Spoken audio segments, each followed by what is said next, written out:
right? With, I don't know if it was a recruit or whatever, but there was a receipt that was found of a guy had a burger. Jim Harbaugh bought the guy a burger, allegedly. The NCAA found out. They questioned him, among other things, and he denied it.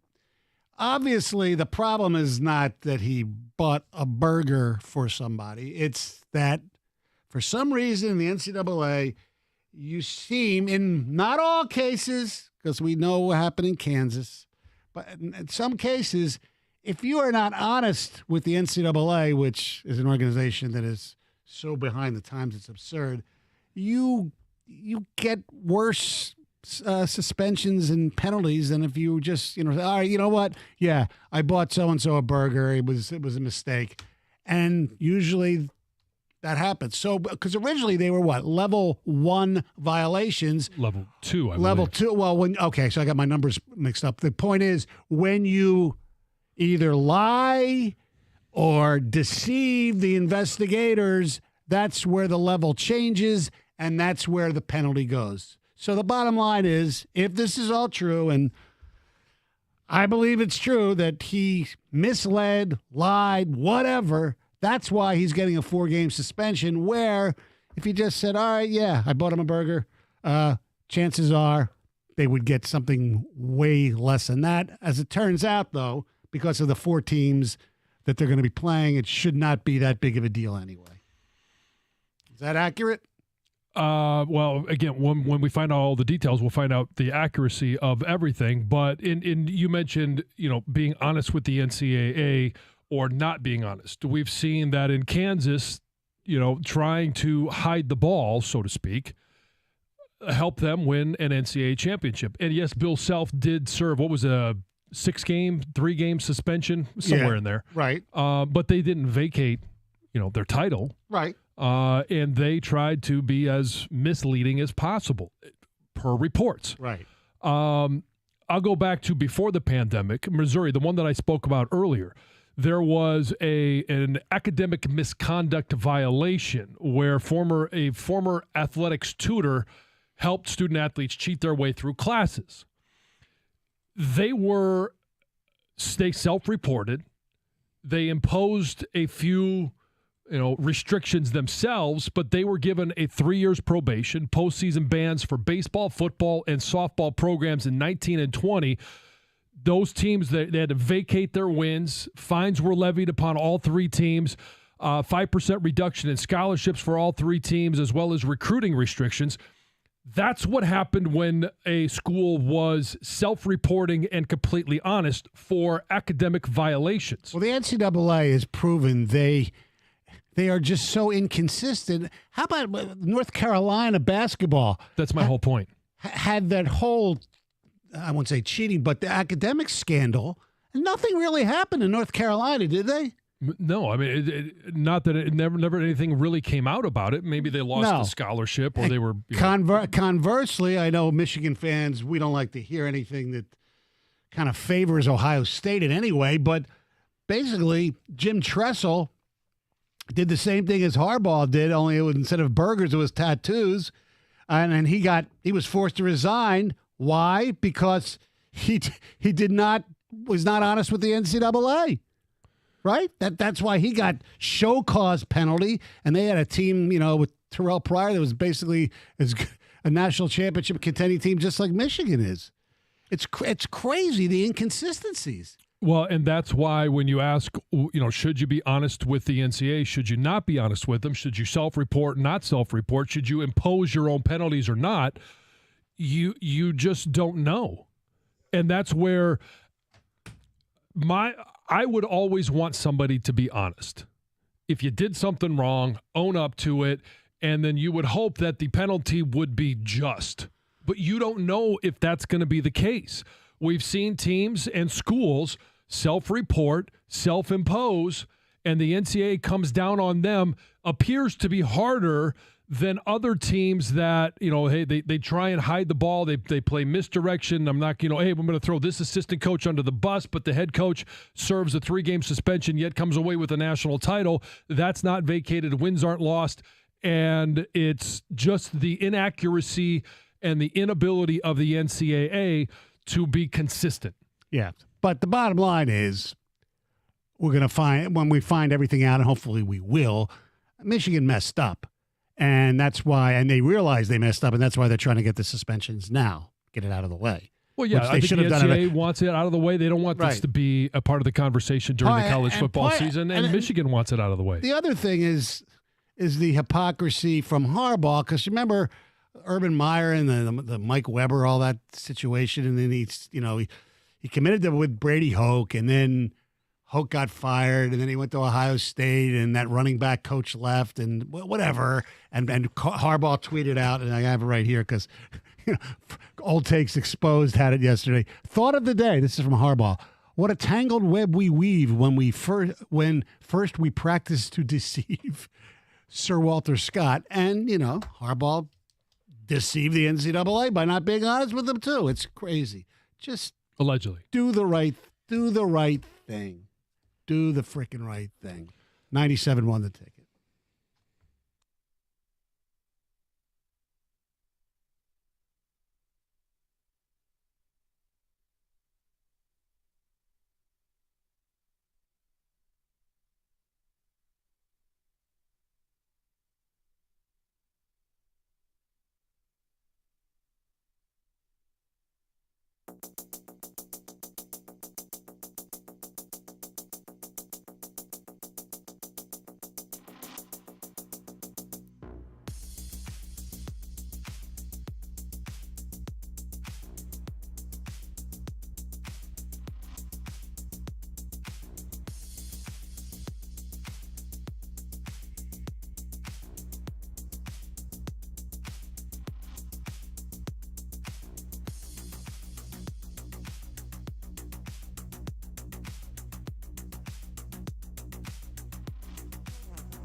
Two 248-539-9797.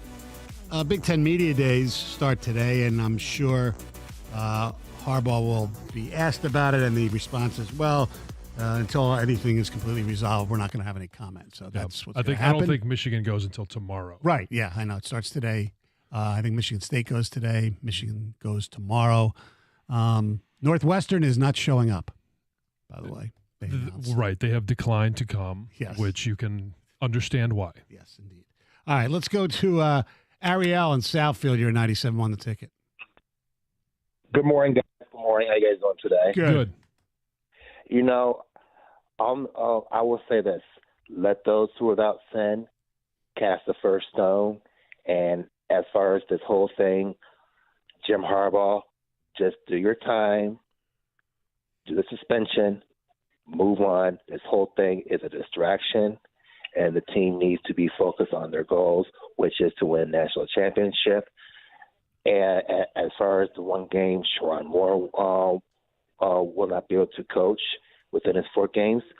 Just have Mark Hart audition for a head coaching job to see if he's ready to be promoted. That's all you do. And then the next 3 games, Sharon Moore can audition to see if he's really ready to take over this program. We don't know. We don't know if Moore and Newsom are going to if they get suspended. Well, they'll be the same time as Harbaugh's. Maybe they'll stagger that. We don't know, but yes, that would make sense. What you said, Ariel. I understand, but this whole thing it's stupid. It's asinine. It's petty. It's a distraction. The NCAA is not consistent because they're a bunch of hypocrites. We all know that. Right. Jim Harbaugh is who he is. He's not honest in this thing. He's not innocent. So Jim Harbaugh, just do your time, be humble, move on, and be a leader. Because your whole team is watching you to see how you handle this. You talk about integrity. Well, if you mess up, own up to it. Be a man. Be a leader. Do your time. Move on, and don't let this be a distraction. That's all. I think that's perfectly said. And Wojo will join us at 9:35. I thought he wrote a great column today, where he basically, puts the blame at everybody: Harbaugh, the NCAA, the whole system. It's true. Here's some ticket texts. But it's fun to say cheeseburger stuff and laugh when State fans get all butthurt. That's okay, fine. A compromise on the Harbaugh suspension would be giving him the first 4 Big Ten games off. Home versus Rutgers, at Nebraska, at Minnesota, and home versus Indiana. At least those would be tougher games and 2 road games, and that brings him back just in time for the MSU game. Drama. I mean, no, look, this is what he did is bad because you don't do that stuff, but 4 games is fine, and that's the way the schedule works. If you manipulate a schedule, that's really bad, I think. I believe there was some manipulation going on with the timing with this. I do. Like, seriously.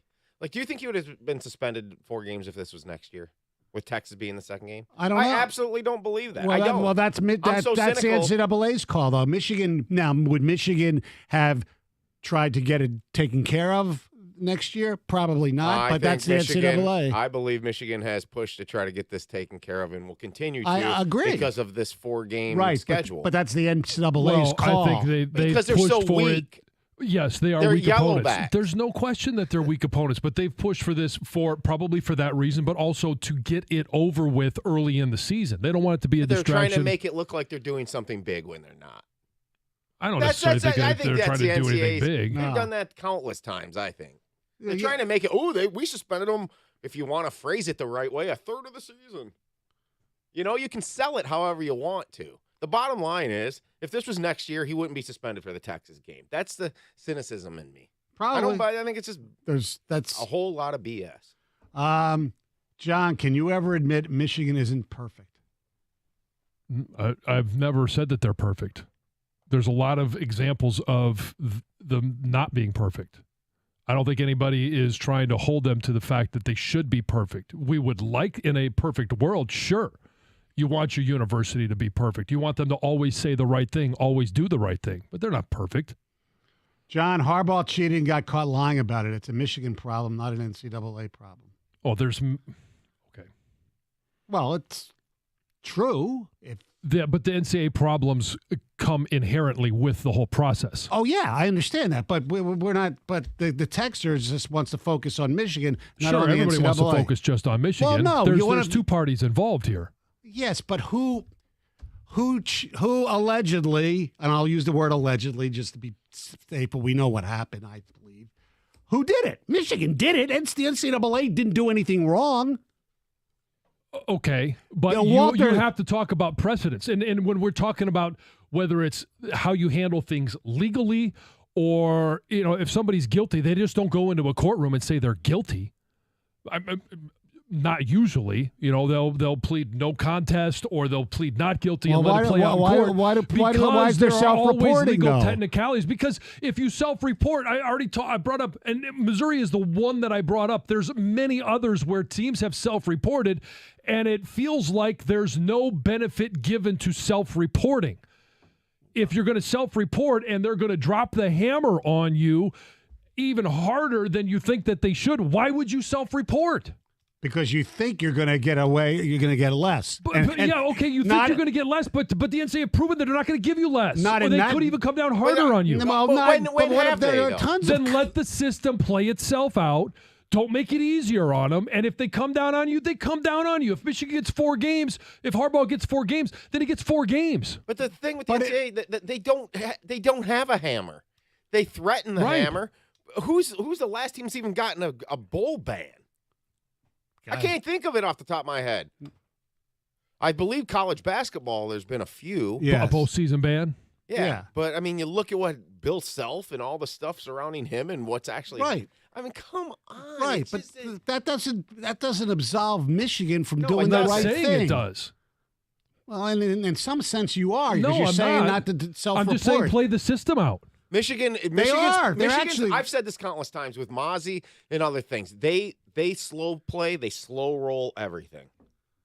Yes, they do. To their benefit. And they're not the only program that does it. They're not. But I I believe they do that because they've got this, quote, perfect image. Yes, they've always had this image. Even as a Michigan fan, we see that we don't sink to the level of everybody else. It is clearly, in my mind, a public relations playbook that they use. And that's fine. Yeah. Okay, but let's see that. Let's call it what it is. Yeah. But you're dealing with the NCAA, and the NCAA is very arbitrarily handing out penalties. Nothing is consistent. The NCAA is the T-Rex in Jurassic Park. When they feed them the goat and the T-Rex doesn't show up, it doesn't want to be fed. It wants to hunt. Yes. So if you try to feed it, it's just going to come and hunt you anyway. Mm-hmm. 248-539-9797 is the telephone number. I want to tell you about the great place in Las Vegas where we like to hang out, and that is the D. Why? Well, the odds are always better in downtown Las Vegas. That's right. And downtown is fun. Fremont Street's Wild will be there for the NFL opener. Lions, Chiefs.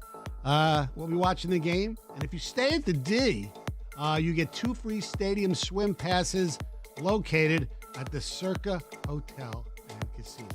Best steak in Vegas, Andiamo Italian Steakhouse. They got Bacon Nation there. The D Las Vegas, the staff sets you up with a round of golf if you want to golf as well. There's so many great golf courses and the long bar, lots of fun. So best bang for your buck as well. So go to the D.com, book your room. The D Las Vegas, your home for Detroit sports in Vegas.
248-539-9797. We have some ticket texts, including one of my favorite ticket texts ever, I think. Here, I'll save that for the end. Win at all costs, baby.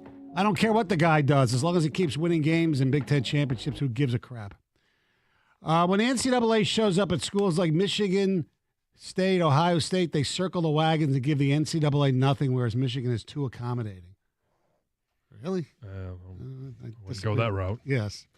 It's a burger. State people just need to get back to their hole. Their run has been over for a while. They aren't any better than Maryland. They should move to the MAC. Oh, God. This is why those are the people you can't even talk about. Oh, I know. Yeah. I mean, come on. John seems to miss the point that if you don't want to get suspended, then don't break the rules.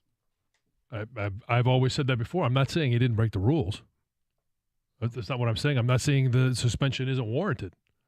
I'm just saying, why would anybody, with precedents already being out there, agree to self-report or go out there and cooperate with the NCAA?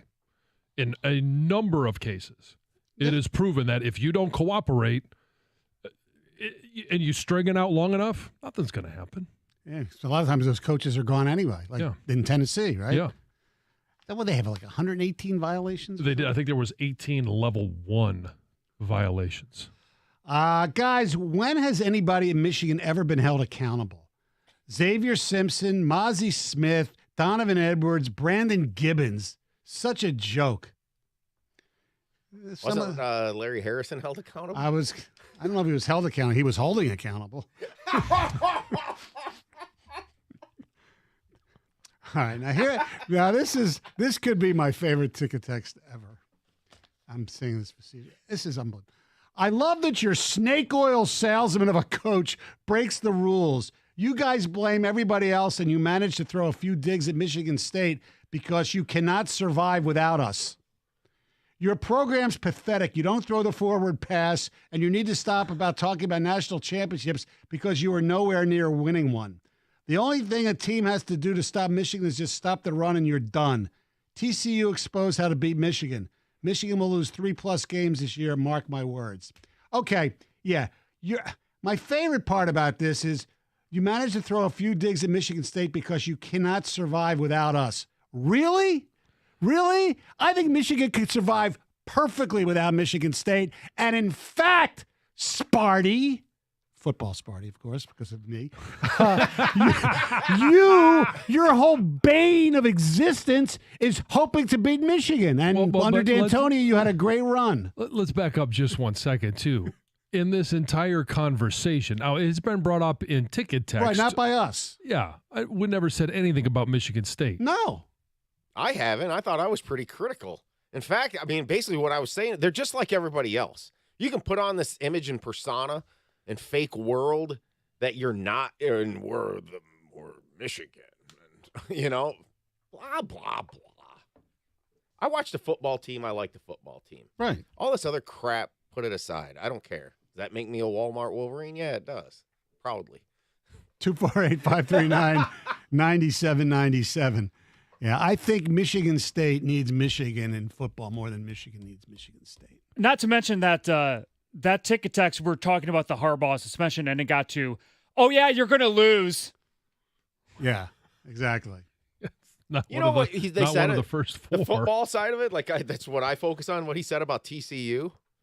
Yeah, you buying that part at all? What, you stop Michigan from stopping the run? No, I'm not buying that. I don't know. Ask Jim Knowles.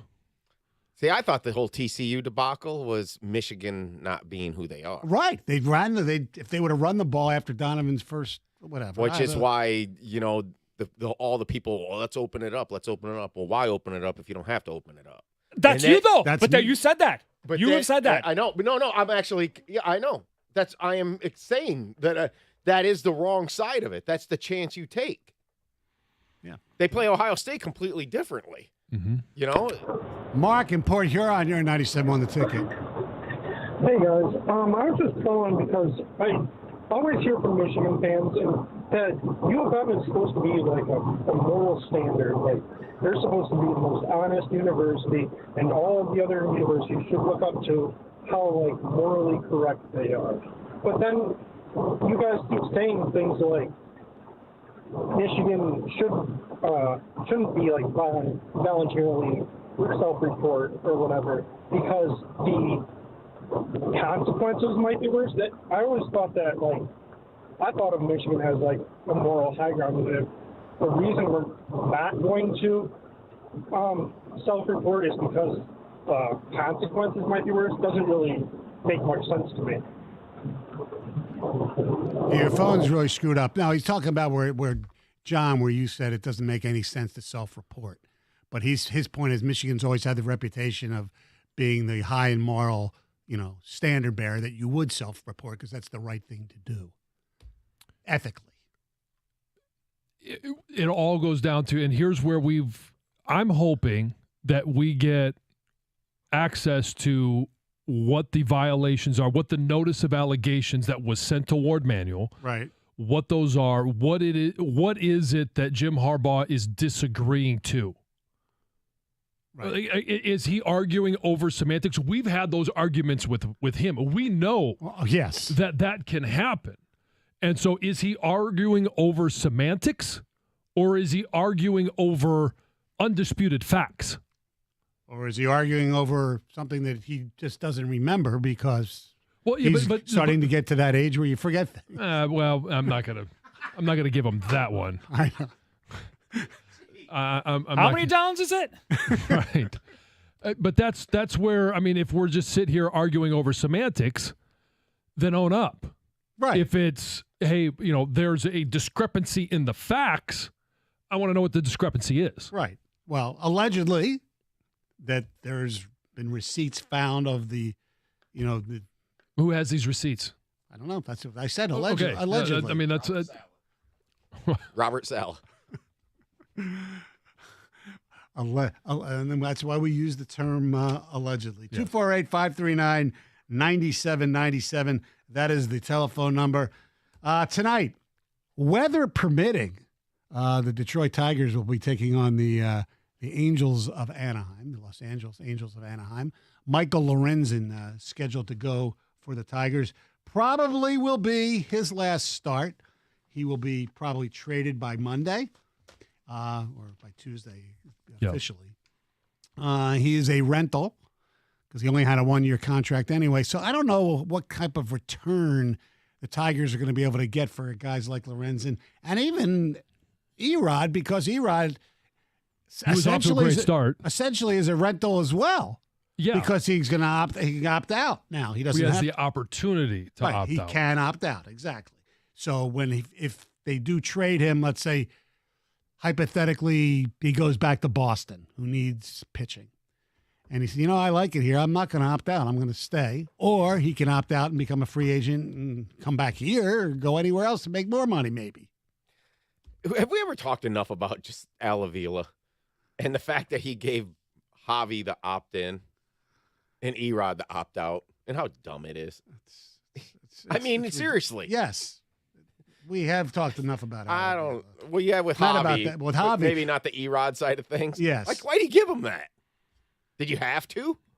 I'm sure he might have. I don't know. We never know how those negotiate. You assume that he starts with, we're not doing that. And then Rodriguez says, well, we're only going to sign here if we can leave. Right. It's all part of negotiation. They're in these things are in the contract for a reason. Yeah. And so now it's going to come down to, for Erod, is Scott Harris going to sit down with him and have some assurances that he's not going to opt out? That's the only reason he would be here as of August 1st. Right. That's why when we had Scott Harris on, I asked him that question. He obviously wouldn't say. Right. He wasn't going to say. We knew he was going to say. But he also said that, hey, depending on what happens in these next 17 games, will somewhat determine. Well, it hasn't been an awful 17 games, but it hasn't won been more than they lost, I believe. Right, but it hasn't been good enough for them to say, hey, we're going to go for it. Right, and Minnesota keeps winning. Right. So right now the Tigers 7 back right now. Yes. I'm not sure if Scott Harris is going to turn this team into a winner. That remains to be seen. I can tell you this much. When I hear him talk or you just watch the moves he makes, how superior he is to his job to who we had before. It appears that way. Well, he sounds better, and he makes you believe like there's a plan, there's a formula that he has that he's going to follow to make the Tigers a winner. It's the same thing with Brad Holmes. We've, over the course of the last couple of years, now it's taken more time because he didn't necessarily come in. Now, Scott Harris didn't come in with a lot of cachet either, but he was a part of some great organizations.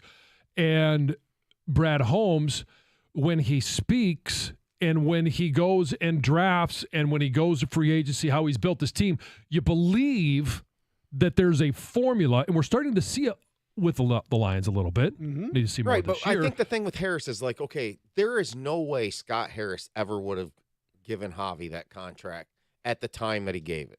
Right. I don't Never, think so. ever. Like honestly, like look, he would never say that on the record. If you got him off the record, maybe he'd say, "Oh, it's this and that." Or he would do it, but But he wouldn't give him an opt out. I truly believe if he took a lie detector test, that he would never ever sign Javi Baez. Our telephone number, 248-539-9797. Coming up next, I thought he wrote a great column on the Harbaugh situation in the NCAA this morning. Wednesdays with Wojo. Coming up next, 97 on the ticket.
It is Wednesday, and I know he wants to celebrate the birthday of my wife and Mick Jagger today, but we have more important things to deal with, and I don't say this enough. He is a amazing columnist. Yes. And Wojo, I thought your column on Harbaugh NCAA stuff today was really, really good because it went after everybody, and they all should have been gone after. Well, Stoney, I definitely appreciate that, of course. And, I mean, it is kind of well, first of all, congratulations to the lovely and talented one, and Mick Jagger. Now, They're not an item, though, right? They just happen to have the same birthday. No, she wanted a real stone and ended up with me. Yes. That is Tony thinking on his feet. I like that. Yep. Very impressive. But no, I appreciate that because it is a very delicate thing to talk about because you don't want to absolve. Like, I'm not absolving Harbaugh, and I'm not absolving the NCAA. So I do think they all deserve to get swatted at for hypocrisy, whatever you want to call arrogance, stubbornness, all of that. Those are the words I use. The fact remains, though, that Michigan, or Harbaugh at least, had the ability to stop it or certainly avoid it, not do it. And the other question you have to ask, and he says he's seemingly will say he wasn't lying, he just didn't know or didn't remember when he was first questioned about it. But if it was something so minor, I know the Hamburger and people are calling Harbaugh the Hamburglar and all this other stuff. I know it wasn't just that, although that is a brilliant simplification to allow people to latch onto it. But if it was indeed so minor, then why, quote unquote, lie about it? Or later, because Harbaugh later eventually did admit that they did take place, the level 2 violations. He just didn't remember the exact specifics of the dates and stuff. If they was all so minor and nothing burgerish, then why be evasive? And unless you really truly believe that he just totally couldn't remember any of it or misremembered or whatever, which is kind of hard to believe. Well, it's not only that, but it's in whether he lied or not. If it's that minor, why not just make it go away? Well, yeah, right. Or I don't mean make it go away, but why not just end it earlier than and stringing it out to make it a story that didn't need to be a story? Well, we know why that is, John, and it's a great point, and I think we know the answer. He apparently refused to sign anything saying that he admitted to lying, and which I guess that's a principled stand, and I think it is. I think it's probably not a good negotiating stance per se because it's still going to be branded that way anyhow. It'll be whatever, misled or evaded, but he would not. I think literally, according to many of the reports, he simply just wouldn't sign a piece of paper saying, yes, I lied to investigators. And, part of me admires that certainly because Harbaugh is a principled guy, and although this would seem to defy that. But it's also, I do think it goes back to the NCAA's stubbornness and arrogance. Why wouldn't they also want it to go away? I mean, why wouldn't they, have a penalty, but want it to go away as well so they don't look like the hypocrites that they are, because Tennessee had 18 level 1 violations and Tennessee cooperated with the NCAA. Jeremy Pruitt was fired and they got nothing, at least for the current program and the current situation as far as suspension. So, yeah, the NCAA looks like the arrogant bullies the same way, but there are no winners in this whole affair. Now, well, John has pointed out that because I think you self-report, it's like, you're taught as a kid if you get caught lying or get caught anything, you fess up, and it's better that way than the actual cover-up. But John points out there have been cases like Missouri in football, and obviously Kansas at basketball, though Self got a few games, which is a slap on the wrist, that sometimes when you do self-report, you don't get any leniency. No, that's true. I mean, it depends on the level of it. The NCAA claims they appreciate it. But it's always been said and told that the one thing you cannot do is lie to the NCAA. I mean, that caught Jim Tressel, it caught Urban Meyer with his situation. And Harbaugh knew that. So I have a feeling he really didn't think he was flat out lying. I think he was trying to be too smart for the room and maybe parsing words or whatever. And Michigan didn't self-report, but you know what happened, and it was bound to happen. Michigan and Harbaugh have made themselves a target, and they got snitched on. And there's nothing in the college football world. That's very common. Rivals or whoever or from within. I think it was probably someone who used to be in the program and knew some things. But that said, they did, by all accounts, violate some rules during the COVID period, and that's a dangerous period to be violating rules. Do you think the penalty is sufficient? Oh, I think the penalty is overly sufficient. I do. We had heard for a long time. Some people said 6 games is the standard. We had heard 4. Some people thought it might be 3. And there are assistant coaches that could be involved as well, that are involved, but we'll see to what level. Sharon Moore and Grant Newsom. But that's 4 games is 1/3 of the regular season. And I've heard people say, well, it's not that much of a punishment. They have 4 home games against lesser teams. I don't accuse the NCAA of a lot of stuff, and I do think they're outdated, officious little twerps for the most part, I think. But I don't think they looked at the schedule and said, okay, we can hammer, but not that hammer them that hard, because look at that schedule. And no, you shouldn't pick out 4 games later in the season. I don't think it's sufficient. I mean, it's a black mark on Harbaugh and Michigan. You don't think it'll be talked about during all 4 of those games on TV or whatever and rehashed, which, is not a good look for Michigan, and they know it.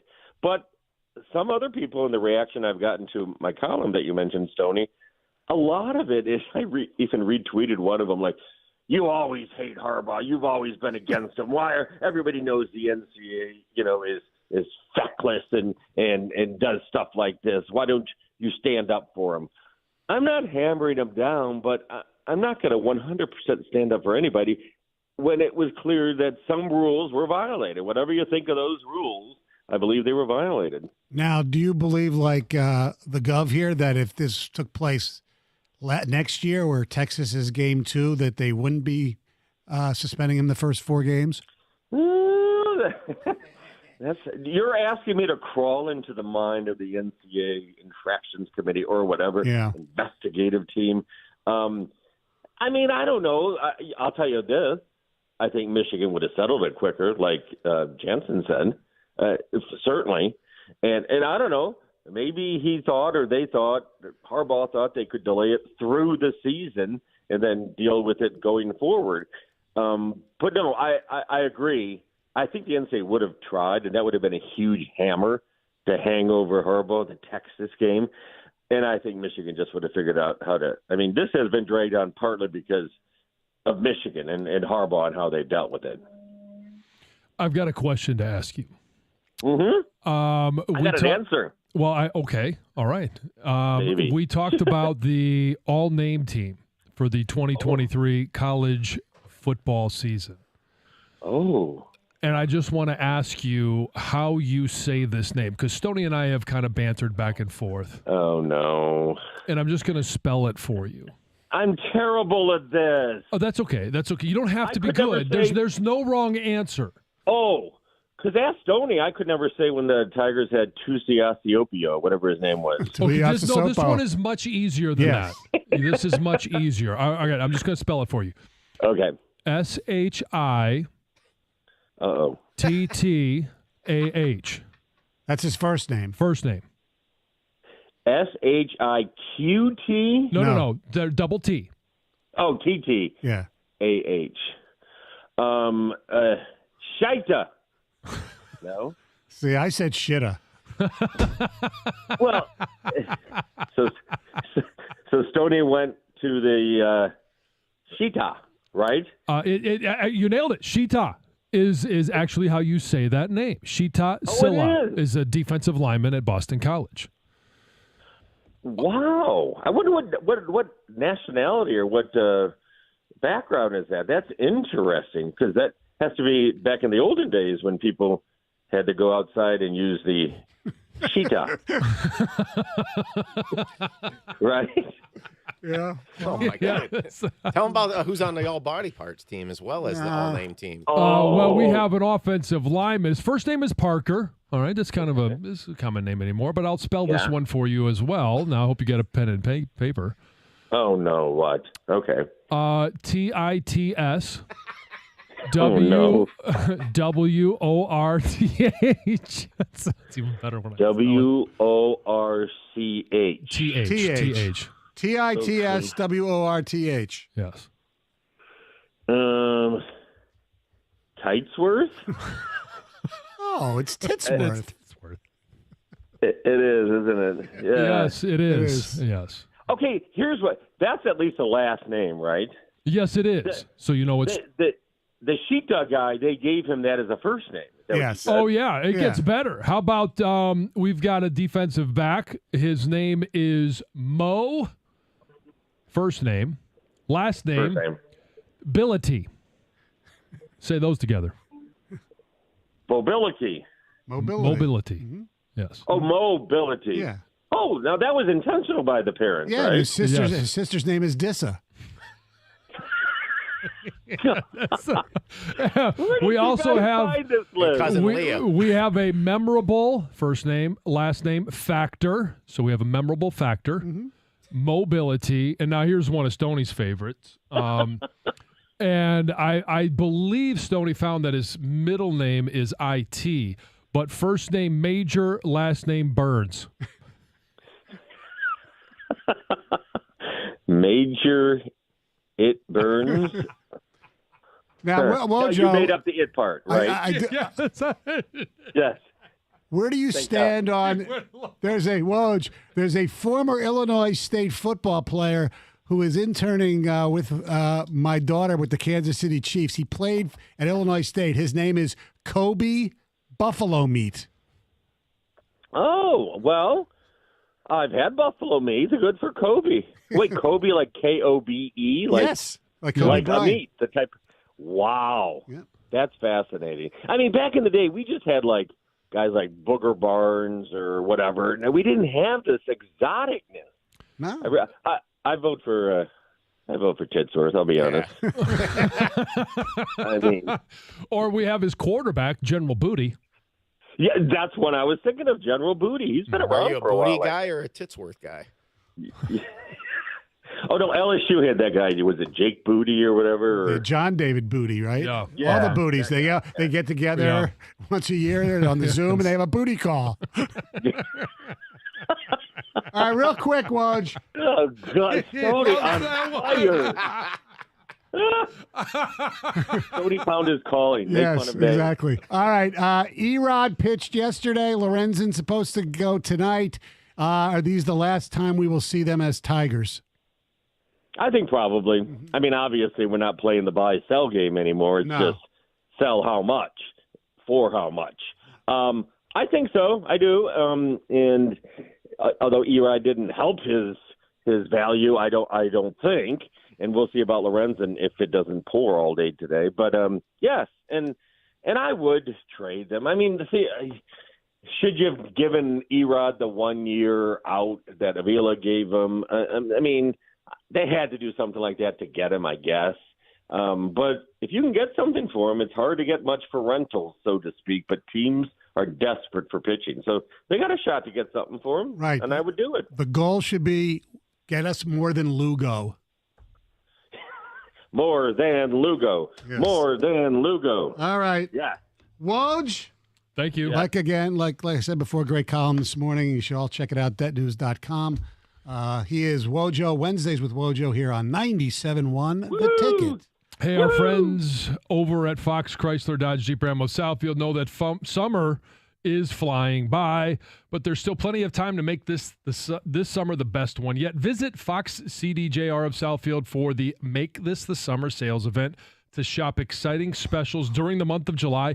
You can lease a 2023 Jeep Compass starting at only $269 a month, and with a wide selection of nearly 300 vehicles in stock, you should have no trouble picking out a new set of wheels to make great memories in still this summer. The best part is Fox CDJR of Southfield's easy 3-step process for purchasing a vehicle.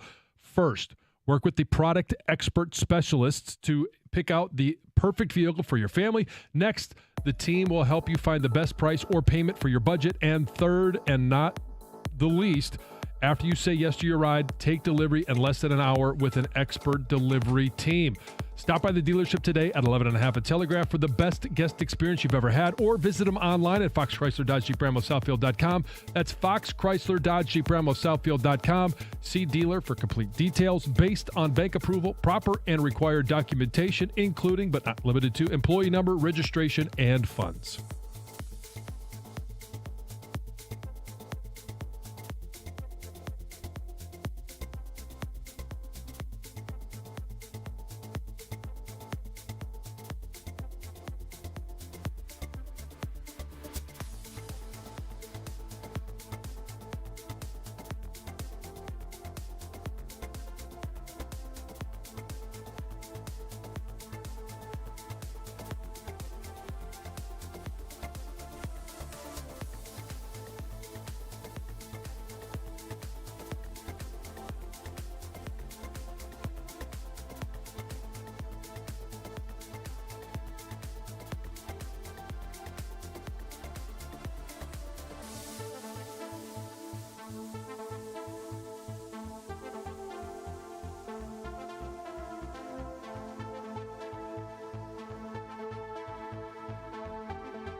248-539-9797. Nobody won the Mega Millions yesterday, so it's tomorrow's drawing is about almost $1 billion. It'll be about 900 million. Mm-hmm. Still in the game. Yes, but there certainly have been Mega Millions dispersed around professional sports in the last 24 hours. Justin Herbert of the Chargers, a quarterback who is really good, but has not won a playoff game. In fact, was the quarterback of a team that blew a 28-0 halftime lead, or 28-0. $262.5 million for 5 years, $193 million of that is guaranteed. Right now, he is past Jalen Hurts, who earlier this season, or this offseason, became the highest paid quarterback in NFL history with a 5-year, $275 million contract. 180 of that was guaranteed, $225 was the total contract. However, those contracts will pale into whatever the next one's going to be, which will be Joe Burrow, we assume, because Burrow was taken in the same draft. Yes. As higher, and he's been to a Super Bowl. Yes, he has. He's won a couple playoff games. Mm-hmm. Saquon Barkley yesterday gets a little more than the franchise tag. They gave him some incentives to kick it up to almost $11 million. Basically, he cost himself a few $1 million a year if he would have, just agreed to like a 2 or 3 year deal worth about, $12 to $14 million a year. Yeah, if he had just cooperated. Pardon? If he had just cooperated. I know. Would have been a nice thing to do. Well, he's playing the long game. Yes, he is. Yeah. The problem is at that position, you can't play the long game. We'll see what happens next year. If the cap will go up, so yes. Well, the cap will go up, and it's probably unlikely that they'll want to spend a franchise tag 2 years in a row on him, although it doesn't really go up that high for that. Yes. We also saw today offensive linemen, offensive tackles, John. God, John, how much money would you have made if you played today? You certainly wouldn't be sitting here with me. I'd still be playing. You'd still be playing, and down the road after your 12 years are over, whatever. How old were you when you retired? Oh, that's a good question. 35? Okay, so I was right, 12 years. Yeah. Mm-hmm. Anyway, Titus Howard, who's not even the best tackle on the Houston Texans, he got an extension today, 3 years, $56 million. And that includes $36.5 million guaranteed. Earlier this offseason, they signed Laramie Tunsil, who some people think is the best or one of the top tackles in the league, to a 3-year, $75 million extension that includes $50 million in guarantees. And then later this morning, Andrew Thomas from Georgia, the New York Football Giants, he signed a contract that was unbelievable as well. As I scroll down, I'll try to find it, but it's a 5-year deal worth $117.5 million and includes $67 million in guaranteed, a record. Yes. For an offensive lineman. So, granted, it's not quarterback money, but if you wanted to get your kids to be offensive linemen in the NFL one day, you'll make a nice little salary. They will, yes. Mm-hmm. Yes. Also in the Mega Millions category, the Boston Celtics signed Jaylen Brown, who's a really good player, but I would argue he's not even a top 15 player, and you could even argue he's not a top 20 player, but I'll just say top 15 because I like him as a player. Mm-hmm. I wish the Pistons could have gotten somebody like Is he the best one on his Jaylen team? Brown, but he's not the best one on their team. But Brown gets 5 years, the Supermax, $303 million. That's $60 million a year for a guy who's not even the best guy on his team, who will surpass him next year when Jason Tatum gets the Supermax if the Celtics decide to go that route. Yeah. Because you have to figure there's going to be a luxury tax involved. You have to figure that they're the favorite to either win the championship or get to the championship because they added Porzingis in this offseason. So one of them, yes. They got In the East, I think Milwaukee's still really good, but other than that, They would am be I the missing front runner. somebody? No, I don't think so. The Celtics are the front runner, and you compare that to hockey, where the highest paid player in the league, AAV, is Nathan McKinnon, who makes $16.5 million. It just shows you what makes the money. Yes, it's basketball, Mhm. no doubt about Basketball, football, it. Yes, baseball. indeed. Yes, indeed. Gator is here. Carson Anderson coming up next. Jim Costa getting a reprieve from the past few days. He gets to sleep in a little bit more. What's up, boys? How you guys doing? Doing all right? Long time no see. Yes, exactly. Did you still wake up at the absurd early hour? Not 4:30 in the morning. But No. like Okay. the 7 a.m. hour. It's a good time to It's wake a up. lot more sleep. Yes, Cat absolutely. get you up? No. Get you up. Schedule got me up. Gator, I love the digs. I really do. What? No, I would kind of say the same thing. I mean, No. was the cat too loud on the catio? I think the catio is the greatest thing ever, and it's always going to be a thing. Mm-hmm. But Jim knows I'm a cat lover, so I think it's Okay. I'm And I a want to dog lover clarify. too. Yeah. I He love- doesn't have I love catio access 24/7, by the way. Yeah. This is Oh, no? no, there's early morning. They He gets scratch at the door and, Yeah, and you get know let how they out are. of the catio. He doesn't get Yeah. 24 No, I don't hour know how access. they are. No, not 24-hour access. Hey, John, I think You gotta earn I that. think you should give Gator one of our names. Oh, I will do this for both of you guys. And you know what? I'm going to ask you the same question I asked Wojo and I asked Stoney. I just want to know how you would say this name. This is the all name list of college football. Oh, yeah. 2023 college football Okay. all name team. This is a defensive lineman from Boston College. He's an Eagle. Shittah. First name. Well, as a You're broadcaster, going to have to dump us? I mean, come the on. first thing I would say as a broadcaster Well, that may happen, but is Sheeta. Shittah is the phonetic way. I did find out that it is I pronounced it the other Of way. course you did. Yeah. Yeah, well, that doesn't surprise what's me. double T? So you would normally do that. Well, I said as a broadcaster, Right. I would try everything I could to avoid getting myself in trouble. So I would say, yeah. But if it's his name, you can't yes, get in and it trouble. involved or it included other names such as Mo, common first name, last name Billity, That's Come great. on. Yeah. Come on. Right. a memorable first name, Yeah. Yeah. Factor, last name, memorable factor, Memorable factor. Goes to Uh-huh. Duke. Goes to Duke. I did not know Yep. that. Yes. Major Burns, and then the offensive line had a Dodger, Call him a first. Tiger, a Panda, a Muskrat, and a Titsworth. Oh. Yeah. That'd Okay. be Parker Titsworth for the Ohio Bobcats. You know, it's funny because I was at my parents' house last night. We were celebrating my dad's birthday, and my nephew and niece were there, and they were talking about college professors and having a tough time with a certain class. And I said, and my brother brought up a name of a professor he had in college that he thought was tough because the person's name was, I think it was Vijay Singh, but it was not the golfer. You know, Right. He's like, this is just kind of distracting. And I said, well, I think I got the one to top them all. My first year at Michigan State, I had to take a math course, and math, as you know, is not my strong suit, but I needed it to graduate, so I took this class. And the instructor's name was first name Bo, Bo. B-O. Last name was Ling, L-I-N-G. His name was Bowling. Bowling. Bowling. You should have taken bowling. I should have because Yes. I would have scored a hell of a lot better than what I did in that math class. By the and I way, failed it miserably. as I told Wojo before, the third time's still the charm. Mobility that he was talking about. His sister's name is Dissa. Oh, no. Yeah. All right, what do you guys got going today? Aunt Leah.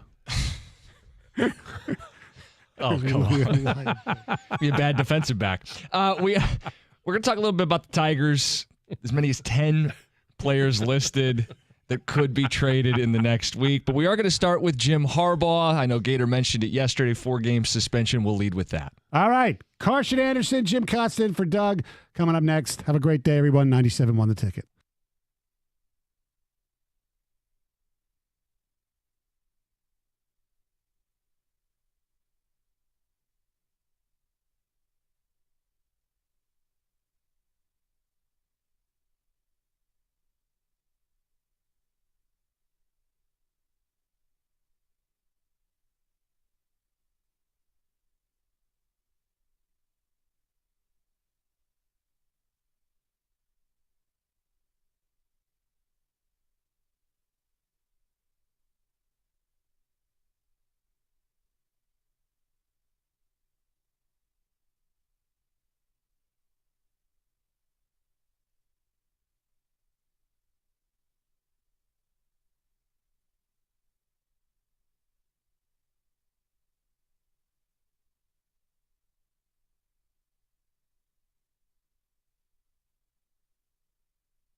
Well, that kind of snuck up in the best way possible. Big Ten Media Day today and tomorrow. You think Tucker says anything interesting? No. No, I don't. The off chance he does, we'll bring it up. I mean, it's Mel Tucker. He is not the guy that is inspirational at the podium. He's not the guy that's going to say anything controversial. And it's kind of cool. I'm fine with that. Although there's part of me wishes there was a little spice to it. You know, D'Antonio was very straight-laced too, but D'Antonio would take digs every once in a while. And it would be interesting. It would be newsworthy when he would take a dig. Then it was John L. Smith, who was just awesome. I loved John L. Smith. Now, was he a great coach? No. Didn't work out for Michigan State. But he was damned entertaining. He's an awesome guy. And the stuff that he would give you on the record and off the record was fantastic. Loved hanging out with that guy. Tucker at 11. Not that we hung out. I mean, it was I was going to say, press conferences. you guys, no, we billiards and bowling? No. Beers? No, none of that. Okay. Tucker talks at 11:30, and we will talk a little bit about the Spartan program at 11. Very different vibe this year than last year at Media Day. Last year, you're coming off an 11-win season. Now you're coming off a 5-win season. Feels like a pivotal season in East Lansing. We'll do it at 11 o'clock. You mentioned Harbaugh yesterday. How did people react to that news? 4 games likely because of what he did or didn't disclose a couple years ago. It was interesting because people reacted towards the end of the show. They started reacting to me and thinking that I was, big Sparty over here. We can hear you smile on your face. And I'm like, there really isn't. Okay. If you want to make me happy as a Spartan and punish Michigan, then there'd be punishment with some teeth, but there doesn't need to be in this instance. And this is me saying it. There doesn't need to be any teeth in this thing. What'd they do? They had some minor recruiting violations, level 2 recruiting violations that turned into a level 1 because the coach he's just too honest, Jim. He's just too honest. He's too honest to lie. I mean, that's a tweet we saw earlier, which I thought was funny. But message board stuff. Yeah, having a field day with this. Whatever it is, whether he's stubborn or whether he really just doesn't remember it, I don't know. My guess is the NCAA, they've got him over the barrel because there's evidence that shows that he knew exactly what was going on. Perhaps, testimony from other coaches that said something. I don't know. But he's holding to it right now. This is why there's a negotiation about how many games the suspension is. Eventually, I think they'll get to it where there'll be some sort of admission of guilt. And it's not even guilt. It's admission to knowing that he lied to the NCAA. But it's suspensions for games that are inconsequential. So it's the best case scenario for Michigan. You're not losing scholarships. There's all these comparisons. I mean, Michigan fans coming out of the woodwork now and saying, well, Tennessee got nothing. And, well, the NCAA didn't hit Tennessee with a bunch, but Tennessee hit themselves. That was the difference. They lost scholarships, right? Yeah. Tennessee, to the self-imposed sanctions, they lost a ton of scholarships. They ended up, vacating a bunch of wins, and I think there's an $8 million fine associated with it as well. So Tennessee got hit reasonably hard, but they fell on their own sword to do the first part of it, and the NCAA helped it along the rest of the way. All that being said, I don't think this is a big deal with what happened with Harbaugh. I'm sure this happens everywhere else. They just happen to get caught.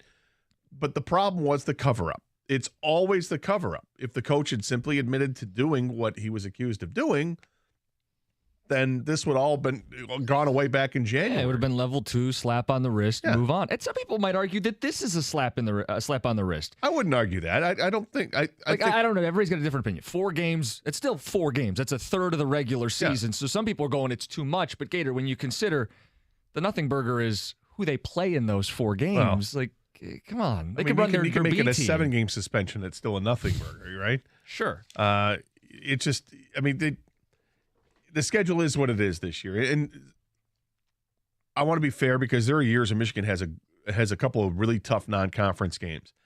The last couple of years have not been the case like that. Okay, this is a light schedule. I can't imagine Michigan fans love this light schedule. They buy season tickets, and the first 4 games are, they are what they are.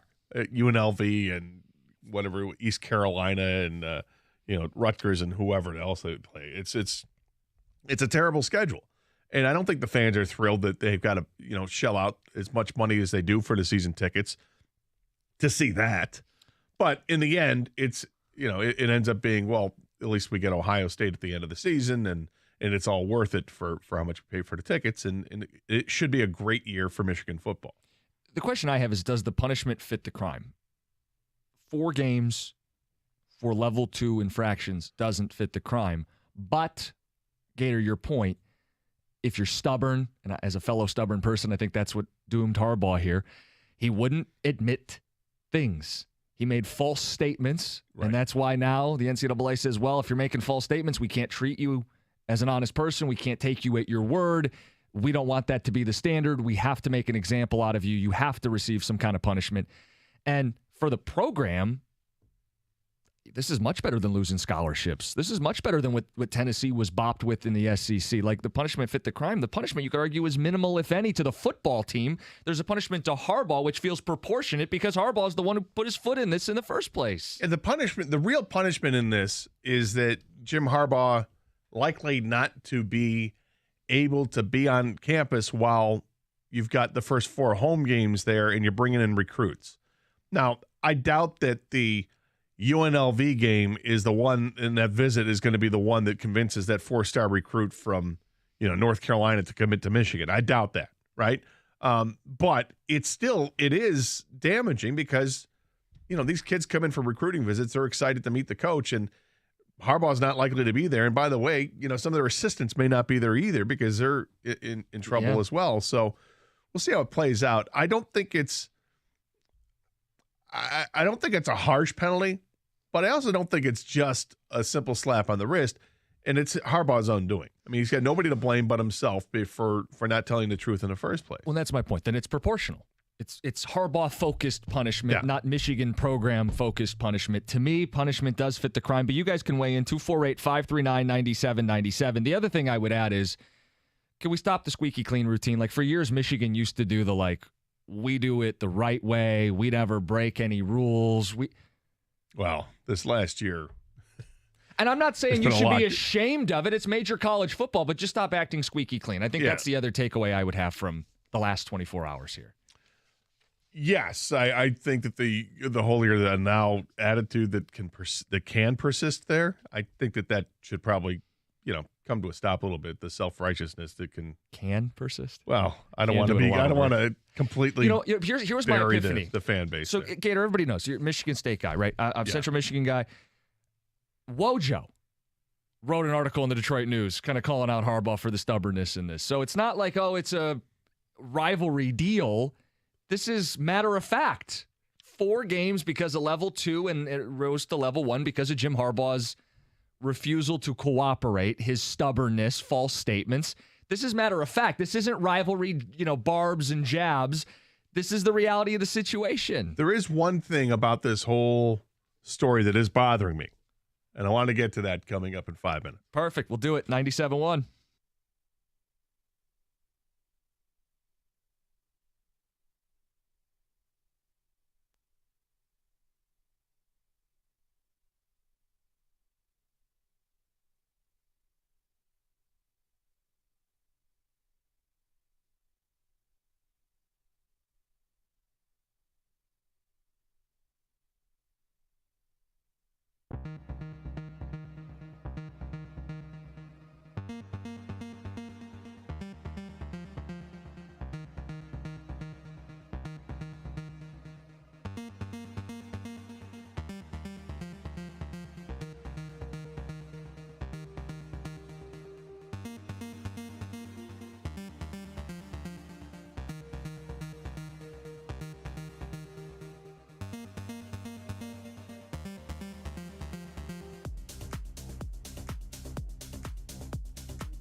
It's the top headline basically everywhere you go in town today. Jim Harbaugh, 4-game suspension incoming for what are relatively minor recruiting violations that he wouldn't cop to, that he wouldn't own up to, that he made false statements about. And now he's going to miss 4 games, in all likelihood, to start the season. Now, Gator, there's one thing that you don't like about where this story's going. No, and I was going to say yesterday at the end of before the end of the show, I didn't get around to it.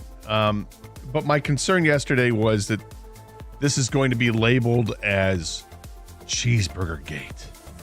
You know, anytime there's controversy or a scandal of some kind, we throw the word gate after it because of Watergate, which to me is hilarious because, you know, Watergate was one word.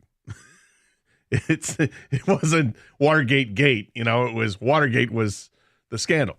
So everything now has to be something gate. And to call this Cheeseburger Gate is just stupid. It's not about cheeseburgers or buying some kid dinner or lunch. There were recruiting violations where there was contact with recruits during a dead period, which you're not supposed to have.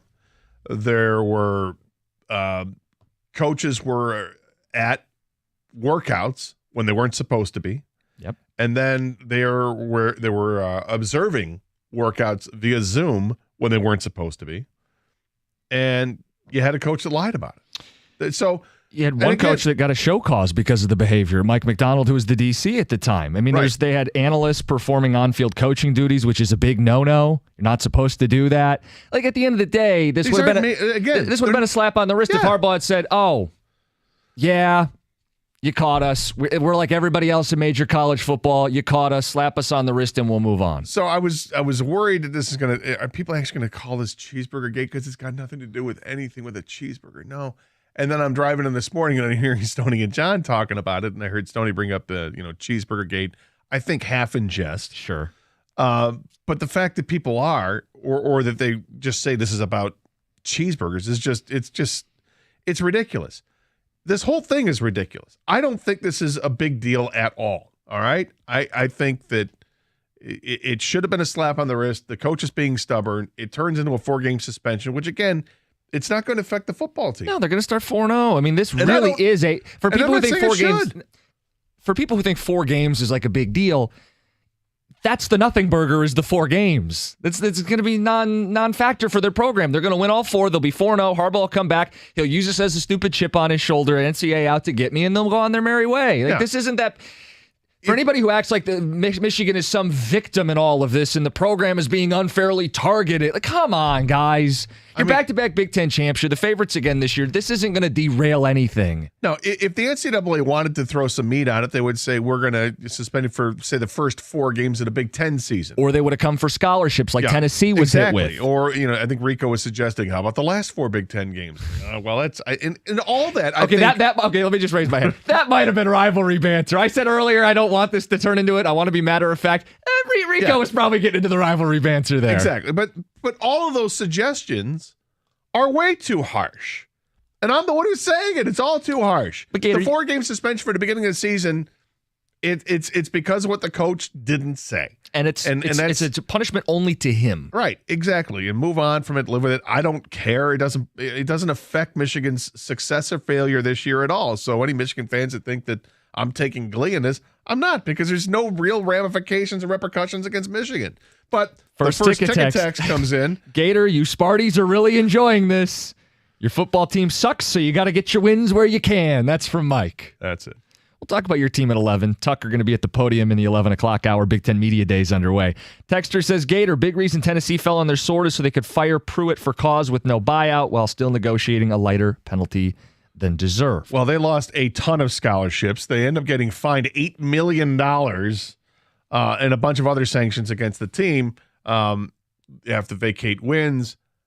That's a very severe punishment. And by the way, a much more severe crime than what Michigan's accused. I know, but everybody wants to do the apples to oranges. Texter says they should have made it 4 games for the first 4 Big Ten games. That would have been 2 road games and actually had an impact. But that's if you're going to do that, then then you should allow the Big Ten to rule on it, not the NCAA. The NCAA is just going to say, 4 games, first 4 games. If the Big Ten said, wait a second, we want to add on to this, and then they want to say it's the first 4 games, then okay. But I don't think the Big Ten really has jurisdiction over this. It's an NCAA matter. Thus, it's the first 4. Harbaugh suspension is that small, Jim Costa. He signed it my name. 2 cents. He broke a rule middle of the COVID era when the rules were changing every few weeks. Nothing to see here. Mark in Auburn Hills. Can we not do the nothing to see here thing? Like the minimizing of, it's already not that big a deal. You don't have to make, that's the holier than thou that we talked about. That's the Michigan is squeaky clean. Oh, this isn't even really a rule break. This is an accident. Harbaugh would never. He's a man of integrity. Blah, blah, blah, blah, blah, blah. Here's the reality. Harbaugh is a major college football coach, and these guys are always trying to skirt the rules some way, somehow, and he didn't want to cop to it. He thought if he denied, he could avoid any kind of repercussions. You can't. And the NCAA doesn't take kindly to it. For whatever you think of the NCAA, they're not going to get lied to. Otherwise, they can't even pretend to operate if you won't hold people to their word. This is not the approach I think that Michigan fans would expect Michigan to take. The deny, wasn't me. I don't recall. Right. I can't remember. This couldn't have been me. Is this more like an SEC approach to it? And maybe that rubs people the wrong way because they don't want that comparison made. But shouldn't they? I mean, in the best way, the SEC is the conference that wins championships. Michigan is on the precipice. Yes, they are. Of winning a championship. If they started acting more, got a great chance this year. I think they do too. If they start acting quote more like the SEC, isn't that what Urban Meyer did and won a national title at Ohio State? I get there's some lines you don't want to cross. What he did or didn't do here, I don't think Michigan fans should feel bad about. This isn't anything. No. But if I were a Michigan fan, I would say, okay, given this is not a big deal, but there's a lot that's gone on while you've been the head coach here at this program, a lot that you swept under the rug, a lot that you've just blown off. And at some point, we're going to stumble across something that actually has some meat and substance to it that could get us in trouble. And they don't want to go down that road. They don't want to go down that path. But here they are. Now there's a suspension, a looming suspension, because it hasn't been officially announced still being negotiated. How the hell it gets negotiated? I mean, it's going to come down to what he owns up to and doesn't, and it's the devil in the details. But basically, you're getting suspended because something went wrong. You don't get a 4-game suspension or negotiate your way to a 4-game suspension if you were 100% in the right. You don't think this gets worse, do you? I don't think so. I mean, who knows? I don't think so. Because there's a precedent, I guess, where this is least under the guidelines by NCAA, according to the Yahoo story yesterday, was that this could be met with a 6-game suspension. 6 would still. So are they negotiating it down to 4 if he admits to lying, and if he doesn't admit to lying, then it sticks at 6? Do you have the schedule up? Who would that tack on? It's before Michigan State. Yeah, it is. It would include, I want to say Indiana and Minnesota, Nebraska and Minnesota would make it 5 and 6. Michigan should be just fine. Two road games. If you want to weigh in on it, great. We started the show with it. It's not going to be a 4-hour a jury trial of Jim Harbaugh on the air, but it is the lead story on Free Press, Detroit News, I believe our website too, 971theticket.com. They talked about it in the morning. They talked about it in the afternoon. Gator, you were on when the news broke yesterday. It's the story of the day, so we started with it. 248-539-9797. The story of last night was the Tigers, who had a near rally before losing the game. Did A.J. Hinch make a blunder? Is anybody still paying attention? We'll get to that, plus a list of Tigers who could be traded. Everybody's aware a fire sale's probably too strong, but a selling is underway. Most people have a couple names in mind. Gator, The Athletic has an article that lists as many as 10 Tigers who could be traded. Where do you want to draw the line in the sand? We will get to that. Coming up next, Carson Anderson, 97.1.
Gator, it's entirely possible no one else cares about this.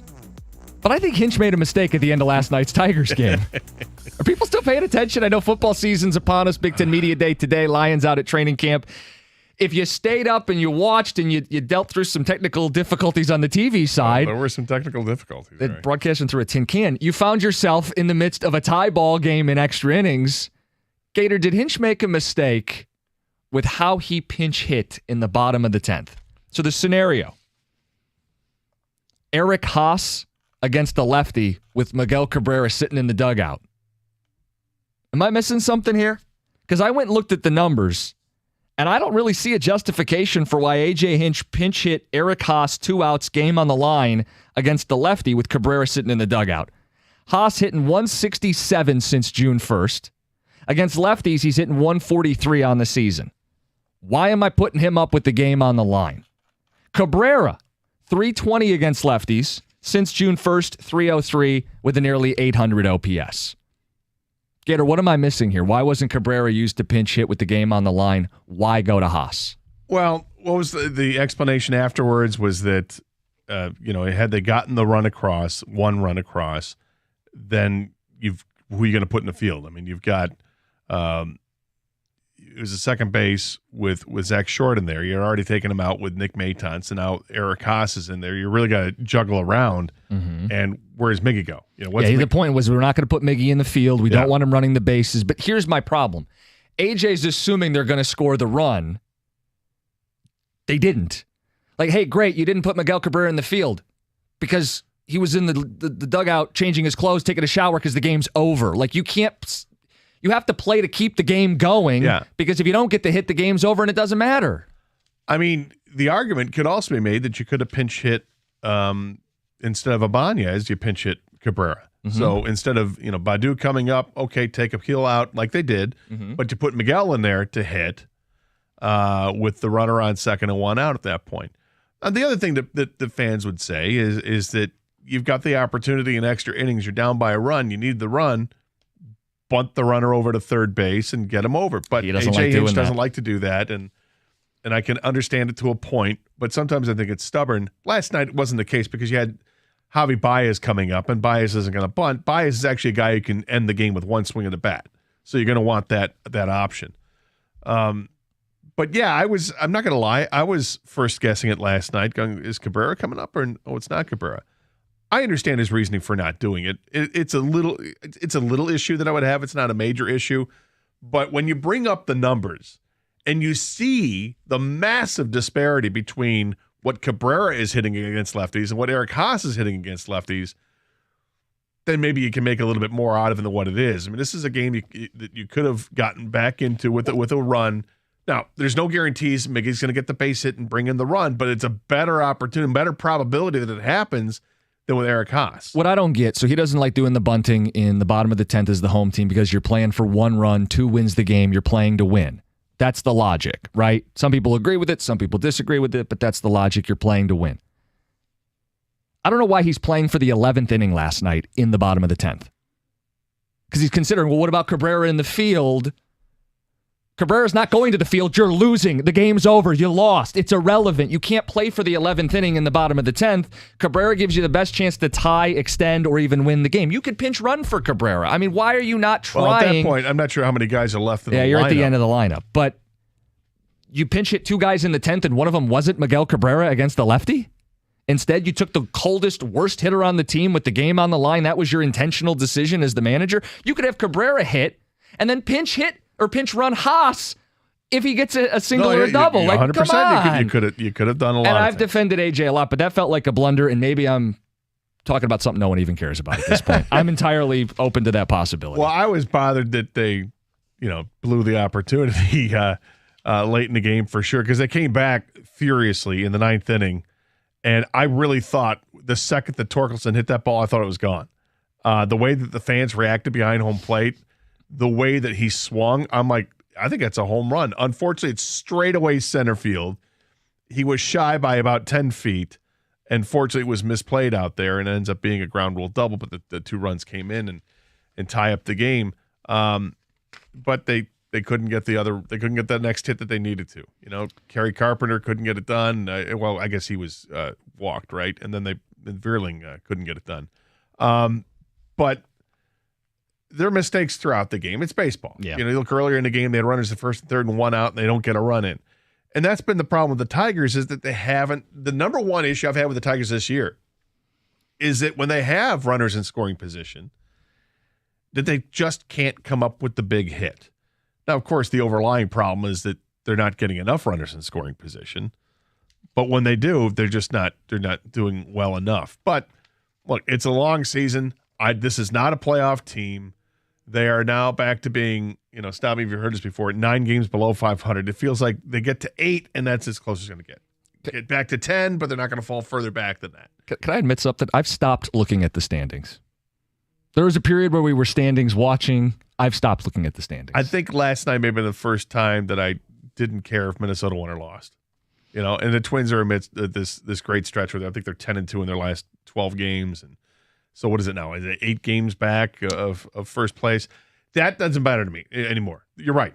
To that standpoint, I don't care how many games back of first place they are. What I do care about is how many games back of 500 they are, because I want to see progress.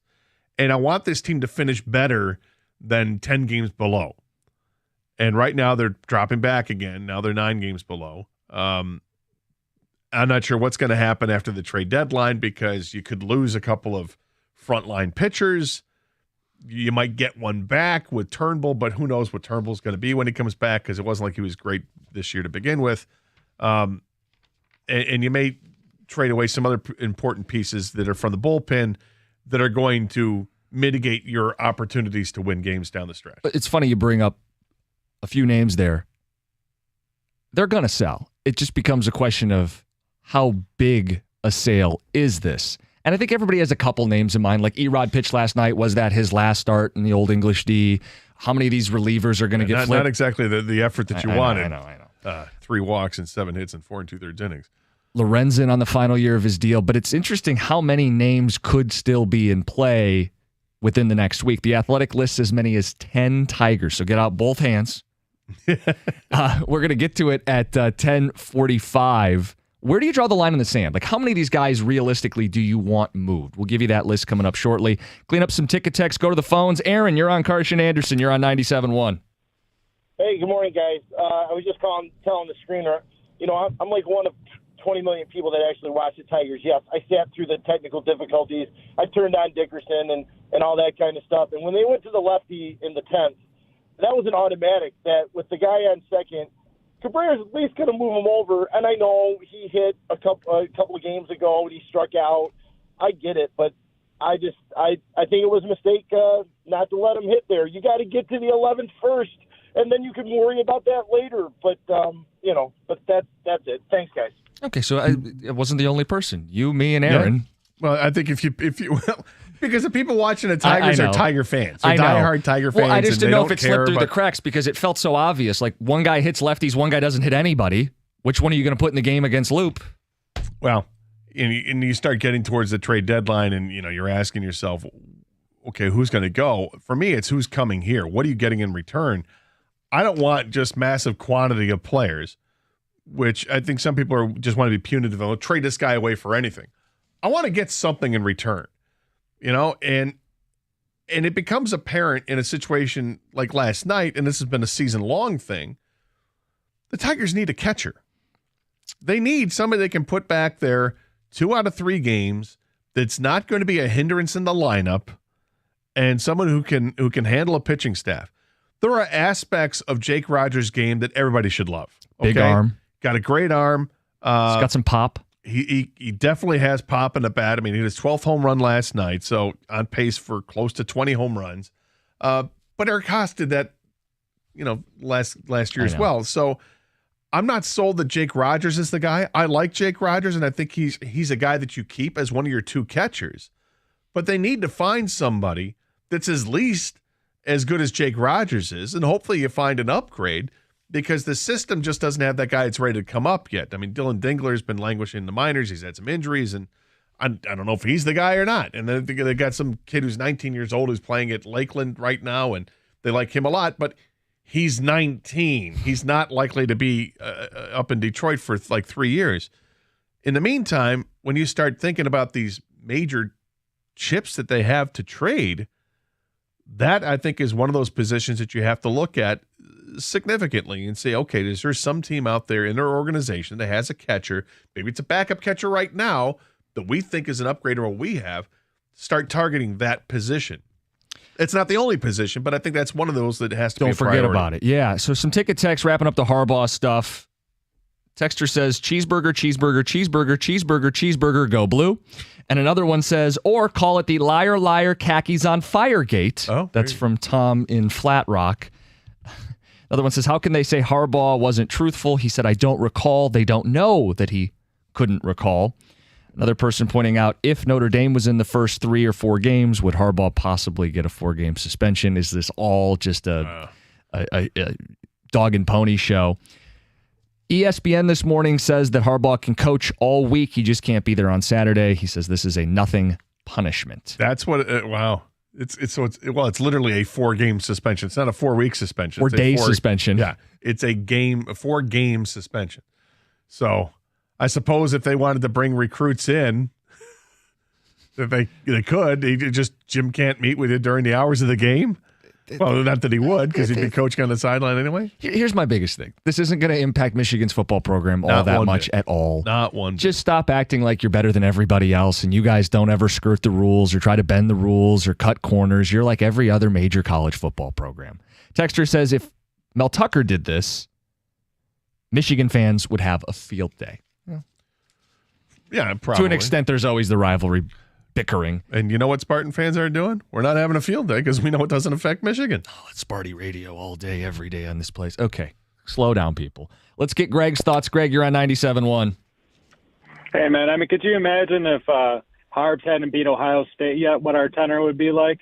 You know, this would be like the final nail in the coffin, like get him out of here. But instead, he's done that, so we just go, Twice. you know, he's flown a little too close to the sun. You get burnt sometimes, like the other, you know, big programs. Hopefully we're getting there. Yep. Right. So, that's the right way to look at it. And I'll be the first one to say if 7L Mel, you know, was the one that was getting this happening right now, I'd be killing him all over the place. So. Well, that is the biggest difference. 7L Mel now. Mel. Beat Michigan a couple times, but he's 7L Mel. Papa Cunts. Mel. We are going to talk about Mel at 11 because he's going to speak at Big Ten Media Days. I do want to check in with you, Gator, as a Spartan fan, the level of concern with the program, the pivotalness of this upcoming season. But coming up next, we will give you the 10 Tigers who could potentially be traded. Where do you draw the line in the sand? It's next on Carson Anderson, 97.1. Hey, you want a great place to play, practice, and party? I am telling you, you head downtown, because the nation's leading indoor golf and entertainment experience is now open in downtown Detroit. It's called 5 Iron Golf. It's right down there on Lafayette. They've got 13 TrackMan simulators, certified instructors, a full bar and restaurant. The whole family can tee up great times. It's awesome. I've been there twice now. I've played a couple different courses on their simulators, including Pebble Beach. That's amazing. They've got up to 200 courses out there. Look, you can take lessons, you can compete in a league, you can join as a founding member, or you can spice up your next date night. That's great. Visit 5irongolf.com and you get 50% off your first booking when you mention Gator at the checkout. That's 5irongolf.com.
All right, we'll get back to the phones. Gator, just reading the notes. People want to stick up for Jake Rogers.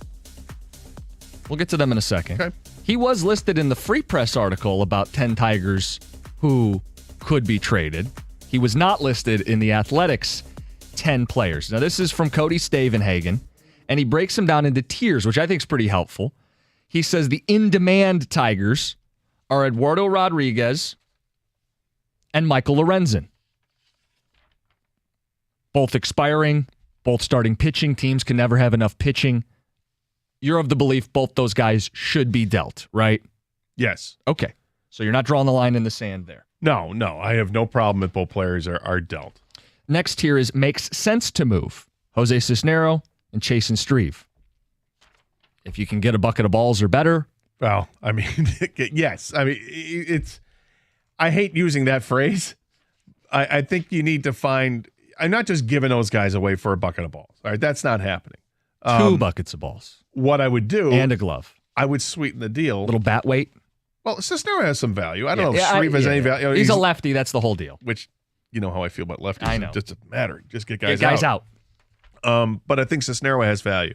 So if you were to add Cisnero to a Rodriguez deal to sweeten it up, and I think it is a little bit of a sweetener, that's what I would do. I would try to package it to get the better player in return. So it's like a whipped cream on a sundae or a cherry on top. You a sprinkles guy? It's a You a sprinkles guy? Yeah, I'm not really a sprinkles guy, but it's sprinkles. Hot fudge? Oh yeah. Okay. Yeah, I'm more butterscotch, but I'm good. Caramel. So is he Salted butterscotch? caramel. So who's butterscotch? Is that I'm looking at the list here. Let's go to the next tier. So I think we're cool with those 4 being dealt, assuming the return is. No one's Harris going to does his shed a job. tear when any of those guys are gone. Those guys are gone. If the next tier is less likely. Alex Lang, Jason Foley, team control. You don't have to trade him. Foley especially looks really good at the back end of the pen. Yeah. Did you draw the line in the sand there? Are you okay if those guys are dealt this week? No, I have a problem. Okay. With who's it? Foley and who's the other one? Lang. I don't have a problem with Lang as much because Lang is inconsistent. He had a really great stretch of like 12, 15 games where he was damn near you couldn't hit him. But he has been woefully inconsistent prior to that and after that. So I don't have a problem with him. I think that might be a butterscotch sweetener to throw on with one of the starters that might really get you something. I don't have a problem with him going. Foley, I would. I really like Foley. I like his makeup. I think he's a future closer. Throws high 90s, has other pitches. Keeps the ball down, can get a ground ball. Gets it in the strike zone. He just fills up the strike zone. I'm not worried about him walking as many guys as I am with Lang. I'm convinced if people didn't swing at all, Lang would never get strikeouts. Because that curveball is very rarely a strike. Yeah, it's a great pitch. But if you have discipline as a hitter that I'm not swinging. He's got to throw it for a strike. I'm not swinging. You could benefit from that. I agree with you. 2 others in the less likely category, Tyler Holton and Spencer Turnbull. Now, I think these are 2 people haven't talked about. Holton, guy's a rookie, and he's doing a great job. It's not high leverage, but he's 1.7 ERA in 34 games. His whip is .92. He leads rookies. Is it ERA and whip? I think so, and he's done it over a good chunk of innings. In a couple of other categories as well. Team control till 2028. He's one I'm not moving actively shopping. Turnbull, I could move Turnbull. I would. What's the deal with him? This like neck injury that kind of felt like it came out of nowhere, and we haven't really gotten much of an update. Obviously, threw that no hitter, and it was great, right? And the sky was a limit. Spencer Turnbull was a guy that I remember reading an article a couple years ago. I think it was maybe 3 years ago. There were different tiers of pitchers in Major League Baseball, and he was in like this 4th tier of pitchers. And the comment about him was that this is a guy that everybody says has great stuff and can put it together. And when he puts it together, he's going to be a very good pitcher. They didn't use the word dominant, but a very good pitcher. And sure enough, it wasn't long after that he had the no-hitter and he had strung together a bunch of really good games and then got hurt. And came back this year and was not the same guy that you expected, and now he's rehabbing from the neck thing. And if they move on from him, I get it. If you get a good enough offer, go ahead and do it. the Tigers have pitching in the minors that will be coming up in the next couple of years that should be, Turnbull-esque. Can I say that? You big Manning guy or not Madden guy? I like Ty Madden. He's had a decent season, and we'll see how he does in the second half of the season. He started off with I think he struck out 11 in like 4 2/3 or something the other day. So I want to say this the right way because Tiger fans are tortured with failed bullpens, but it does feel like finding bullpen arms. I want to hang on to them. Right? Yeah. Because but it feels like failed starters turn into bullpen arms, and if they have a logjam of arms, I'm not opposed to getting rid of a couple relievers, knowing you've got some guys in the pipeline who might, end up in those roles in the coming years. I get you, but I think that the reason that the Tigers have been competitive this year is in large part because the bullpen has been so good for guys like, who the hell is Tyler Holton? Right. And I have to keep asking myself, is it Tyler? Is that his name, Tyler? Is it Ty? Yes, Tyler Holton. He's been amazing. Holton? Which one is it? Exactly. 53 innings worth, and he's got an ERA of 1.7. Yeah. But they just found him. The point was they got rid of Jimenez and who's the other arm they got rid of out of the bullpen last year? Jimenez and Soto, and they've replaced him. And the replaceability with a whole bunch of young arms. I'm not against trading away Lang, Foley, Holton, less so, but those guys I think are on the table. Well, if you're looking for your real sweetener, then it's Holton or Foley, right? Over Lang. Those guys have had the better year. And to know, again, it's about control and about how young they are. Between the two of them, they've thrown 97 innings worth this year, and their ERA is like 1.85 between the two of them. I mean, it's Federer, it's Hinch, it's matchups, it's a lot. Harris to an extent, filling out those bullpen spots. Last category is long shot. Okay, go ahead. This is where the organization obviously has a leg up because they are the organization and they know what they have. They know what the pitching coach knows, A.J. Hinch knows, and together they talk to Scott Harris, they have their scouts, and they all know. They know what they have with these guys. They also know if they feel like they can develop other players and say, oh, yeah, we got a bunch of Tyler Holtons in the organization. We feel like this guy and this guy, they can come up and do the same thing. We're okay. We're comfortable if we have to move one of these guys in order to get some teams, top 3 prospect. If we trade it off with Rodriguez and Holton, what does that get us? Probably get you something pretty good. Somebody that's going to compete for this team and be a starter next year. I don't think any tears would be shed if the first 8 names on the list were dealt. The next 2 long shots, I think, would ruffle feathers. Kerry Carpenter and Tarek Skubal. Yeah, no on either one of them. I think those are 2 pieces that are part of the core of this team. And when you've got a position player of Kerry Carpenter, and everybody knows I'm a big Kerry Carpenter fan. I'm not going to hide from that. But the guy just flat out hits, right? So you don't have many of those guys. In fact, I feel like the lineup every night, it's the middle 3 guys, and if they're not doing anything, the team has no chance.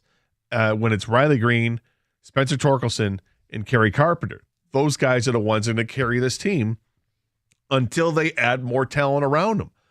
I'm not trading Kerry Carpenter, and I sure as hell don't want to trade Tarek Skubal, might be the best pitcher in the organization. Yeah, I'm not looking to move either of them. No, so I'm not moving either one of those guys. Those guys are part of the core. These are, borderline untouchable. If you're going to be winning anything in the next couple seasons, you're going to want a 25-year-old left-handed hitter in Kerry Carpenter to continue developing. Yeah. How about that concept? Developing a hitter. And Tarek Skubal. I mean, every time I watch the guy, he's filthy. He's If you're looking to give up pitching depth. When he had the rough outing, the first one back, and he was pissed about it, and he didn't miss by much. He got hit up a little bit, but he corrected those mistakes the next time out, and he does look filthy at times. He misses bats, as they say. If you got a lefty throwing that hard with that kind of break, hey, if you want to get rid of some of the pitching glut that you have, it's not going to be a Skubal trade. Not if it was me. All right, let's go to Andy. Andy, you've been waiting. You had an issue with the Jake Rogers comment that Gator made because he says, hey, we got to get some catchers back in some of these trades. What do you think? Jake Rogers is the best defensive catcher in the American League, if not all of baseball. We have found our catcher. He almost won the game for us last night when he threw out Moniak at third. He's got a howitzer for an arm. I actually like the Verlander trade because of how Jake Rogers has turned out. We have our catcher. Andy, I was kind of nodding until the end of the... You can't say you like the Verlander trade. The guy went on to be an ace on a World Series team and win the Cy Young. Okay. We got maybe a decent defensive catcher. Andy, I'm with you on... Qualify that. Okay. Yeah. if Verlander had stayed here, he wouldn't have continued to do what he did. That's part of my point. So, yeah, you're right. He went on and did great things with Houston. But so the point about Rodgers, he is a great pitch framer, which is still an art until they go robo-umps. And you're right, he has a big arm, and he's one of the better catchers at stopping the run game. The question is, does he hit consistently enough? I know the catcher position is, most of these guys aren't offensive dynamos, so you can get away with it a little more. But Haas has been such a disaster that they do need catcher depth, depending on what you think of Rodgers. You look like you're pondering something. I always have a hard time gauging the defensive capabilities of a catcher. I think he's got a great arm. There's no question about that. You do a random Google search on defensive stats for catchers, and he shows up as a top 10 guy when it comes to framing pitches. He's 7th on this list.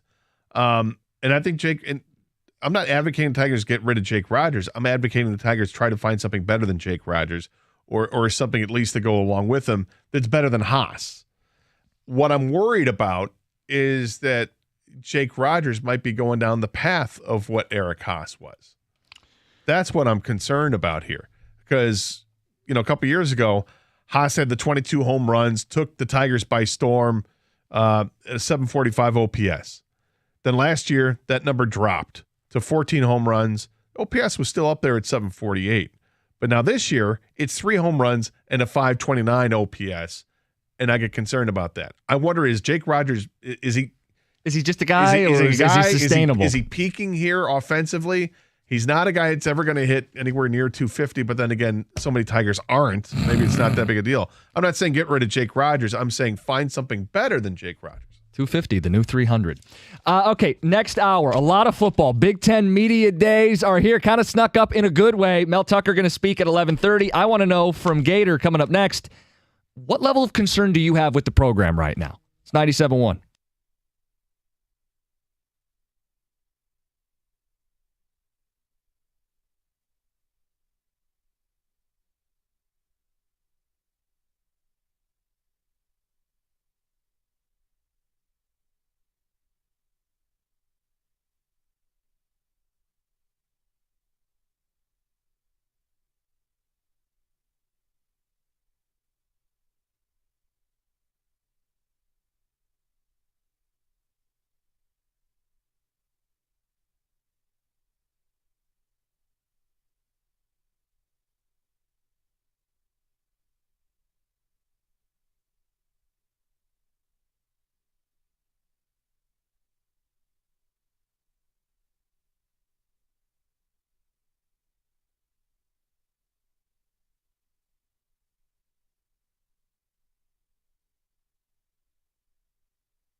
Brought to you by Chrysler Dodge Jeep Ram of Southfield. As the MLB trade deadline inches closer, players have continued performing with the thought of possibly being moved in less than a week. And after his start last night, Eduardo Rodriguez is just going to keep doing his thing while he's a Tiger.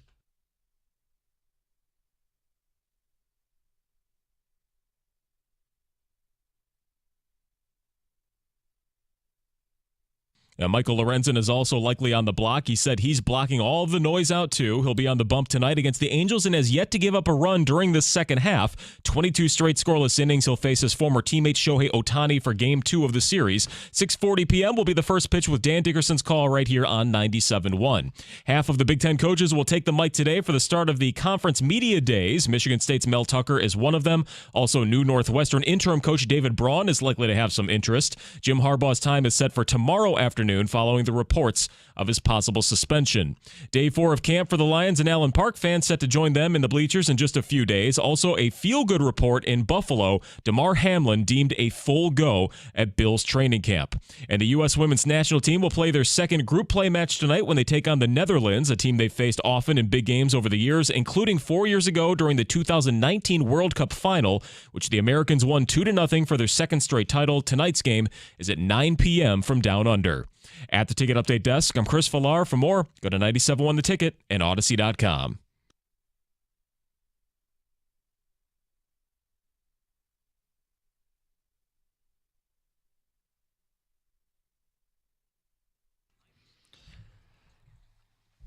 Football in the air. Mel Tucker speaks at 11:30. Jim Costa in for Doug Karsh today. Gator, I want the focus on Michigan State. I know a lot of the Harbaugh headlines. We started the show with it. You talked about it yesterday. Let's focus on Mel because this is a big year. Coming off a 5-7 season, I would argue there still really isn't an identity for the program under Mel Tucker. They are breaking in a new quarterback, still figuring that out. They don't have any plus skill positions. They return a bad offensive line. They come back, but it was a bad offensive line. Gator, how concerned are you with the state of the program as they enter what is year 4 for Tucker? I'm not terribly concerned. I think they definitely have some obstacles this year, and they've got some things that they have to do to make everybody in the fan base feel better about themselves and better about the program. And everything with me starts with the offensive and defensive lines. And if I look back at last year and you see it, if you just base it on record 5-7, it's not good. You know, you come off that 11-win team. You had a great balance because you had an outstanding running back, but you're able to throw the ball as well. But you've lost some big pieces since then. Obviously, you know, losing Kenneth Walker to the draft hurt the team last year. But then from last year's team, you lose wide receivers, your top couple wide receivers, and it's going to be a tough go because they don't have that guy ready to take over. They don't have a Jaden Reed on this team. Right, Keon Coleman's down at Florida State. Yeah, and when Coleman left, that was really hard to take. But Trey Mosley's got experience. I think he's a good receiver, and I think he fits the mold of what Michigan State does seemingly every year. Is the guy that stays in the program gets better every year at wide receiver, and eventually, when you're a senior, you end up being pretty good. All right, not great, but pretty good. Whether it's a Benny Fowler type or whomever. Keyshawn Martin. Yeah, Lippett. You know, they got a bunch of guys that just when they just graduated, they were pretty good receivers. It's everybody behind him. Someone's got to step up. Whether it's Montori Foster or Jerron Glover, Antonio Gates Jr., someone has to step up in that receiving core. But the biggest question mark is quarterback. You know, you got this battle here. It looks like it's Noah Kim's job. But he's going to get some competition from Caton Hauser, who is the kid who was really highly recruited, coming in as a redshirt freshman. I imagine it's Noah Kim's job, his job to lose. There's some decent reports coming out of spring ball, how he looked and how he's prepared in the offseason. But Michigan State has got to develop that quarterback. They have to develop him. And if they do, then they can do some things here. Because we expect that young players get better as they get older.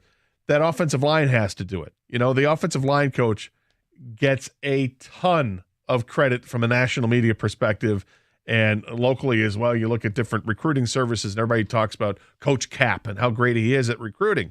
Well, that's great, but need the players to show it as well, not just grabbing these guys that have 4 stars next to the name, but actually making them better players.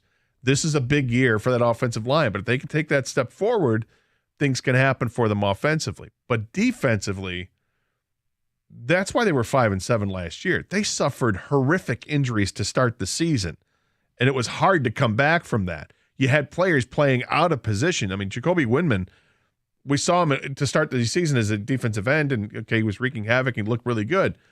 But then when you saw him later in the season when he was able to move back to linebacker, you're like, wait a minute. He's actually a linebacker? He looks really good there. And then the incident happens in a tunnel, and the rest of the season is just completely ruined for Michigan State. But I think that defense can be sneaky good. They've got big guys in the defensive line. If they're healthy coming back this year, which they should be, you never know who's going to get hurt, but barring injuries, they've got a talented group there. The big question mark lies in the secondary for Michigan State. But I like their linebackers. I like the front 7. I think they've got some playmakers there for sure. They've got the transfer from Texas A&M, Tamis, I think is his last name. 5-star guy, very highly recruited. He's going to play defensive end, and we'll see what kind of an impact he can make. But I like what Michigan State's got on defense. But, teams really go as far as your quarterback takes you. Can they develop the quarterback? Can they protect the quarterback? Can they get any semblance of a running game? I mean, it screams to me it's like a 500 team right now, but it's like building blocks, too, to being better in the future. And I can be patient with Michigan State for another year. But if let's say they put their cards on the table and it's all Noah Kim, and it doesn't pan out, well, then, you're kicking the can down the road. Caton Hauser's turn. Is he good enough to be the guy? We'll see. Not to minimize the quarterback position, but that's not my biggest thing I'm looking for this year for Michigan State. To me, I got to see an identity, and I think it's got to be on defense. Like, I think there's a world where, they're not winning 10 games this year. They might win half of that, 5 or 6 wins.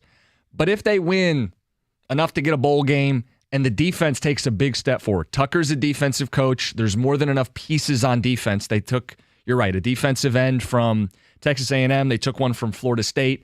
Barrow's back in the middle. They have a good front 7 in terms of experience coming back. The defense needs to be the strength of this team. If Mel Tucker's going to intentionally, on purpose, coach up the defensive backs in the secondary, it can't be an issue anymore. Like Gator, no, I don't think they're going to win 10 games. But if this year they find an identity, and it is, we're a mean defensive team, we can keep it low scoring, we can make life easier for our quarterback who's new and doesn't have a bunch of receivers, who's playing behind an offensive line that hasn't done quarterbacks any favors at MSU for several years, they can find ways to be scrappy, competitive, and win as many games as they lose, ideally more. I think they need an identity. Like, I would ask you and any Spartan fan listening, what is the identity of Mel Tucker's program 3 years in, going into year 4? When you look at Michigan State, what are they known for? What do they do well? Because under D'Antonio, they played great defense. They ran the ball. I don't see an identity to Mel Tucker's MSU team. Yeah, I don't see it yet. I think it develops on defense, and I think it's that front 7. They can get after you. I think they've got a lot of talent that can get after the quarterback. Can they get home? If they get home, this is a team that's going to turn the ball over a lot and give it back to their offense because they've got guys like Bogle and like Windman. They're so solid up the middle with the big guys, Harmon, Barrow, and Maverick Hansen. These guys are big bodies that can clog things up there. I'm concerned about the secondary. But if you get the pass rush, that helps the secondary out a lot. You look at the Lions for the last couple of years, and big question mark, the secondary was always the problem. But if you get the pass rush, it helps things out. These guys stay healthy. You get a healthy Bogle all year, you get a healthy Windman all year. I like the chances. And I'm like I said about the transfer, I'm dying to see how good he is. There's a reason he was a 5-star recruit, one of the top recruits in the country a couple of years ago. Gator, I think there's nuanced in this conversation. If Michigan State, the over-under, I think, is 4.5 or 5.5. Like, they're not expected to be a very good team. If they win 5, 6, 7 games, somewhere in that neighborhood of no real improvement, you're going to look to Tucker and go, what the hell's the deal here? Is he the guy for the job? The only caveat would be if they find an identity and they have something to build off of, which to me is defense. I mean, they might find a capable quarterback in all of this, but if they're not going to play defense and you have a defensive head coach and you're a 500 team, I mean, crank up the seat warmer, as you guys say. Yeah, well, but they should get off to a good start. Play Central Michigan. It's always seemingly a tougher game. Watch yourself. I know. I've been hurt before. We got a good defense coming back. We do. Okay. I've watched my team get beat by Central. That's no good. But then Richmond, let's say State gets off to a great 2-0 start. Well, then they host Washington. That's a loss. It probably is, but it's a game at Michigan State, and we'll see. It's the 5:00 game on Peacock for that Saturday afternoon. And I imagine that Spartan Stadium would be raucous for that one. Spartan fans didn't like what happened last year. Penix was awfully good. But State can get, let's say that they show up but don't win, but they play well. Then they play Maryland. Can they get off to a 3-1 start before they head out to Iowa? Iowa's an interesting team because of the transfers they have. It's an interesting situation they have there. And then they've got Rutgers after that. Looks like you could put together some wins, but then the gauntlet comes. And can Michigan State compete? There's nothing wrong with admitting that Penn State, Ohio State, and Michigan are all better than Michigan State, and those are absolute losses. And if you want to look at Washington and say it's a loss, I'm not going to fight you on that, right? That's 4 right away. Playing at Minnesota is not going to be easy. PJ Fleck's a really good coach. He's not just a salesman. That's my opinion. I think other people just think he's a salesman, but whatever. They're not going to be favored in many of these games. But can they fight, and can they give you something that makes you think that they're on the right path? If it looks like Noah Kin's developed as this quarterback that you expect him to be, I think Spartan fans can end up being patient. If it's 7 wins, I don't think anybody has an issue at Michigan State. If it's a repeat of 5 and 7, then I think it might be a disappointing season, but you better show some improvement. Well, I think it's more than a disappointing season. It becomes kind of a referendum on the program. Like, where are you going? Back-to-back losing seasons for one of the highest-paid coaches, a major investment. I get that, but it's a major investment in winning, and you're going to go back-to-back years without a bowl game, and if your defense is still putrid, I would look at it and go, why the hell did we hire and pay this guy if I was a Spartan fan? Because you have to develop the team, and let's see if they can develop this team and see if his recruiting classes get going here. And, it's hard to recruit the way that he came in because of taking the job after it was already in March, and then you've got COVID that hits you. Tough. But those excuses are out the door after this season. That's my point. So I think he has this year's, I guess my point is this year is kind of the last grace year that he has. Okay. And then 2024 is you better show that you're a bowl winning team again, or bowl caliber I'd say, that'd be year 5. You can't just be like a bowl team. We know what these teams have been like. We know what the schedule has been, not schedule, but the landscape of college football with the whole COVID thing threw everything off. I'm fine with giving him. And because they had the 11-win season, everybody now feels like the bar is there. Well, shouldn't the bar be there? Not yet. When? I don't think so. Well, I think let's see what happens this year, and that's why I think this is such a pivotal year, because it will swing perception of the program in a dramatic way, right? I still have very calm expectations about this team. I didn't say they got to win 10 or 11 games. I said, can you find an identity, play a little defense, show me they hired the right coach? Yeah, but to get back to 11 wins, they're not at Michigan's level. They're not at Ohio State's level. They're not at Penn State's level yet. Can they sneak up and beat those teams once in a while? They can, and they have, but they need to do more consistently and, build this base. And I think they're doing a good job of building the base. Okay, I want to hear from Michigan State fans. What is the identity of this program? What are your expectations going into year 4 for Mel Tucker? Bottom of the hour, 11:30. I have a big Big Ten opinion. I don't think Ohio State is the biggest threat to the Michigan Wolverines. Wow. I want to know how that will be received. We'll do it bottom of the hour. It's Karsch Anderson, 97.1.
I think the answer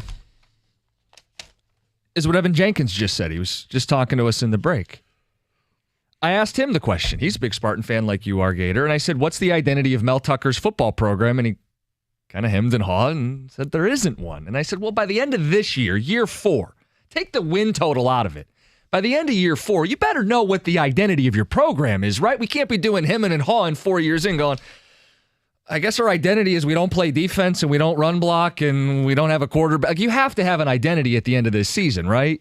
Well, I think that what they are, they can be a scrappy team, and you want more than just scrappiness. And, it's a team that competes. The game against Michigan, were they outmatched? Mm-hmm. Yeah. But you know what? It was still a scrappy game despite what happened in the tunnel. During the game, it was scrappy. They did show pride. They could have gotten blown out by far worse than what they did. Look, they weren't in the game where they're going to have a chance to win the game, but they kept things closer than they expected. And I think that was some of the frustration with Michigan fans out there, is that they didn't get that blowout. They didn't get that extra touchdown that they wanted to when they tried desperately to get that extra touchdown. But your identity can't be we hang in and lose. Well, yeah, but I think the other thing that gets lost is that you are focusing on the 5 and 7 aspect of it. And instead, I think Spartan fans will look at it and go, okay, Peyton Thorne banged up to start the season, toughed it out the rest of the way, and he wasn't anywhere near what he was. Mm-hmm. You lose Darius Snow right off the bat. You lost the safety, Xavier Henderson, right off the bat. Those are 2 of your best players. And then Bogle gets hurt. Now you got to throw Windman out of whack. I mean, these are major differences, changes to your defense that you have to overcome. And they're not ready to do it yet because they're still in the first couple of years of Mel Tucker's reign here. No, they're not. I'm saying last year. Okay. They were. This is why I'm justifying a 5 and 7. I think this year they could scare some teams because defensively, that front 7 is intimidating. Oh, I think they hit the portal the right way. They got some good pass rushers. I'm not burying the program. I'm saying this year, step into the light and show me that you can build a great defense. This is the year that front 7, this is where the identity may come, and it may come as a ferociousness of the defense from that front 7. It doesn't mean that it's going to translate all throughout the entire team, but I think the one aspect of this team, I think they're going to get after the quarterback. I think that's the type of team I think you're going to see. And if you can get after the quarterback, it inspires, and maybe other guys can step up. I mean, their linebackers are solid. Cal Holiday, hopefully Snow comes back. I don't know how soon he'll come back, but he'll come back at some point.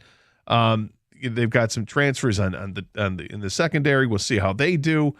But guys also decided to come. Chuck Brantley putting himself in the portal and taking himself out and says, "No, I'm going to stay here at Michigan State." I think that's a big thing for Michigan State too. They've got like a brotherhood with each other, and they want to play for each other, and that can take you ways. What's it going to relate to on the scoreboard? I don't know. I'm excited to see what happens this year because I think they might be better than people are expecting. Because I think people are expecting a 4 or 5 win team. I think it's a better than 500 team, but are they a 7-win team or are they a 9-win team? Tough to get to 9 because you're going to have to knock off a big dog to get there. Yeah, again, I don't think they have to win 10 games. I don't think Tucker, has to win double digits to save his job. I'm not trying to perpetuate that. I'm just saying by year 4, at the end, the conclusion of the season, whether they win 6, 7, 8 games, whether they pull off a big upset or not, you better be able to look at your team and go, I get it. I see the vision. I get what we're trying to build. Because as they go into year 4, I don't think that exists. I think they don't know who the quarterback is. I think they don't have any proven skill positions at receiver. Mosley's a nice player. They don't have a great running back. It's a Wisconsin cast-off in Berger. They got Nathan Carter, the transfer UConn, we'll see what he can do. I mean, he was pretty good last year. And Gator, they returned 5 offensive linemen, but I think this is a danger this time of year. People get caught up in returning starters. The question is, are you returning good starters? There's really not a metric for that, but that's what you have to ask. Like if a team brings back 16 players who were starters, but they were a 2-win team, that's not the same thing as a team that brings back 16 starters from a 10-win team. So Michigan State hasn't run the ball well or protected their quarterback well. So when they bring back 5 offensive linemen, I don't view that as a strength. Now, maybe they develop because we know offensive linemen don't come ready out of the box as 18-year-olds. Right. But I'm skeptical that they suddenly have this ferocious offensive line that's going to maul people and run for 200 yards a game. I don't think they have that in them right now. Well, this is where it's going to... Can Coach Cap coach them up, all right? Because now he's starting to see some of his recruits are getting rotations in now. Okay, and are they going to be able to take over for some of these guys that are holdovers from the D'Antonio era? Is he able to coach those guys up for their last year being around here? There's a fair questions to ask because offensively, there's a ton of questions about Michigan State. Are they going to be able to move the ball at all? I think the running game might be slightly better than what it was last year, but the passing, it's a tough road to convince me that it's better because I don't think it is. Now, is a healthy Noah Kim better than an unhealthy Peyton Thorne? Probably, but that unhealthy Peyton Thorne had some really good receivers to work with, and I'm not sure that Noah Kim's got the same thing going with this year's crop of receivers at Michigan State. I'd feel better if Keon Coleman were here, but he's not. And that's disappointing. Some of the ticket text, Tucker's identity is a horrible defense. That's from Mike. Another one says, Mel Tucker's identity is a horse bleep football coach. He admitted it. They'll win another 5 games. People say their identity, basketball. It's from Gary in Birmingham. Look, it's all fair until they start winning again. I take all the shots. Sure, they're going to have to. I do think that front seven can be pretty good, though. They've got a rotation of guys in the defensive line in particular that can get after you. I think these two push back. They say, I'm a Michigan fan, but I learned a long time ago you underestimate MSU at your own peril. Anytime you think they're down, they win big. If I'm a Michigan State fan, I'd love for that to be the identity of the team again, because that was D'Antonio ball, right? His chip on the shoulder, underdog, don't call us little brother. We're the little engine that could. We're going to win these games.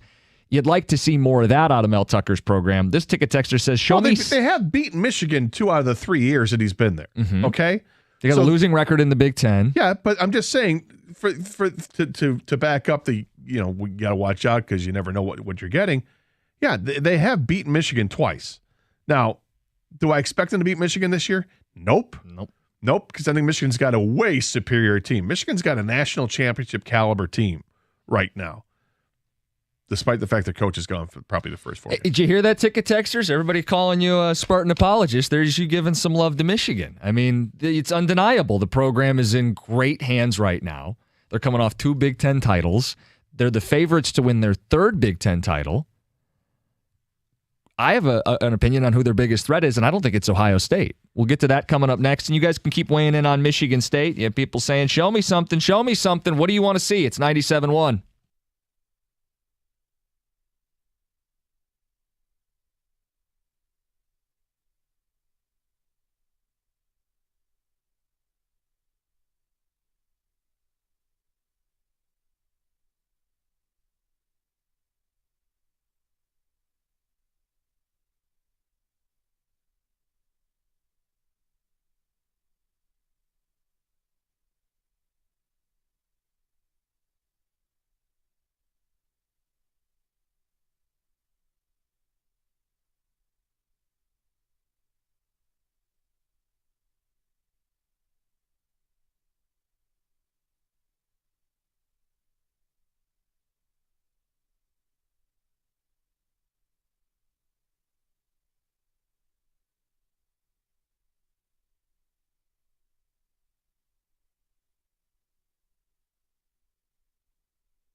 clean up the ticket text, and then I want to present a big Big Ten opinion. Michigan, of course, reigning Big Ten champions. I don't think their biggest threat is Ohio State. I'll tell you who it is after we hear from some of you guys.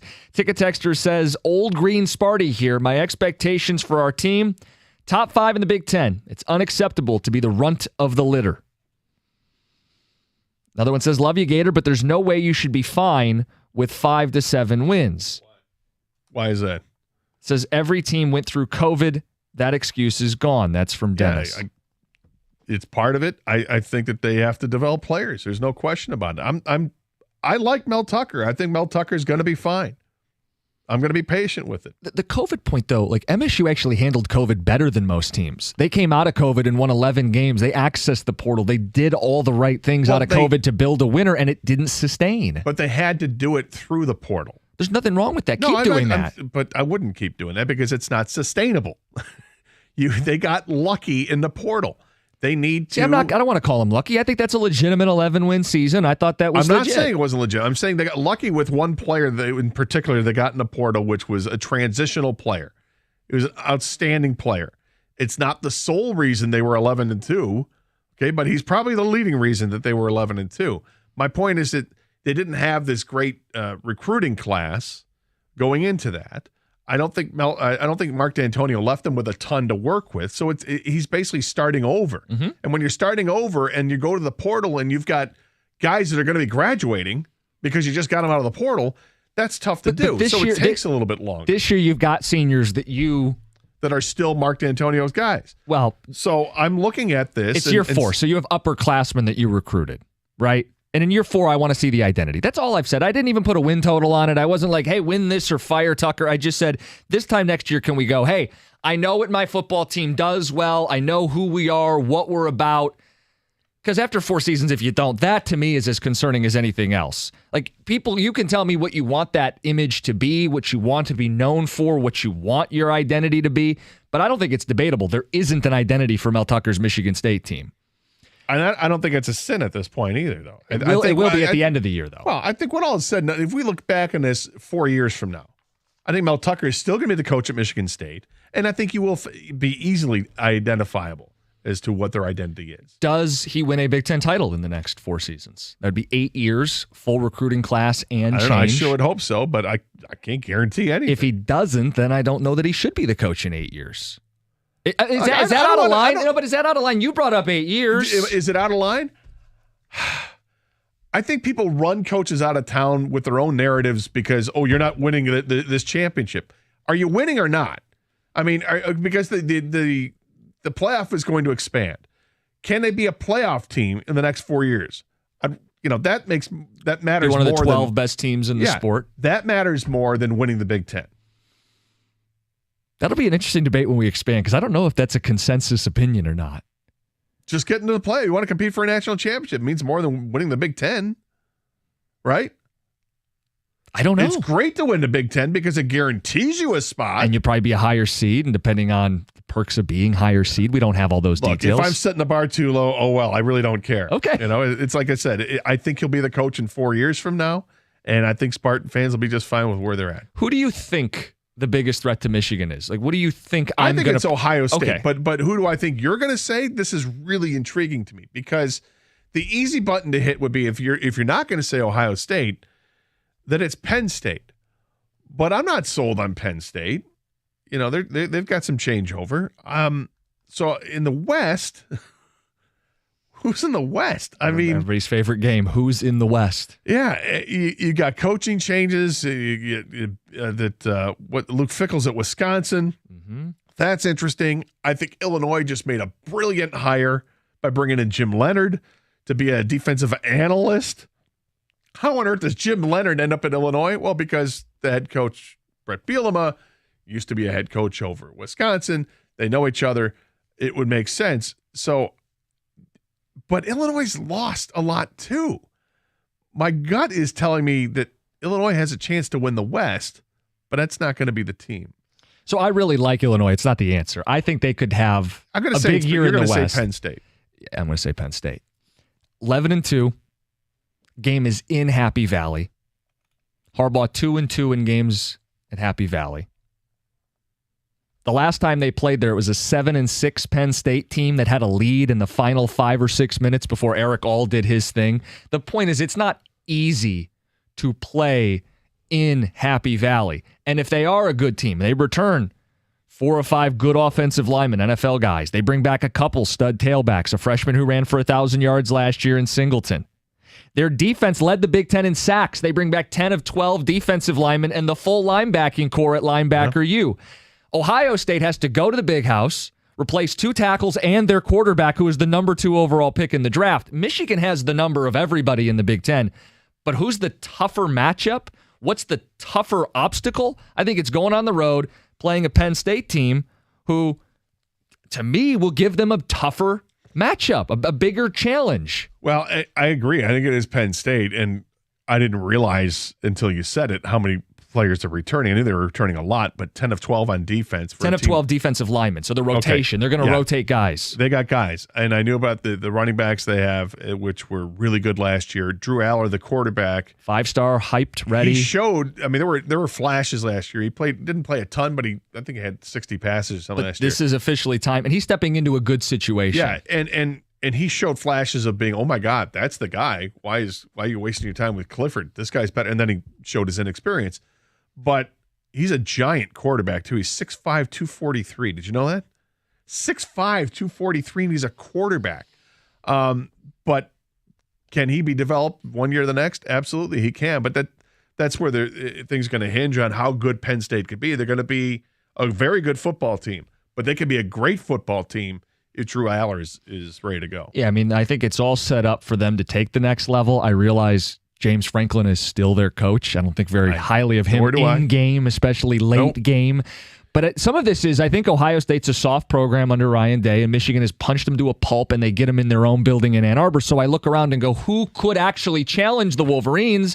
And Penn State has an 11-win team, a lot coming back, playing in their home building, their home stadium where they do get loud, and they've given Michigan trouble even when they're just an average 7-6 team. Yeah, I look at Penn State as the biggest threat to Michigan. Does that sit well with you? 248-539-9797. And with Ohio State, I mean, it's just the big question mark is how good is the quarterback going to be? Is it McCord that's going to it's not going to get the start? I mean, is he ready to go? I don't know what kind of quarterback he is. I know that he'll have tremendous receivers because they always do, and bringing back Marvin Harrison Jr. and others, they're fine. They bring back a great running attack at Ohio State. They just reload on the offensive line seemingly. They reload everywhere because they are Ohio State. But interesting, you called them soft under Ryan Day. Mm-hmm. They can't argue that because they've been punched in the mouth 2 years in a row by Michigan and haven't answered it. Can they answer it this year with an inexperienced quarterback? I don't know. The one thing is they got a motivated defensive end. I'll tell you that. Sure, and if you believe the way too early NFL draft stuff, they have several front seven guys who will go high in the draft. Michigan's offensive line brings back both guards, both tailbacks. They bring back two guys on the offensive line that are first team, preseason All-Americans. Yeah. They bring back 2 great running backs. I mean, it's entirely possible Michigan runs through Ohio State and Penn State like they did last year with the same nucleus up front, and they go on to win a Big Ten title. But I was just trying to see who I thought could give them the toughest test. I think Penn State is probably the answer. I would agree with you. You mentioned Wisconsin. They're the team I can't figure out in the Big Ten because they're going through a major identity change. They are, when I think of Wisconsin football, I think of 330-pound, corn-fed offensive linemen, and they're going to the air raid. They brought in Phil Longo and SMU's quarterback, Tanner Mordecai. They want to sling the ball around. That's an identity crisis. I mean, it might click, or it might take a little bit. Yeah, but they still have a great running back. Allen. And Luke Fickell is an interesting coach, interesting choice that he's going to change things up like that. You're right. The identity change there. We'll see how that works out. I mean, maybe it takes like a fish to water and they win the West and they give them the biggest challenge. Well, it is the West. And right now, until USC gets there, it's and even then they're not going to have divisions apparently. So this is kind of the year to do it. This is the year to take advantage of it. The West and the Big Ten is fun because you've got teams like Iowa that always show up every couple of years. Is this Wisconsin an Iowa year? Has a pedigree. Illinois, I think Brett Bielema is a great coach. So Illinois, can they get better? I know they lost a lot, but can they get better just because of Bielema It's year 3, Bielema. Yeah. Good offensive and defensive lines return. They were one of the 3 best defenses statistically a year ago. You bring in a new coach at Nebraska. You could sell me they're the sneaky team in the West. I wouldn't put them number 2 in the conference. I feel like there's 4 sneaky teams in the West. Every year. Let's go to the phones. Joe, you're next up. You're on 97.1. Hey, how's it going, guys? What's up? So I just wanted to touch on, I'm a diehard Michigan fan, and that Ohio State game, I mean, even though we've bullied them these past 2 years, that still scares me. And I know, like, Kyle McCord's coming in. He's brand new, but he's still throwing to Emeka Egbuka and Marvin Harrison Jr. To me, that's still the toughest game on the schedule. I know we have them at home.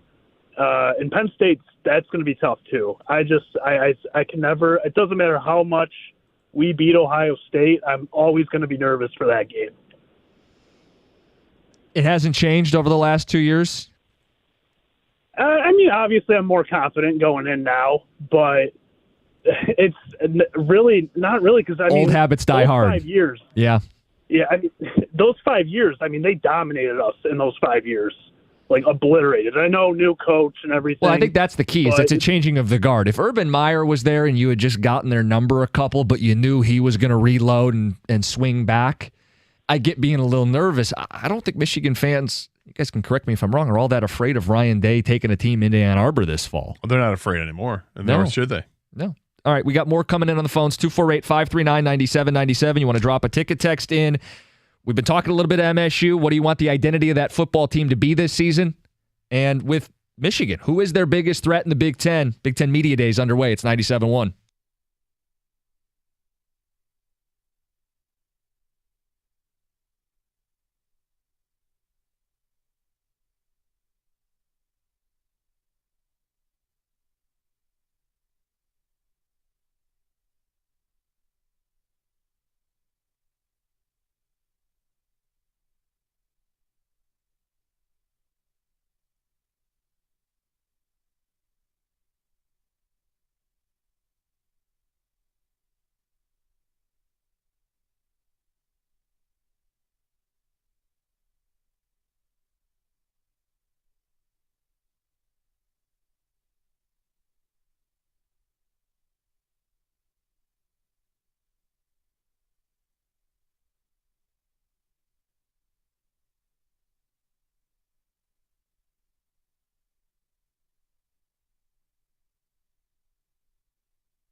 All right, we'll get back to the phones. 248-539-9797. I said Michigan football's biggest challenge this year in the Big Ten is not Ohio State, but Penn State. Game is in Happy Valley. Harbaugh 2-2 there. Last time they went, it was a 7-6 Penn State team that went down to the wire with a fourth quarter lead. They bring back a lot from an 11-win team. I think that's a bigger threat than Ohio State. When you get them in your building and they're replacing a quarterback and a couple offensive linemen, and generally you're not afraid of Ohio State anymore. Is it Penn State? Is it Ohio State? Is it somebody else? And then we've been entertaining Michigan State talk because today's Big Ten Media Days, and Mel Tucker's speaking at the podium. And Gator, I don't know that he said anything interesting yet, but we are monitoring. And I just said, what is the identity in year four for Mel Tucker? Can you answer it? What do you want it to be? What are your expectations as he gets more entrenched in East Lansing? Let's go to Brian in Detroit. Brian, you're next up on Carson Anderson. Fellas, Gator, I understand where you stand at, but I don't get it because I know when Michigan State walked off that field when they had Kenneth Walker, they thought they was the greatest thing going. They thought they was on their way. Now, a couple years later, they need to rebuild. Not when the portal's there. Not when Tucker lives in the portal. He should be able to do it a lot quicker. If that man doesn't go to get a bowl game this year, y'all need to make a decision on him. Why? Things are not going to get much. Because of the success they had those first couple years. All that talking, all that bragging about we on our way. I always find Brian, you're a Michigan fan, right, Brian? Yeah. Okay. Yeah. You're a Michigan State fan, right? No, Gator? I know. I'm not. I'm just saying that this is I guess I don't know. Maybe it's a difference in the fan base. Is that Michigan fans, once they get the success, they expect it year in and year out, and I get it. And they're a program that has the brand, and they're able, once they get on that train, they're able to get it going. And with Michigan State, it's not the same brand yet. They're not in the same place. And it's certainly not the same team that they had a couple of years ago. That was a really good offensive team that they had a couple of years ago when they won 11 games. It wasn't just Kenneth Walker. I mean, Peyton Thorne threw 27 touchdown passes that year. They had really good receivers. And now this year, it's a different quarterback. So I don't know what to expect, I guess is the thing, because I haven't seen Noah Kim play. I don't know what to expect out of the offense. I know the receivers aren't as good. Jim said it earlier. When your coach making that much money, he had that successful season. It's the portal out there. There's all kind of ways to get players. It doesn't take that long to be successful. And they've got some players to the portal for this season that we haven't seen yet, and I'm looking forward to it. But they're really on defense more than they got one who's a running back on offense, and then they've got the defensive couple defensive ends from Texas A&M. They got some guys in the secondary. We'll see how they do, but ultimately you're gonna go as far as a quarterback's going to take you offensively, and that's what's concerning. I just think bless Mel Tucker getting the contract. But Mel Tucker, I compare him to Matt Flynn when he threw those 6 touchdowns against the Lions. All right. And Seattle ran out there to hire him, thinking they hit the jackpot. And I think that's what Michigan State did. When they walked out that field and beat Michigan, they thought they had a top coach. And Mel Tucker, well, there was the whole. He hasn't even proved he's even a good. They did coach it 2 years in a row against a team that many would say was far superior in Michigan. They did it at Michigan, and they did it at Michigan State. They did it in back-to-back years. Those are feathers in the cap of Mel Tucker for sure. But you can only rest on that for so long, I guess is his point. I'm willing to be, as a Spartan fan, I'm willing to be a little bit more patient here. I don't know what they have with the quarterback. If Noah Kim ends up being not much of a quarterback this year, then okay, how soon do you switch to Caton Hauser, who is the higher recruited guy, and can he get on board where you start to feel better about the second half of the season? Going to be a rough stretch because that schedule is really tough, but do you feel better out of going into the offseason? Well, that's how I would look at it. Let's say Kim isn't the guy and you find that out through the season, but Hauser's the higher recruited player. He steps in, he flashes, you go, you know what? We got an identity. We found a great young quarterback. Maybe he pulls off an upset late in the season. You go, our identity is this kid slinging the ball all over the place. We're going to go Air Raid 2.0 next season. We're going to make some changes to the staff. That's all I'm asking for is by the end of the season, you figured some things out. And I actually think it's more likely that it's the defense that's the identity. It's also what's tried and true at MSU, that you say, hey, we found a couple defensive ends, one from Texas A&M, one from Florida State. We plugged them both in, uber athletes. Barrow in the middle, our D-line strong, our linebackers are strong, and Tucker can coach DBs. You find that out this season, and their secondary kind of fits in along with the rest of the defense. That to me is what I think you want from Michigan State is, hey, we believed in Mel Tucker when we brought him in from Colorado. We were willing to pay the freight to get him from a fellow Power 5 school. As soon as he was on the precipice of an 11-win season, we made sure to pay and take care of our guy. I thought at the time, right decision. I'm not saying they shouldn't have signed Mel Tucker. They shouldn't have extended Mel Tucker. But he has to continue to deliver on the Tuck coming slogan that Spartan fans embodied, and it can't turn into the slogan that he said at the podium last year. Like, you know what I'm saying? Like, that's the key here is don't make that the narrative. Your identity can't be our coach doesn't know what he's doing. Nobody wants that to be the narrative. And with Michigan State, I think the biggest questions are on offense.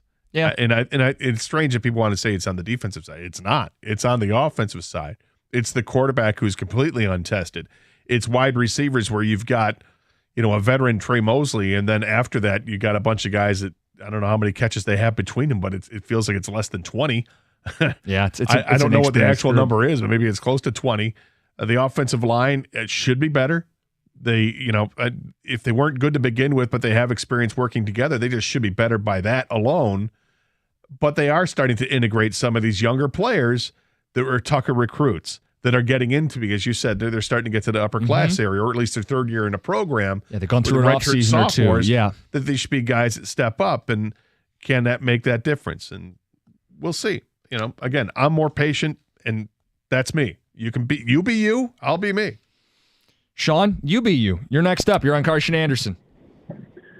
So, Jim, Penn State cannot be the biggest threat to Michigan. It just can't be. It has to be Ohio State. It will always be Ohio State. And you're putting way too much emphasis on where the games are being played. And where it needs to go is when the games are being played. So let's say they lose in Happy Valley, Michigan does. Is that the end of their season? If Penn State's undefeated, yes, but I don't think they'll be undefeated. So, no, you're right. The season will roll on. They'll still be alive. And what will be the biggest game of the year then? With one defeat by Penn State, it'll still be Ohio State. It's always Ohio State. As long as that rivalry exists, as long as those two teams are juggernauts and they're going to play the last game of the season, it's the number one biggest threat to Michigan always and always will be, period. So. I mean, the scenario where Penn State doesn't drop a game, the season ended in Happy Valley.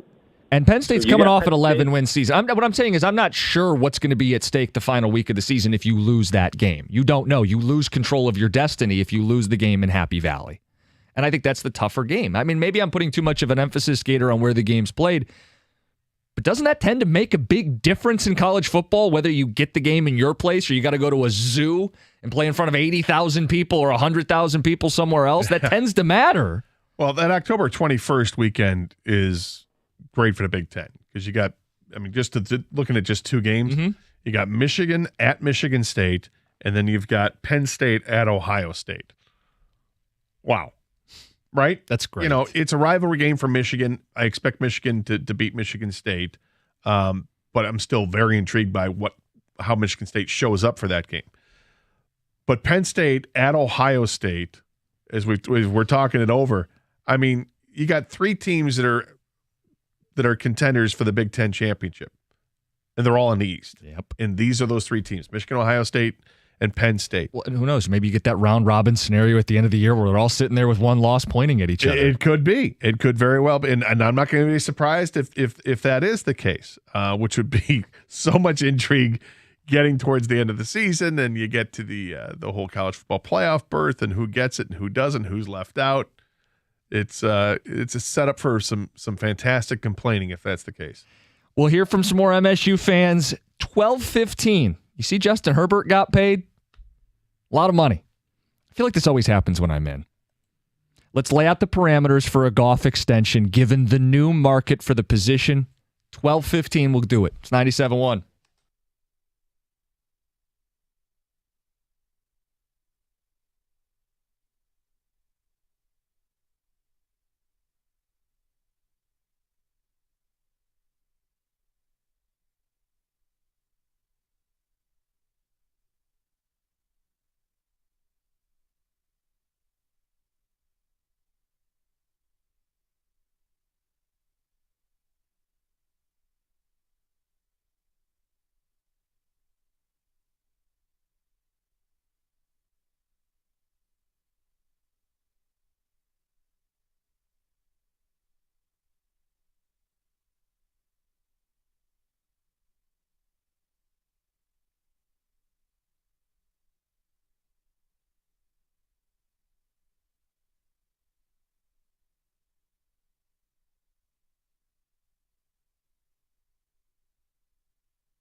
Gator, I have a couple quotes from Mel Tucker. None of this is earth-shattering, change the show over, but I do want to pass along some things the Spartan head football coach had to say at Big Ten Media Days. Jim Costa in for Doug Karsh. Tucker said on the defense, we're a lot healthier. We're at full strength. He says they got bigger on the D-line through the portal. He said our front seven is more stout. They will open their preseason camp on Wednesday in East Lansing, 1 week from today. He said he brought in an outside firm to help with team-building exercises. Says about Penn State at Ford Field, it's a great opportunity to be in Detroit where MSU recruits. It's a plus. Said he's pulling for Deion Sanders at Colorado. A whole bunch of this and that. We've asked the question, what's the identity for Mel Tucker going into year 4? What do you hope it is at the end of the season? Because you better know at the end of the season, maybe it is a stout front on defense, a la Mark D'Antonio years. Maybe it is they found their quarterback, Kim or Hauser, and they found a couple receivers, and they have a passing game that blossoms as the year goes on. But it can't be what it is today, which is a defensive head coach whose expertise is in the secondary, and they can't stop the pass for 2 straight seasons. Yeah, I will say this. As a Spartan, I've been very disappointed that the secondary hasn't been better under Mel Tucker. Because it's not just Mel Tucker, it's Harlan Barnett. I love Harlan Barnett. Yeah. Harlan and I worked years ago together. No-fly zone. Such a great guy. And, yeah, the architect of the no-fly zone. Mark D'Antonio was also a secondary coach. Mm-hmm. And they really worked that to brilliance. It hasn't happened yet at Michigan State. And it's like, wait a minute, how can – Mel Tucker, you are a guru of defensive backs, and it's not happened yet. And like I said, with Harlan there too, I just expect better, and I have expected better, and it hasn't shown up yet. Is this year that the secondary takes a big step forward? I don't know. I mean, I don't love the secondary right now, but maybe that's the thing. Maybe we'll love the secondary at the end of the season. What do you real quick, before I go back to the most, what do you want the identity of this team to be? What's going to make you like a happy, proud Spartan, not win-loss, but like my football team does this well? They are a pain in the ass to play against. That's what I want them to be. Okay. I want defensively, I want them to smash you in the mouth, and maybe you'll beat them on, there'll be some broken coverages, some big plays you'll give up, but by and large, you're in a fight because the defensive line can be so stalwart. And then same thing offensively, but it's going to have to be done with the running game. I don't see it with a passing game. That they're going to have to be able to open up holes and sustain drives with the offense on the field. And there's some different rules in college football this year too. I believe it's only inside of 2 minutes now that they of the second and fourth quarters that the clock the clock will stop to set up a first down, and then they'll start it up again. So that's going to speed games along too. So maybe that could be an advantage for Michigan State. As long as your defense isn't out there huffing and puffing. Well, yeah. Yeah, I mean, it's okay. Mike, let's go to you. You're on 97.1. You're on Karsh and Anderson. Mike, what do you think? Hey, Jim and Gator. Yeah, I think I agree a lot with what Gator's saying, and I was kind of calling in based on one of the callers who called all the time. I think that Noah Kim actually was maybe was going to win the job, or they were going to have 2 quarterbacks, and Peyton Thorne really didn't. I don't know if that was a huge loss. I don't think he wanted to stick around for that if he had other opportunities. I don't know if he was hurt last year, but with not a good offensive line, I think Noah Kim maybe was the better choice. I've seen him play a little bit. He looks better in the pocket than Thorne. He looked more comfortable. Thorne had a disappointing year last year. Now losing Coleman was a big loss. That's a huge blow. The defensive has improved. They had a lot of injuries on the defense last year. The defense has improved, I believe, and I want to see Tucker make those developments to see it on the field. But on paper, the defense has improved. I want that same kind of identity. I just think some of this feedback from some of these callers who say that we were bragging and we were walking off the field. No, there was none of that. We loved Kenneth Walker. He was a great kid. He was incredible. We had a senior offensive line that year too. We lost all those guys. They aren't even that good. So we knew it was smoke and mirrors, and I heard people on the radio say that, and none of the fans were bragging. We're not a bragging fan base at all. We're not a bragging fan base, and that's some other fan bases. Well, Mike, the only pushback. Never said that. Mike, I'm not going to deny that Michigan fans can be in your face, loud, obnoxious, arrogant, all of that. But you guys did have a legitimate thing with Tuck coming, right? That was like a rallying cry from the fan base. He's on his way. He's doing his thing. We're summiting the mountain one of these days. After a 5-7 season now, it's like, well, no, you don't understand. He's really taking his time, and it's going to be methodical, and not this year, maybe not next year, maybe in the next 4 years. Like, Mike, you can't deny that Tuck coming is a level of, hey, you can't stop this locomotive that is Michigan State football, and I don't feel like that's the same sentiment a year later. No one said that. We just liked our coach, man, and we've always Do you still been like him? A university that has been hiring minorities. And some of this feedback and the pay is because of his paycheck. There's a lot of overpaid coaches in NCAA, almost all of them. But, Mike, why is it wrong to bring up his contract? I think salary at that scale comes with expectations, right? Well, it does, but not to win the Big Ten every year. How about win the Big Ten within the next 3 years? Well, we'll see. Well, I'm just asking, would you set a standard for him or not? Because the contract sets a standard. I don't know if all the fans are on board. Like he said, we can afford to pay that, and we can afford to fire him. There are expectations. Right. Okay. But just the contract isn't the reason. The contract isn't a reason to fire him either. So it's not a reason to be disappointed. No, performance would be.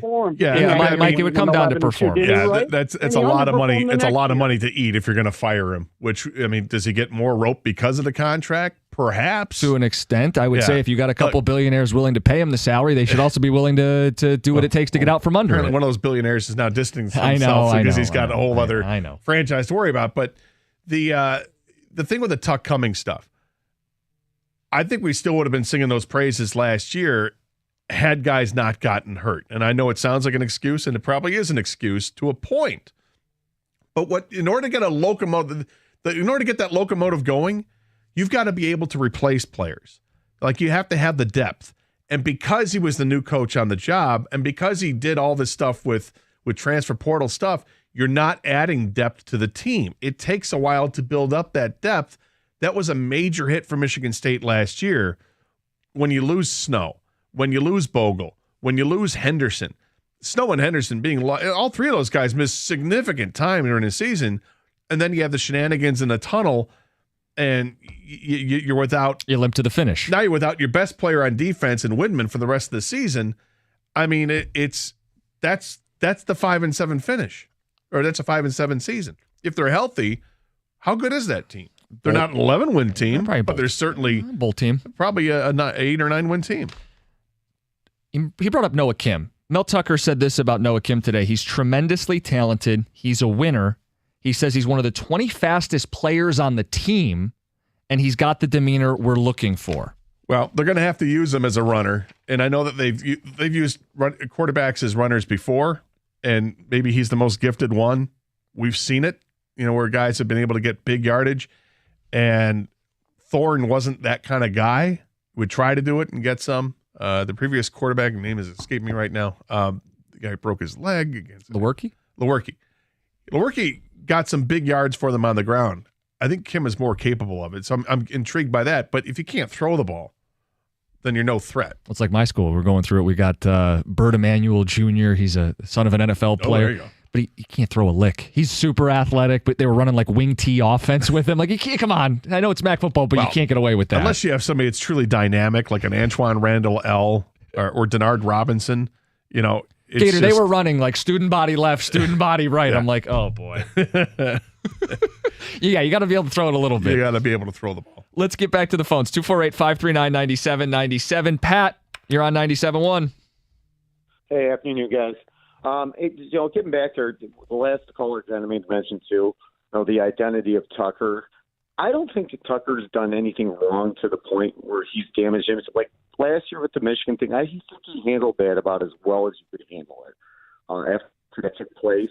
Mm-hmm. And yeah, they had injuries, and I think that deflated that team the rest of the year. But I think the big nail in the coffin that's really left everyone uncertain, that Indiana game was one you could not lose.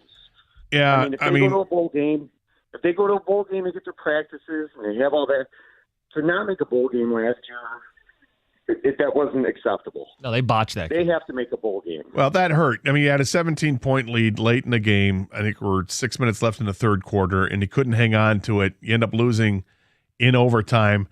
It was brutal. And I think that's one of those games. If you tell me that Jacoby Windman isn't suspended, you can't convince me Indiana still wins that game. But some of this, but he was. Still better than Indiana. Well, yes, in Indiana, I mean, you talk about a coach on the hot seat. I mean, Allen's probably done after this year. Indiana's in a real rough spot. What made that so much worse was it 17-point comeback?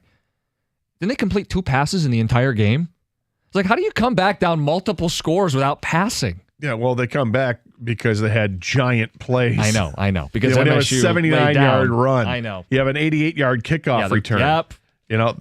That's how you do it. It just on paper, you go a team down 3 scores, doesn't throw the ball, wins the game. You're like, solve for X, and that is how you solve the equation. It's maddening when you see that happen. When you're like, okay, we've got this team, and then boom, there goes an 80-yard play. Like, what the hell just happened? You go that triple overtime game, Michigan State, right? The Drew Stanton gets hurt game. Michigan State had 2 giant plays. DeAndre Cobb, the running back, just ripped off these 2 giant runs. This counter draw play, the sprint draw, whatever, and it just goes forever. I'm sure Michigan fans are like, what the hell just happened? We're so much better than this team, and that happened. And then they end up winning in a triple overtime, and it was a disaster, devastating loss. It was a bit, yeah. Not to open up any more wounds, but that's the kind of thing, right? You got to avoid State that. couldn't overcome that. No. Coming up next, what does it mean for Jared Goff? Justin Herbert got paid a ton of money. It sets a new high watermark for quarterback salaries. You and Doug do a great job of this. When something happens in the league, what does it mean for our team?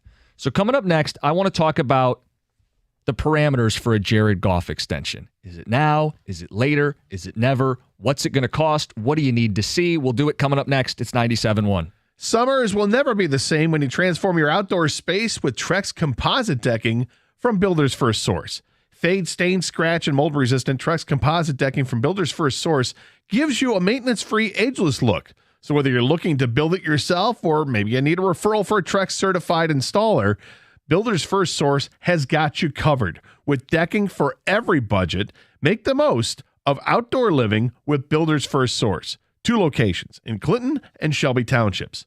Builder's First Source, Macomb County's largest and first source for decking.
When I came in today, I looked to Greg, who's producing, and I said, why does it always work out this way? When I'm here, there's like a golf topic on the table. I want to be reasonable. I want to have a conversation. I want to set some parameters, Gator, because parameters.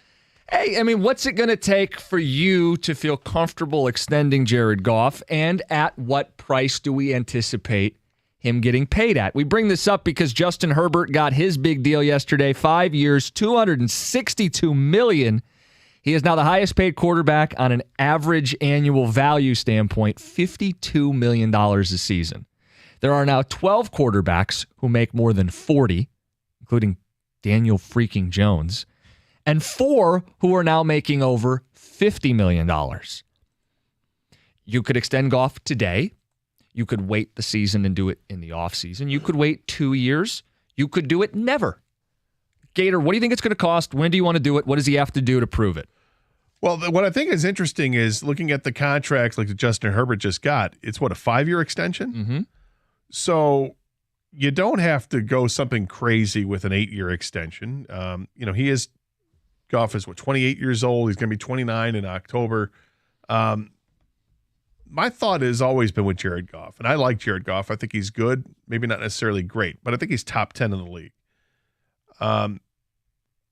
I'm willing to wait at the end of the season. There's no sense of urgency. If the sense of urgency is you might save yourself a couple $1 million a year, I don't know if that matters when it comes to quarterbacks. The cap always goes up, so I'm not terribly concerned about that. I'm in a wait and see approach type thing. I think it can be to your benefit. You need to have a little more time to evaluate what you have with Hendon Hooker for sure. And I do.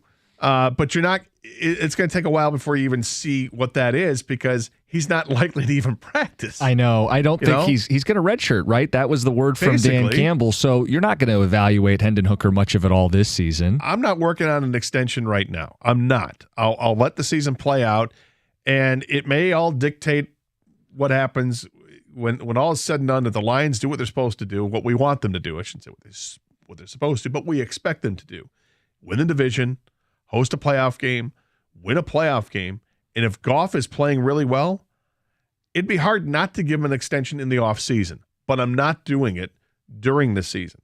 I've kind of always been stubborn about that for years when it comes to giving contract extensions. I'm like, if you got a guy under contract, utilize the contract. And I can be hypocritical about that when it comes to running backs because I have a different attitude about that because I support the running backs that don't get paid. But with quarterbacks, because it is such a glamour position and you are the highest paid player, I'm willing to wait that out. You're under contract. You've got a good contract. We don't have to rush through anything just yet. You're not only signed through this year, you're signed through next year too. In fact, I may wait till the end of next year before I make that decision. And that might be even more appropriate. Now, am I rolling the dice at that point? Because maybe the price goes up. If Goff has another great year, then you're tacking it on. Yeah, but if I got to pay him, if I have to pay him $55 million a year, 2 years from now in an extension, it's because he's worth it. So I don't have a problem when the money comes down to it. He's worth it. It's the going price. But I'm not doing it after this year, and I'm likely not to make that offer until after 2024 season. So you said there's 2 years left for Goff. That was the same case for Herbert. He had 2 years left on his deal. They worked ahead. They got things done. And part of the logic is if they had waited a year, Herbert's 52 turns into 55, turns into 57. Yeah. So that's the argument to get a deal done early with your quarterback. But what you're talking about is a certainty tax. I'll pay the certainty tax of waiting on Jared Goff. If he goes out and takes his game to another level, and I'm certain we got a franchise quarterback, but it costs me an extra $5 million a season, I'll call that the certainty tax, and I'll do it willingly. Because I think paying him now, early, isn't something I'm comfortable with. Gator, you said playoff win. Like they're going to be a playoff team is the expectation. They would play a playoff game, and they would win that playoff game. Jared Goff has yet to have a signature playoff game in his career. I'd like to see him do that given the expectations with this team before I'd fork over. Even though he's won a few playoff games. Yeah, but no signature playoff games. So the year they went to the Super Bowl, he didn't throw a touchdown in that Super Bowl. He only threw one touchdown that entire postseason. So I'd like to see him have multi-touchdown playoff games, game-winning drives in the postseason. Given the supporting cast around him and the expectations, go out and deliver. And then if I got to pay a little extra, I'll pay a little extra. Now, I'll give you one big reason why you probably want to lock him down, and it's not the money thing. I think it's a certainty, damn near certainty anyway, that Ben Johnson's gone. Yeah. After the season. So if he's gone, the next best thing would be to have Jared Goff still here because he's the guy that has run the offense and knows the offense and can certainly help get things back up to speed with whoever the new offensive coordinator would be. There's also a fear, though, that new offensive coordinator, Goff regresses. Well, so maybe that's another reason why you want to delay paying. It's a chance him. You could take, right? But me, I'm going to wait until the 2024 season before I think of anything.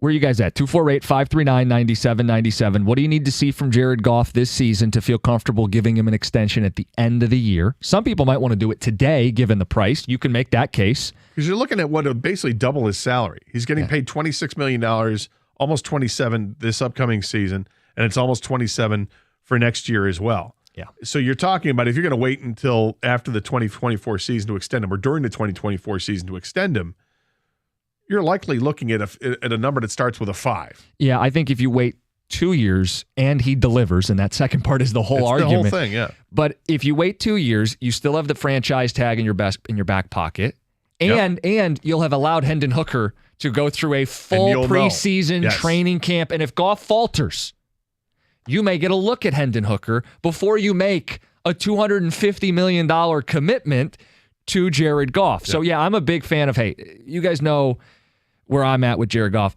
I want to see him hit more difficult throws. I want to see downfield, under pressure, more difficult throws. I think he's a maestro in the quick passing game. He operates this offense well. But if you don't hit the difficult throws, you're not a franchise quarterback. If you don't have big playoff games where you're throwing multiple touchdowns and leading your team to victory, you're not a franchise quarterback. And if he's not a franchise quarterback, I would take this as long as I can to give myself a chance to replace him with Hendon Hooker. Now, if Hendon Hooker, the knee never heals right, or he can't pick up the NFL offenses, can't read the whole field, if he doesn't develop, then you still have Jared Goff. You just don't have to make the commitment this offseason or next offseason unless he forces you to, unless he goes out and plays like an elite franchise quarterback. Well, one thing we've learned about the NFL over the last 4 years is that quarterbacks are always available in the offseason. Yeah. You can always get a quarterback in the offseason. That was never the case before. You had to wait years before somebody came up either in free agency or even a trade. Nobody was trading their franchise quarterback. Now it seems like there's several that happen every year. We'll see where the Lions are at. I'm not looking to trade Jared Goff. I'm also not looking to sign him just yet. It's a prove-it year.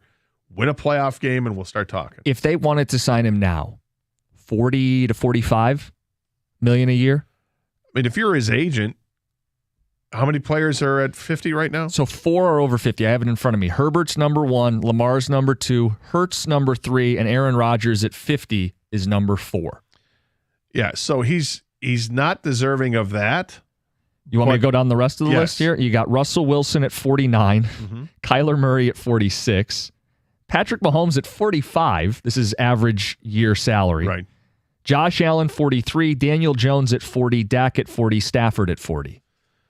So between 40 and 45? I would say probably around 45, because then you're going to have to factor in. If you're going to get him now, you got to factor in that the cap is going up, and you also know that any second Joe Burrow is going to sign this extension, and it's going to be massive as well, and it's going to add to it. So you got a lot of quarterbacks that are getting paid a lot of money that are at the end of their careers.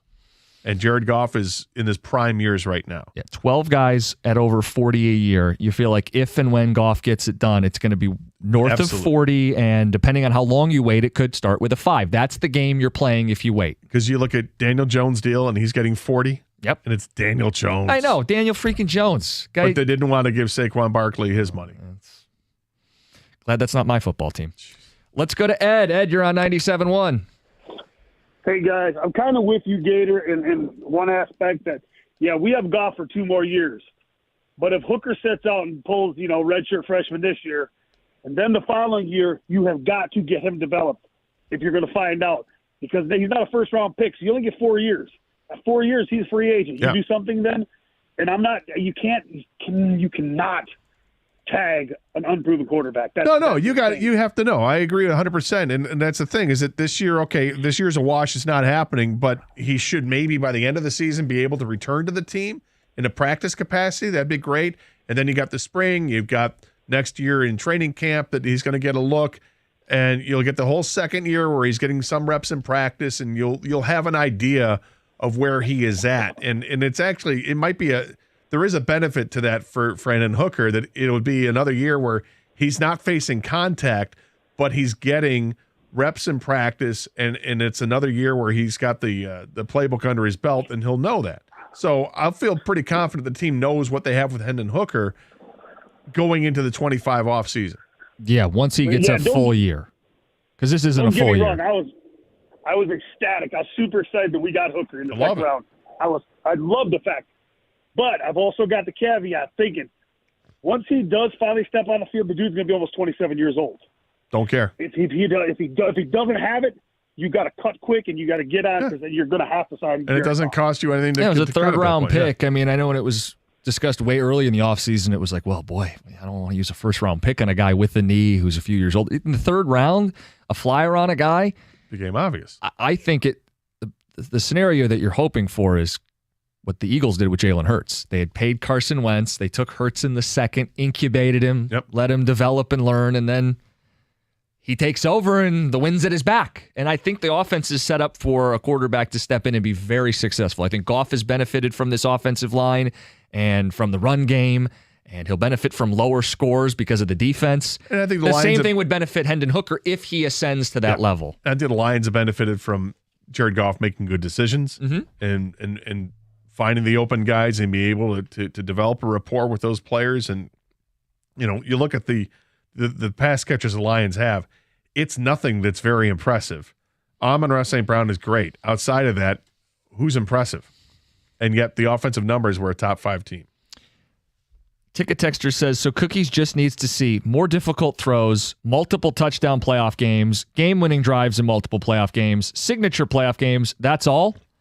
Well, we are talking about franchise-altering franchise quarterback money. I don't want a dink-and-dunk game manager pitter-pattering to a 10-win season and getting handed $50 million. Who are the top 5 paid quarterbacks right now? It always changes, but it's Herbert, Lamar, Hurts, Rodgers, and Wilson. Okay. All of them except for Herbert have proven themselves to be leading their teams in the playoffs, or to the playoffs anyway. Right. So... And I people don't always think ask anybody me, has like, an issue with signing. You're not having an issue with signing Herbert because of what he's done in 3 years. Because of the difficulty of the throws he can make. I mean, he can make throws that Jared Goff doesn't dream of making. That is a higher ceiling. He can fit it into a tight window. He can throw it 65 yards in stride while he's hit. I mean, he's done things that Goff is not physically capable of. No, but you can be the other quarterback too. You can be a Tom Brady type and just know where the play's supposed to be, throw it to a spot, and do that. Now, Tom Brady's the GOAT, but hey. If he's Tom Brady, I got no issue paying him. There you go. Gator, I bring this up because everyone goes, oh, you're so anti-Goff. What does he have to do? What does he have to do? Well, we're laying out what he has to do because he's not currently getting an extension. What do you need to see from Jared Goff to slot him into this list? It's 97-1.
Ticket Texter says, I am disqualified from this conversation, which is going to make it awkward. Gator, you want to just take it the rest of the way? We brought up Jared Goff and a possible extension off the heels of the Justin Herbert extension. Herbert had 2 years left. They got a deal done early. Goff has 2 years left. Neither of us want to get a deal done until we see what he does this season. What does he have to do for you to feel comfortable paying him? 248-539-9797. I'm very skeptical of Jared Goff as a franchise quarterback, but I won't rule out the possibility that, Gator, there's another level to his game. And if he does, I would advocate extending him. But what he has to do is do things he hasn't done in his career. He has to have signature playoff games, or at least one. They win a playoff game, he throws a couple touchdowns, leads the way, doesn't just dink and dunk his way, but hits some difficult throws throughout the course of the season. Yeah, show me some things that the franchise quarterbacks do. And I'll wait a year and I'll pay the certainty tax to give him the big money deal. The other avenue here is you got to wait and see what Hendon Hooker's got. If Goff doesn't prove it this year, if he's just okay, don't you owe it to yourself to wait one more year to let Hendon Hooker play football professionally? Come off his redshirt year and see what you got? Because it's a much cheaper option. And if you're just asking a guy to run the ball, play action, pass, and dump it to St. Brown, might save yourself $50 million. Is it worth waiting and seeing? 248-539-9797. Want to knock out these phone calls? We got Chris up next year on 97.1. Chris. Gator, how are you guys, fellas? How you doing today? All right, Chris. Great. I just want to tell you a little story about Goff real quick. He was recently out to dinner in Birmingham with some friends of my wife's and colleagues that they never even knew who he was or his now wife or fiance. And he ended up at the end of the conversation, they didn't even know who the guy was or thought his wife or fiance was absolutely beautiful, and ended up paying for their whole dinner and their family's dinner and just showing the kind of person I think he represents as a blue-collar guy. That's a cool story. I mean, I'm happy to hear that he is so gracious and he does do things like that. That's awesome. I mean, I think Jared Goff as a person is a high-character dude, and I think there's probably a ton of stories like that from his background, not just here in Detroit, but his stops in LA and whatever. Because Gator, when I looked at the quarterback that he was when he went to Cal, they were a disaster. By the time he left Cal, they're a pretty good football team. Yeah. When he was drafted by the St. Louis Rams, they were a disaster. It was Jeff Fisher, and they were terrible. Number 1 overall pick. By the time he left LA, they were a much better situation. In Detroit, he took over. Disaster, right? Yeah. Much better situation. I'm not saying he's solely responsible, but I'm saying to go to bad situations and have the mental fortitude and toughness to soldier on and improve through that. No, I think that speaks to his character. I do. I think he's shown a lot of toughness, and he's talked about it with us. I know he talked about it again on Sunday at the start of training camp. Things that he's learned. He's learned a lot about himself, that he can go through the tough times, and that he has come out better because of it. And I think he was scapegoated in LA by Sean McVay towards the end there. There's no question he was scapegoated. I think he came here with a chip on his shoulder and needed to be kind of calmed down. You can cultivate that chip, but it's got to be formed nicely. And it doesn't need to be wobbly, because I think you got to calm down a little bit.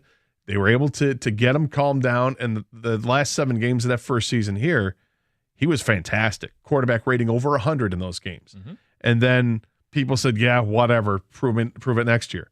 Well, next year was last year. And throughout the season, he was very good. The last 10 games of the season, Lions went 8-2. His numbers throughout the season were fantastic. Is it another prove it year? Yeah, because you have to take the next step. And the next step is to get to the playoffs. Hopefully it's a team that wins the division, host a playoff game.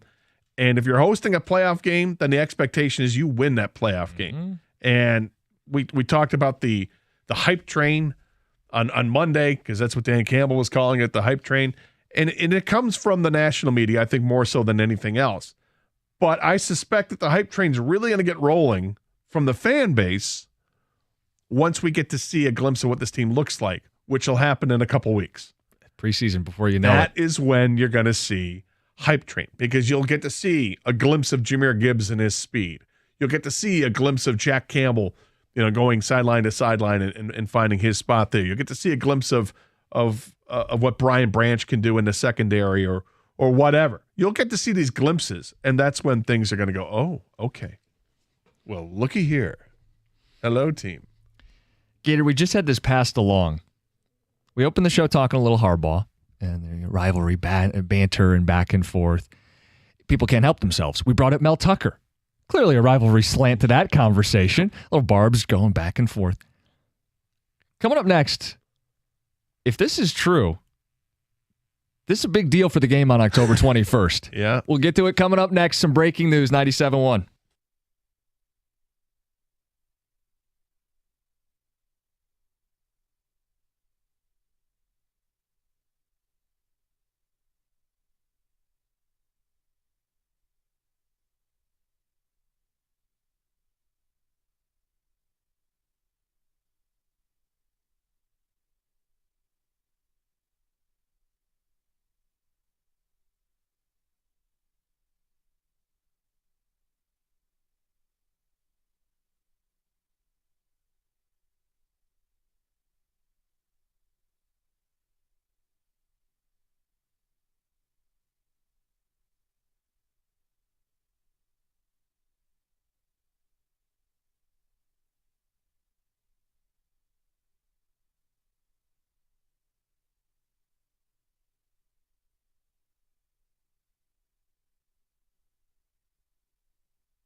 We'll keep taking calls and texts on Jared Goff. Set the parameters. What does he have to do to earn an extension after you see what Justin Herbert got? But, Gator, we got this passed along. Brett McMurphy, Action Network. Okay. He said NBC's Big Ten schedule, if no games are flexed to other networks, and he details a whole bunch of the kick times. Mm-hmm. October 21st, Michigan State, 7:30, NBC. Well, wait a second. Let me go back because I know Doug Doug had already tweeted out the next 10 seasons of Michigan State, the start times. Okay. Let me just go back and find that. All right. Yes, the tweet that was we've pinned the tweet at Doug and Gator 971. This is from October 26th of last year. Predictions for the next 10 Michigan State start times. Copy and paste. 2023. It's a noon kick, so don't worry about this. Okay. Of course, we're joking because you don't know when the start of the game is until 10 days before. We know that both Michigan State would prefer that this game not be a night game. And in lieu of what happened last year, I would imagine they're going to lobby hard not to have this as a night game at Spartan Stadium. Now, personally, if it is a night game, I hate it because I want to go to the game and I don't want to get home at 4:00 in the morning, and I'm not going to spend the night up there either. Although that may have to be an option now. I just don't like I don't like night games because when my team is playing, I want to be alone and watch the game. So I don't want to sit alone on a Saturday night. Right? But the game's at Michigan State. I'm likely to go. Yeah, I don't like the night game. See, I love night games. I love watching other teams play at night. Not my team. I know Fox is trying to make the big noon kickoff a thing. It is a thing. Prime time is 7:30 at night on Saturday. The biggest games for your life and my life have always been played at night at the conclusion of a college football Saturday. The fact that the rivalry game would be put in prime time, spotlight game, that's fun. That's good. It's an all-day build-up to a big game that people spend all year looking forward to. It's great that it would be a night game. Like NBC, TV money drives a lot of this. So the schools may put up a fight, but TV drives the bus. And if NBC goes, hey, it's cute that Fox is trying to make the noon window the big window, for us as a network, we want the best game at night. Gator, you brought up earlier in the show, Ohio State, Penn State is that same day. I assume that is the Fox noon kickoff or will be the Fox noon kickoff, which leaves Michigan State as a marquee game. NBC with the Big Ten. This makes sense to me. Now, the question is, how do you feel about it as a fan? Are you nervous? I mean, Gator, why can't the two fan bases go to a game without incident? They do it in the South all the time, and I would like to assume we're better than them. Yeah, I don't know if we are. LSU and Alabama can play a game at night, and it doesn't turn into a knife fight. People go home safely after night games in the South all the time, and that's where it just means more, and the stadiums are big and loud and boisterous. Why can't Michigan and Michigan State play a game safely at night? They can, but last year was very cantankerous what happened and that was with the players in the tunnel, and it really fanned the flames of the rivalry again. And I think the comments right afterwards with Harbaugh and their athletic director, Ward Manuel, pounding the table and all this was ridiculous at the time. It was a little hot-headed. I know Michigan fans will feel differently. I don't care. But we can all agree this, that things got heated after that point. And the divisiveness between Michigan and Michigan State only grew bigger and bigger and bigger. And to add to that, to put this up at a night game, it's about what the atmosphere is going to be like there. It'll be palpable. That's right? Good. Yeah, it can be good, sure. But I'm just looking at the rest of the schedule that day to see other games that could get flexed. That's a big Saturday. It's a big Saturday. Tennessee is at Alabama. Tennessee's supposed to be, Joe Milton this year. That's could be CBS really good. though, right? That'll be likely the CBS game. Fair enough. I'm just looking at other games that are there. Wisconsin, Illinois could be very interesting. Those are two big teams in the West. Bielema rivalry. If Michigan State stumbles out of the gate here, if they're like a 1-5 start or a 2, slow down. 1-5 start, easy. You got the chips out of the gate. I mean, it could be 0-1, and then you go from there. Point is, if it doesn't look like this is going to be a good matchup, then why would you showcase it at night? So if you don't want it at night, you just got to sandbag the season, Gator. That's all you have to do. But Penn State, Ohio State is likely to be the noon one. Yeah. So what other conferences do we have to worry about with taking over on Peacock or whatever? Yeah, I'm not sure. Just looking at the rest of the schedule. USC is home against Utah. Does that get things going a little bit? Utah is interesting. Clemson is at Miami. Mildly. I mean, is there a world where those teams are top 10 to 12 and you consider it? Again, I don't know TV rights on that. Can NBC take that game? I don't think they have the rights. You got Central at Ball State. Oh, in Muncie? Yeah. Schumann Stadium? There you go. You know what? Never mind, guys. This game's not going to be at night. It sounds like you're trying to come to grips with this being the reality. I just don't want it to be a night game. I don't. I would love to know. It's selfish. It's selfish for me. Okay. Do I think that benefits Michigan State's chances? I think it does. But selfishly, I don't want it to be at night. Because you're going to go to the game. Because I want to go to the game and enjoy myself at the game. And Are get you home not going to be able to enjoy? Hour. Okay, that's what it is. I want to get home in a decent hour. Gator, the Lions don't play till 1 the next day. You sleep in and be fine. You'll be fine. Jim, I like football, and I'd like this game to be at worst a 3:30 kick. So is your ideal the noon kick? Yeah. You wake up, you gear up, you watch your team, then you got the rest of your day. Well, my ideal is actually it probably is the 3:30 because I don't want to get up at a god awful hour to drive out there to beat the traffic so that I can tailgate for 4 hours or 3 hours. Because traffic will inevitably it's going to.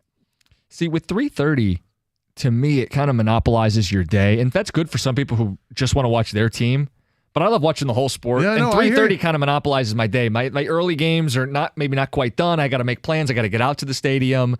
Then the game's still dragging into the later window and on your drive home from the stadium. The 3:30 game monopolizes your whole football Saturday. If it's at 7, you can watch the noon games, the start of the 3:30 games, make your way on down, watch the big marquee game with your team, and then go home. If I'm not going to the game, okay, if I'm going to stay home, let's just say that, I'd love it to be a noon game because of that same thing. I love all the games. I want to watch football all day long.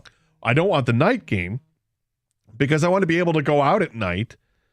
And maybe I'm going to somebody's house. You got a TV that's on. I can go in and out of the room and watch. And okay, I'll watch some other games, so that's fine. Or if I'm going out for dinner with friends or just going out to the bar, got a bunch of games I can watch. That's great. But when my team is playing, that's the whole focus, and I want that whole focus, and I want it all to myself. And if it's a Saturday night, it feels like I'm wasting a Saturday night just staying at home by myself watching it. Ticket texters 248-539-9797. Don't worry, Gator. You'll be able to leave at halftime. Michigan's going to tap that ass. Oh, I see. Here it is. There you go.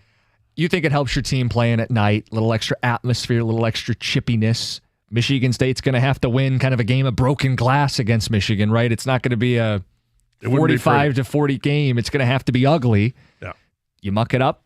248-539-9797. You take out a quarterback, you never know. Things can happen. What do you guys think? If you're a Michigan fan, do you like the idea that this game is at night, Spartan Stadium, October 21st? If you're an MSU fan, do you welcome Wolverines into your house at night, 7:30 kick? And again, this isn't official. This is if nothing gets moved. It's an NBC plan to play that game 7:30 Saturday night. I love it. I think the biggest game is the night game. I think that rivalry has been competitive, is compelling. Gator, there's some people who think it's gone too far. I think last year in the tunnel it did, but by and large, the rivalry has been spicy, but not over the top. Like, do you think the rivalry's out of control and we can't handle this? I think things will be fine on the field. The fan bases, I can't speak on that. I don't know. I think these are two really fired up fan bases right now. They don't like it. I think this is an all-time worst. During the point where Michigan State was beating Michigan year in and year out, when that was going on, Michigan fans blew it off. They said, "Oh, we just don't have the right coach. We don't have the right coach." Mm-hmm. And then they got Harbaugh. Michigan State was still beating Michigan. Then Michigan started beating up on Michigan State a little bit. Mel Tucker comes in, wins the first 2 games. And then you have last year. Because it was a physical confrontation in the tunnel, that has blame cast on both teams, and both fan bases will side with their own team on it and do it vociferously, it has created an atmosphere that might be unsafe. I mean, it's going to be every bit the rivalry that you see it being. But is unsafe overdoing it here? Like, so Ticket Texter says, how many SEC games have you been to, Costa? Clearly not many if you think the Southern games are more peaceful or mostly peaceful. I'm not saying that they are or aren't. I'm saying somehow they manage to play top 10, top 5 matchups with rabid fan bases without newspaper headlines the next day about awful things taking place.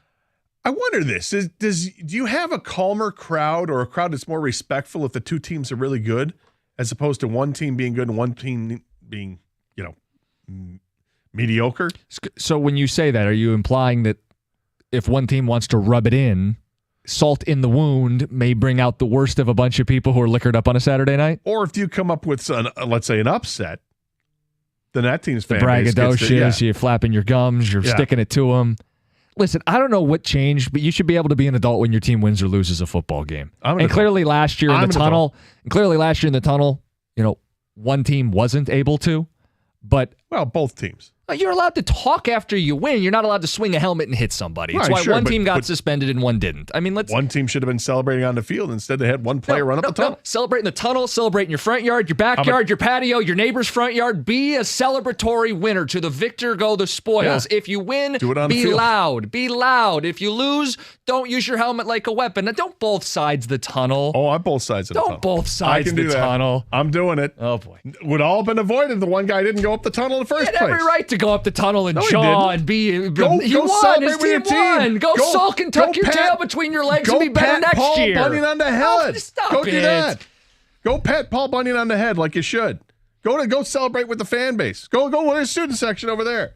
Don't have one guy run up the side of the tunnel taunting the players as they're going up. Was he asking for it? No, I didn't say that. I said there's blame on both sides. And then don't act like Michigan State. Please, God, don't do what you did. That's beyond stupid. And it looks like gang mentality. It's terrible. The whole thing was terrible. The point is, whenever this rivalry boils over, for the most part, this is what happens. It gets to be heated like that. But last year's, and then you draw lines, and then you say things that may seem irrational. And this is why I don't want the game at night. So the question then becomes: was last year a one-off or a trend? Is this becoming more uninhabitable? The relationship with Michigan and Michigan State fans, and are you powder kegging it on a Saturday night? That was the players. That wasn't the fans. I don't know what to expect with the fans on this one. Well, we want to hear from you guys. Are you afraid to go to the game? Do you feel like it's an unsafe decision to play Michigan State at night? Or are you like me? It's badass. Play the game under the lights. It's 97.1.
Michigan State shaping up to be a night game. That's the latest from Brett McMurphy, Action Network. He says, unless things change with network flexes, NBC plans to play Michigan State at 7:30, night kickoff, Spartan Stadium. Simple. You love it? You hate it? Is it going to be a safe environment? I know that's been kind of the undertone of the conversation, given the tenor of the rivalry and the powder keg that was last year's game. Maybe I'm a naive idiot. I feel like you can safely go to the game this year. Doesn't mean the teams like each other. Doesn't mean it's going to be pleasantries before kickoff. But Gator, to me, a big rivalry with tension should be played at the end of the day. All day Saturday, build up to a primetime kick between two good teams. Now, they got to hold up their end of the bargain and be good teams. That's the flex part of the conversation. But Fox can try to make big noon kickoff a thing. Every week of the season, we build up to the kickoff of the night games. And I think it's cool if Michigan State find themselves in that spot. 248-539-9797. You don't want this game at night. No, I don't want this game at night, but it's personal. I want to be able to enjoy it by watching it at a time that I want to watch it. And night is not the time that I want to do it. Because if I plan on going up to the game, I want to be able to get home at a decent hour, and that's just not going to happen at a 7:30 kick. If it's a noon start or a 3:30 start, I don't have any issue with that. I think that'd be great. But also personally, I don't like to watch my team play let's say they're on the road and it's a Saturday night game. They're at Iowa on a Saturday night. I don't want that because night times for me on Saturday night are about I don't care which games. I'm going to watch some football for sure, but it's not going to be my main focus of what I'm doing personally on a Saturday night. I'll be out with people. I want to enjoy that. I don't want to have to be fixated on a football game on a Saturday night. I spend all day being fixated on football. I'd rather do that at noon or 3:30. Well, there's a big debate about what prime time is on Saturdays. This one says, Cookies, what are you talking about? I'm 53. My whole life, the biggest game of the year is always at noon. Michigan, Ohio State. Well, that's 1 week where they refuse to move that game. But go around college football, September, October, early November. Typically the games with the biggest teams, the top 25 teams, head-to-head matchups, they're played later in the day. Yeah, why don't they touch that game? Make that a night game. How would that be? I'm Fans want that at night? I'm for it. This question says, is MSU only going to play night games? They point out that Penn State is at night, Michigan would be at night, and Ohio State at night. Yep. Well, and was it Washington? That's a 5 o'clock kick. It'll end during the nighttime. When do we play Central?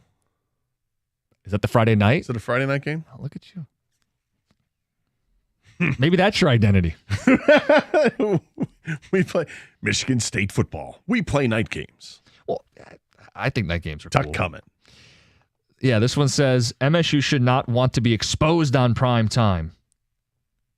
Okay. Another one says, I'm fine with it being a night game. It's been a night game the last several seasons. Another person echoes the point about higher chance for an upset. Says, awesome, it's a night game. MSU has to be excited. Upset potential at night.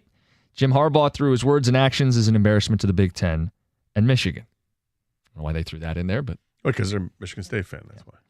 This one says, you sound like a crybaby, a crabby old man, Gator. Okay. And what else we got on the ticket test? This one says, Sparties are still sour and extra salty about Tunnelgate. The Michigan player had every right to go up the tunnel running his mouth. I think you're asking for trouble, and it's a classless move, and I thought Michigan thought themselves to be a classy program. I think it's what you do when you win. You brag, you run your mouth, you do it for 365 days. You brag all you want. Give your neighbor a hard time. Well, that might you do it. Go celebrate with your team first. What I don't get, Gator. Okay. Do it in the post game. Get in front of the podium and say what you want to say. When you chasing a team up the tunnel is just foolish. We talk about this rivalry being so personal because it's you and it's your neighbor and it's your friends and it's your coworkers. And when your team wins, you flap your gums. You rub it in their face. You make them feel it. That's the bragging rights that come with a rivalry. The fact that a player who just was on the team that won did it. MSU, but win that guy too. Right? MSU players have to take it. That's what happens when you lose. Say it on the field. Do it all you want on the field. I don't have a problem. You can talk with that. it off the field too if you back it up. And Michigan did. The tunnel is, they're leaving. They're gone. They're gone. Then leave. They were. Then leave. No, don't turn around and start getting physical and violent, then leave. Well, you can replay it all you want. It's not going to change my opinion of what happened there. It was stupid on both teams' behalves. And it was stupid that the police didn't do anything about it when they could have. There was security there. They didn't do anything about it. It was stupid that Michigan didn't do anything about it prior to the game when they know that they got a problem with the tunnel because of games that they had against Ohio State and instances against with Penn State as well. They had plenty of time to do something to prevent something like that from happening, and it didn't happen. There's plenty of fingers to point. And, of course, the biggest finger goes to Michigan State because they're the ones that reacted, and they reacted stupidly. And it cost them. And it cost them too much. The suspensions were ridiculous, how long they were. And that cost Michigan State a chance to – they would have been 6-6. They would have beaten Indiana, and they would have had a chance at a bowl game. And the narrative could be, hey, Michigan State coming off an 11-2 season, now they're a 7-6 team instead of the 5-7.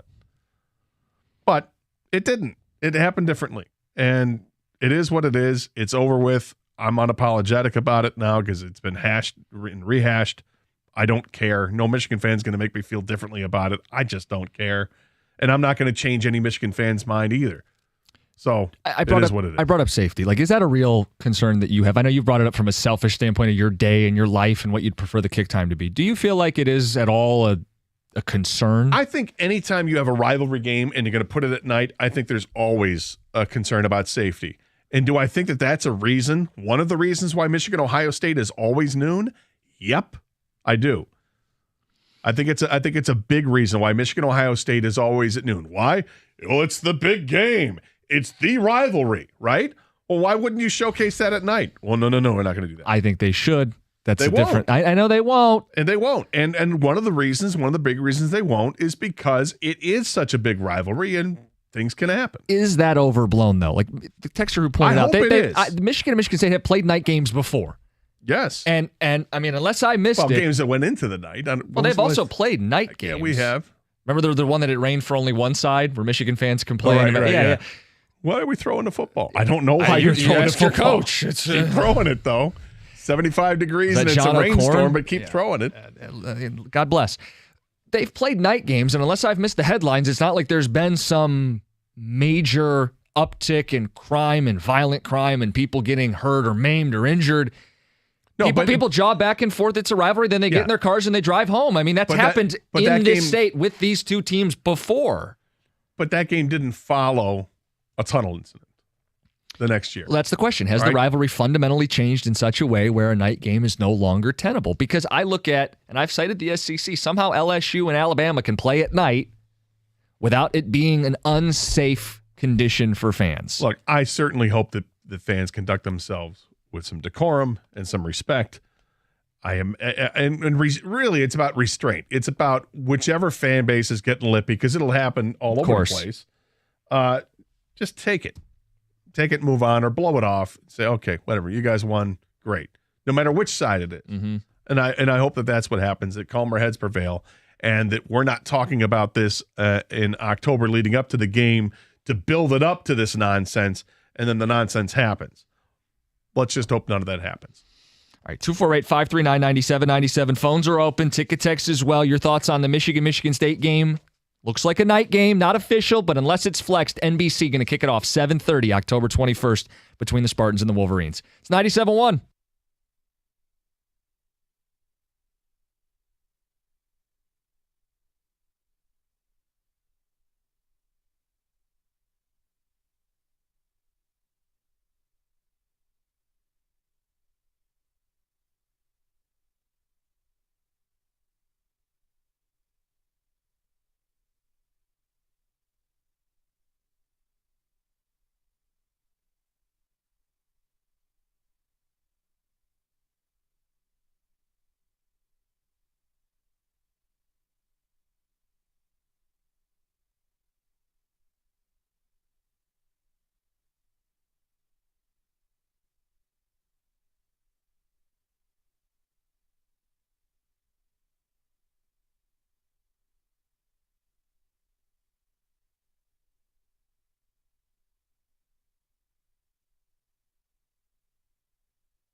It's kind of a bummer. I just saw this. A story from 97 won the ticket. Jalen Hurts says that he turned down opportunity to be on Netflix's quarterback. Didn't Justin Fields turn it down too? If I saw that right. Yeah, that was reported yesterday. Yeah, it's unfortunate. Did Hurts give a reason? Was it like a distraction to him? I don't know if he says there's a lot of the journey to unfold that will be told. I don't know what the heck that means. Like Gator, you says watch that time will come, but I don't think it's this time he wants to do it. Now it also says in this that Josh Allen, Daniel Jones, and Aaron Rodgers will be the 3 quarterbacks featured in the show during the 2023 season. Okay, so they got their 3 for next year. So Josh Allen, Daniel Jones, Aaron Rodgers, because they want to get 3 different types of quarterbacks. Yeah, they want to tell different stories. Yeah. So you've got the aging, near retirement quarterback in Aaron Rodgers switching to a new team, getting away from Green Bay, which we're going to get in Hard Knocks, and we're going to continue that during regular season. Then you've got the young stud quarterback in Josh Allen, who's chasing a Super Bowl berth and see what he can do there. And then got Daniel Jones, who's the Marcus Mariota of the group. He just got paid, and he's got to lead the Giants, but is he really a top half NFL quarterback? Now, is he going to get benched by the end of the year and thrown off the show like Mariota? Yeah, that was the only thing, is I liked seeing Mariota is not stories. shown in a good light at the end of that. No, not at all. It's interesting. I was wondering how it would be perceived by NFL players. As a viewer, I've enjoyed Netflix quarterback show. Mm-hmm. And with Peyton Manning taking the reins kind of on the creative directing, producing kind of deal, I figured guys would trust Peyton and want to be part of this. And clearly there's enough to do another season, but Hurts and Justin Fields both turned it down. Okay, well, so that's far. a prerogative. Yeah, because they both, Justin Fields, if I were Justin Fields, I'd turn it down too at this point, because he's at the embryonic stages of his career. It's a big year for him. Let him get established a little bit first before you want to jump into it. But that's the whole point of the show, is that you're following guys at different stages of their career. Hurts would be a great one. I think Hurts would be awesome. Awesome to see. Who do you want to see that we haven't or won't? I'm intrigued by like a Trevor Lawrence. I want to see Joe Burrow and compare that to like Patrick Mahomes, because now you got something to compare it to, right? I think like a Jalen Hurts comparison to Kirk Cousins would be interesting, because Jalen Hurts is very kind of soft-spoken, very stoic. Can I give you a Kirk tier quarterback? Yeah. Russell Wilson. Yeah. Corny. Yeah. I would love to see. Yeah. Is that how he really is, like day to day? Because you can't hide when the camera's following you everywhere. He feels very phony. Because Kirk came across very authentic. I'd love to see, is Russell that weird? I'm with you. And how about like an under the radar one? Jordan Love. Jordan Love would be fun to watch. Waiting in the wings. Yeah. He finally gets his shot. How does it go? Here's another one. Gardner Minshew. Oh, yeah. Because is he going to start or is he not going to start? And he's always going to be looking over his shoulder, even if he is, because of Anthony Richardson being there. Yeah, I think the risk is if he gets benched, you lose out on a storyline. Of course there's a risk, but that's what happened with Marcus Mariota. Took a while, but yeah, I mean, Richardson could win the job out of training camp. Maybe you just want to follow that group. I enjoyed the first season. I got one more episode left. I kind of know how it's going to go. Mahomes is going to win the Super Bowl, and he's going to do it heroically. I've enjoyed the show. Yeah, I don't know if there are many quarterbacks that you don't want to see, frankly, because it's compelling regardless. I don't know that I'm all that interested in Daniel Jones, to be honest. Well, I don't like the Giants. I don't think he doesn't seem like a big personality. But because of the Saquon Barkley stuff, I am interested. Okay, and I think there is a little bit of intrigue there, and maybe the Giants suck and he sucks and it gets exposed, and then you've got an answer for being a $40 million quarterback and you're not getting it done. I'm not a fan of him. But what about Kyler Murray? Coming off an ACL, you could show rehab. Huge. He should play at some point this year. They had him on. Will they get him live in the Call of Duty lobbies for one of the episodes? I mean, you just don't know. The in-season Hard Knocks that they did last year with the Cardinals was really actually quite compelling towards the end, because all the turmoil that team was going through, it was really good to watch. It was better than I thought it was better than the Lions Hard Knocks part. Would you want to see Goff? Yes. Yeah, he's our guy. I'd like to see that.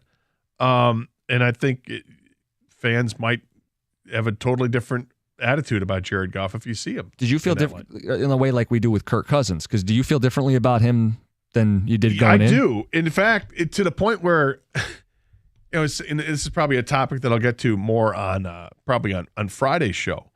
But it's looking at the rest of the landscape in the NFC Central. Lions fans seem like, oh yeah, we got this. No, it's not a problem. USA Today had the rankings and the predicted, the predicted records of the teams. The Lions would be 11-6. All three other teams in the North were at 7-10. And I thought, well, that's kind of you're really painting the rest of the division and saying that it's not good if you have all three teams sub 500 and being 7-10. And after watching quarterbacks on Netflix, Kirk Cousins is a better quarterback than people want to give him credit for. And they need to build a better team around, and not just him. I mean, Justin Jefferson's incredible. But if they had a couple more pieces, I mean, they won 13-4 for a reason.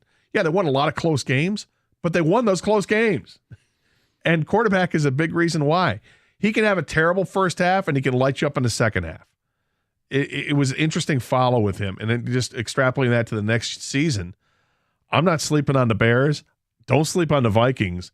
And the Packers are really interesting to me because that, to me, is the most talented team outside of Detroit, I think. Mm-hmm. But the biggest question mark with the quarterback. But they've got the running game. They've got a good young core group of receivers that look like that's going to be intriguing moving forward. The defensive side of the ball, I think, is very underrated what they have with Green Bay. The additions they've made to that team. Get a full, healthy Rashawn Gary season. Yeah. Yeah. And offensively, they did draft 2 tight ends this year. Quarterback's best friend is a tight end, particularly an inexperienced quarterback like Jordan Love. They could do some things there. I think their offense is quarterback friendly. The LaFleur, kind of the Shanahan style, the zone read, play action pass. What can we do to help our young quarterback out? Aaron Jones, pass catcher, safety valve. I don't know if I'm counting on rookie tight ends, but they're trying. They're trying to give him a bunch of young receivers and tight ends. And I think they're going to play defense. We're not deep dive on this, but I think the Packers are the team I'm most concerned with in the North. I'm not as afraid of the Bears. I don't think they have much of a defense. And I think the same issue is there for Minnesota. You won so many one-score games. There is something to be said for clutch. But there's also something to be said for the ball's not going to bounce your way every time. They went 11-1 in one-score games. Let's say they have a winning record in one-score games. 8-4. You're still regressing. You're still regressing. The bottom line is they lost the playoff game at home to the Giants. Yeah, and I think everybody saw them as fraud, and then they were exposed by Daniel Jones and Saquon Barkley. Real quick on the Cousins thing. He came across to me very genuine and earnest, and he is Cole's cash embodied, but he didn't run from it. I mean, he was able to laugh at himself. I think at one point he goes, because I'm so boring, whenever I do something, people have fun with it. It was him with the chains on the plane or the you like that. Moments with his kids, I think it humanized him in a way. He's saying a prayer with his kid after the playoff game. He wants his other son, I think, to come onto the field after the comeback against the Colts. He was very likable, and I didn't view him that way before I watched it. No, I think he's a likable character. Character's the wrong way, but he's a likable person. I think because there's not a whole lot to pick on with him. What are you going to do? Pick on his wholesomeness? That's nice. There was a line. Good for you to pick on a guy who's wholesome. Maybe the most wholesome line in the show. And I hope this isn't spoiling it. I mean, whatever. His wife, she said, it was a really stressful moment. It was one of the early episodes. A really stressful game, and I had to put on my worship music because it was getting so stressful. But everybody knows Kirk Cousins. Yeah, he's a man of faith. He's a man of faith, right? But he doesn't throw it in your face. And I thought through the 8 episodes, you don't see him throwing it in your face. There's a couple scenes where it's brought up, but it's not it's the focus. No, he was true to who he was. It'd be weird if he wasn't religious. Right, because he is who he is. Yeah. That's why I think I should want to come on this show. I mean, I don't think they painted anybody in a bad light. Mariota did it to himself. And anyways, I think you come away respecting the grind of the season. You see Mahomes with the ankle. Kirk is getting like chiropractic work every week and gutting it out. I think they came across really well. Yeah, and keep this in mind too, that it's a Peyton Manning production, right? Yeah. So he's going to paint the quarterbacks in a light. Like the first episode, I thought was a little precious, and I wasn't sure I was going to watch the rest of it. because it's all so quarterback centric as it should be. It's called quarterbacks for a reason. But it's like putting it out there, like how smart these guys are. Look, you people don't realize how much goes into their heads, how much prep work they do. You're going to end up respecting the hell out of the quarterbacks and think they're the greatest people in the world after you watch this series. And, of course, there's a lot of truth to that, what the quarterbacks have to do, but it was a little precious because it was a little bit over the top with little propaganda. Yeah. There was a line, Kirk's reading a story to his kid, and he's like, the quarterback is the most important position. Oh, the Sports Illustrated yes, thing. exactly. Yeah. And the quarterback getting injured would devastate a season. We need to protect the quarterback. And your dad is forever grateful for those Brady rules. They created this rule because of Tom Brady, and your dad is forever grateful. I hope guys continue to embrace this because I think this is better than Hard Knocks. That's my opinion. Well, it is because it's the whole season. Yeah. And it's focusing on one person, not on the whole team, trying to scramble and find little stories that are going to go on for, the course of 5 weeks. Josh Allen, Daniel Jones, Aaron Rodgers for the upcoming season. One more wild card for a future season, if he's still in a role, Baker Mayfield. Personality, trying to keep his job, stay alive in this league. They can tell the story so many different ways, which is why I hope it continues for years. That's what I say. Like every quarterback you can make the story for. Is there a story in Seattle? Yeah. Is he the real deal or not? Is there a story with Derek Carr going to New Orleans? Yeah. Yeah. How about Jimmy G in Vegas? What he's got left? Yeah. It's all over. Following Tua along to see if he's going to stay healthy. Yeah. There's a story with every quarterback. It'd be fun. Yeah, I think so too.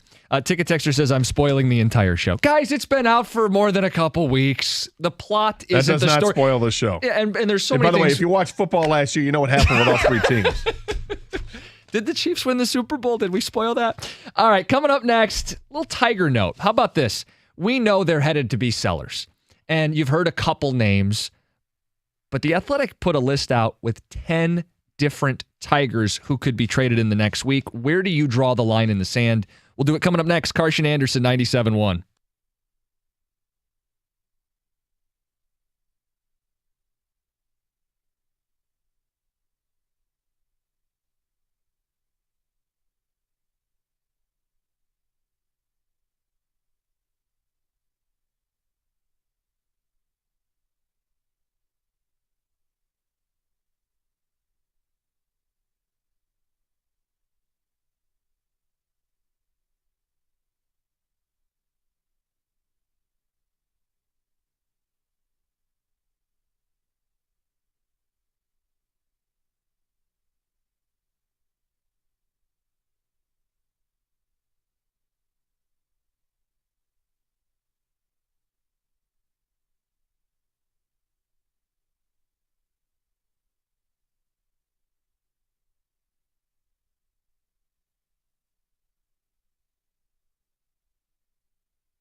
I just looked at the forecast here, Jim. Yep. It doesn't look good. It does not look good. According to weather.com, starting in the 4 o'clock hour, there's a 65% chance of rain with strong storms.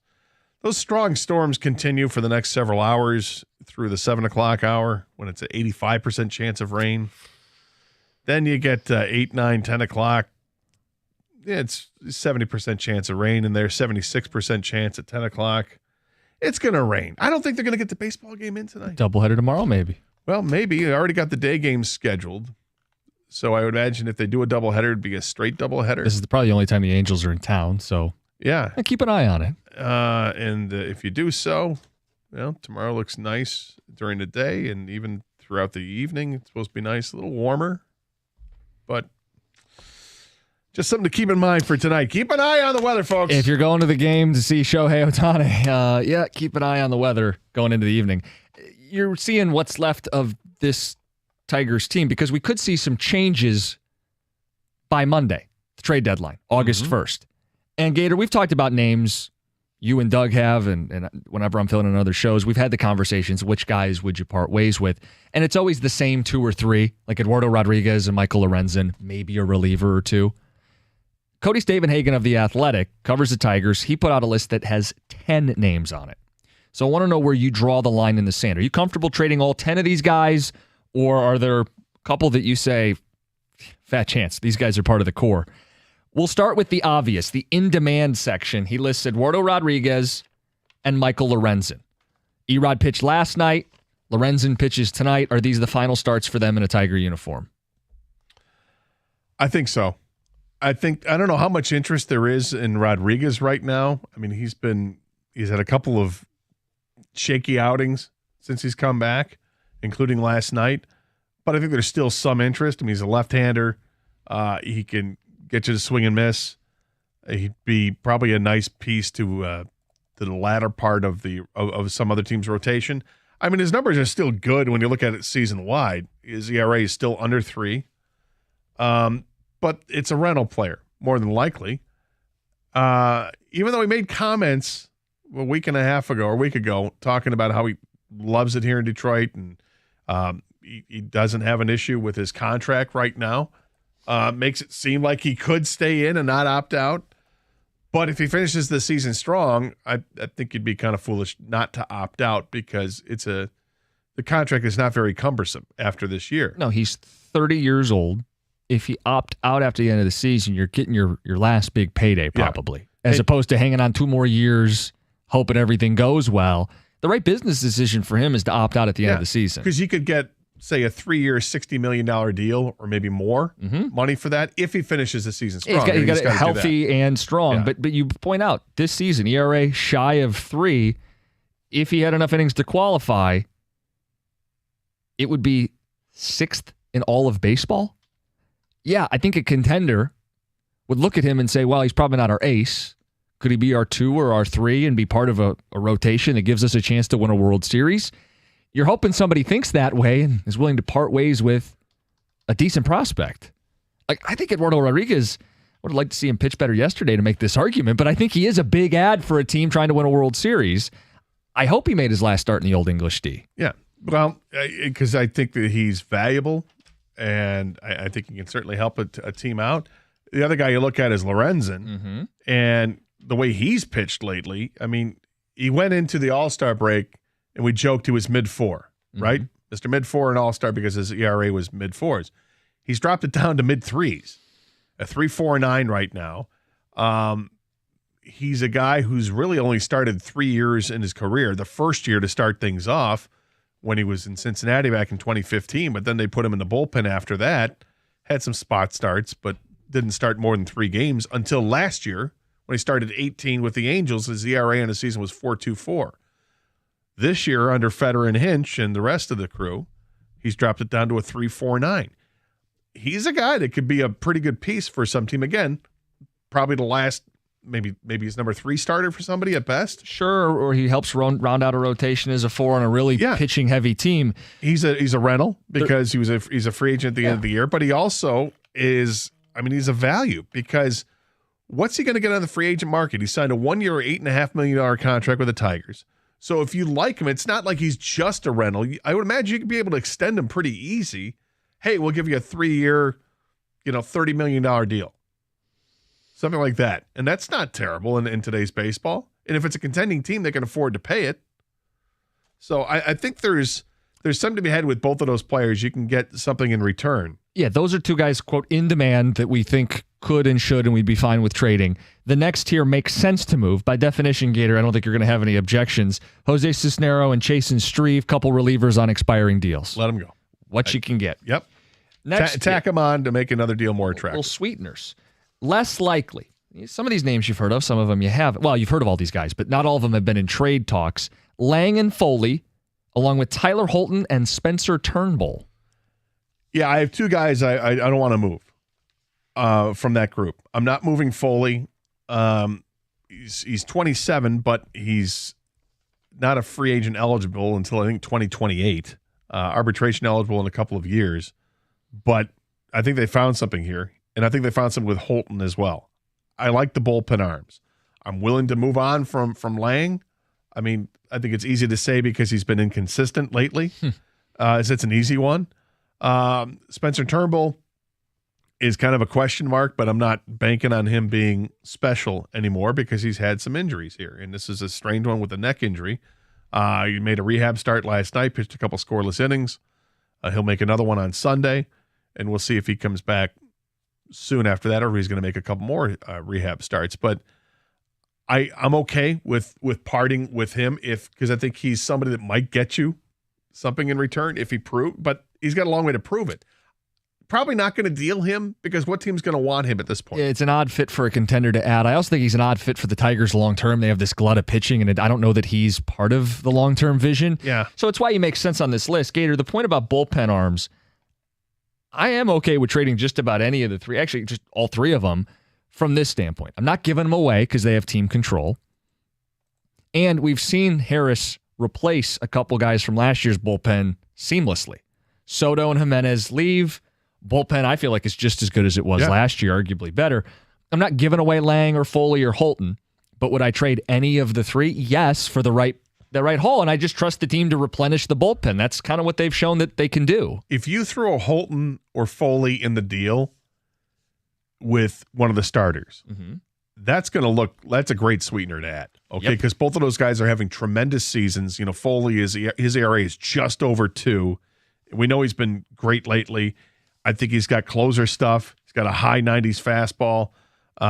And you look at what Holton's done. He's been incredible. 53 innings. He's got a 1.7 earned run average. What a find both of these guys have been. And credit to the staff for getting these guys up to speed and where they're at. Yeah, but if you couple one of those players with, say, I don't know who you think has more trade value, Lorenzen or Rodriguez, whoever does, put them with that. And now what are you talking about? I think you should be able to get some team that's in a contending team that these are pieces that could put them over the top. Someone who's in a dogfight in a division race. They could put them over the top. They're going to have to give up something. Now, it's not likely to be your top prospect, but is it a top 3 prospect? Can you peel off somebody that's part of something? Yeah. Team control, Holton through 2028, Foley and Lang through 2027. You're not giving them away, but if it can get you something, yeah, they're a great piece to add. The only other two from the Athletics list, they're deemed long shots. These are the ones that you go kicking and screaming. Gator, you might not want to give up either of them. Your boy Kerry Carpenter and Tarek Skubal are the last two names on the list. Yeah, I am not likely to give either one of those guys because I think they're both parts of the core moving forward. And the Tigers just don't have enough players in the organization right now, position players, that look like they're part of that core. Kerry Carpenter is. Right now, I feel like they definitely have 3, maybe a 4th. Maybe they've lucked out with Veerling. But I'm still a Torkelson guy. Riley Green's awesome. And I think Kerry Carpenter's very good. I think those 3 guys in the middle of the lineup are nice to have. And Veerling's put together a really good season. Now, was Veerling a candidate? I know he's not on this list, and I wonder if he's a candidate too. I mean, the reality is, I think outside of Riley Green, you would at least listen. I'll listen to anything somebody has to say. You're right about that. Right. Now, you'd have to blow me away. I think Kerry Carpenter's in the category of I need to win the trade very loudly for me to get rid of him. Yeah. Lefty, 25, team control. You might actually be developing a hitter who's part of something at the middle of the order because he hits for pop and power. I need to win the trade heavily before I would consider moving Kerry Carpenter. And I don't know which contender is going to do it, but if someone's going to give you like an elite prospect, okay. I don't want to give up Kerry Carpenter. The other name, Skubal, he's got ace stuff to me. Yeah. I mean, I'm not a baseball scout, but a guy who's a lefty who throws upper 90s and has the breaking stuff that he does. I'm not getting rid of him. That to me feels like a centerpiece. Skubal's not going anywhere. No. What do you guys think? Where do you draw your line in the sand? There's 10 different guys. Are you getting rid of all 10? Or are there a couple that you would set aside and say under no circumstances? Where's your line in the sand as we count down the days to the MLB trade deadline? It's 97.1. Hey, are you tired of being tracked online? Well, of course you are. Nobody wants to be tracked online. So do something about it and download the DuckDuckGo app to help block those trackers when you're browsing and when you're searching. Now, if you use DuckDuckGo as your browser, you're going to be able to conduct private searches with the help of tracker blockers that help to prevent the spies on your searches. Look, it's not the number 2 mobile search engine in the United States, the UK, Canada, Australia, and more by accident. Find out why. Keep your searches and your browsing activity more private. Don't delay. Download it for free today or visit DuckDuckGo.com.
All right, I want to clean up a couple ticket texts, maybe hit a phone call or two, and welcome in Valenti and Rico. We can ask him that UFO thing you found. Oh, Rico's going to love that. So is Mike. Texter says, dudes, Turnbull threw a no-hitter for the Tigers. If he's not in the long-term plans, we need new management. You don't trade him at this point in his career. Well, a lot's happened since he threw the no-hitter, right? He's had some arm events, and he's had a neck event. Yeah, I mean, I don't know his stability. And they have a glut of pitchers. I don't feel like he's a guy that's anchored into the organization. He's 30 years old, by the way. Yeah, thank you. He's 30 years old. Didn't play at all last year because of that injury. He only made 9 starts the year that he threw that no-hitter.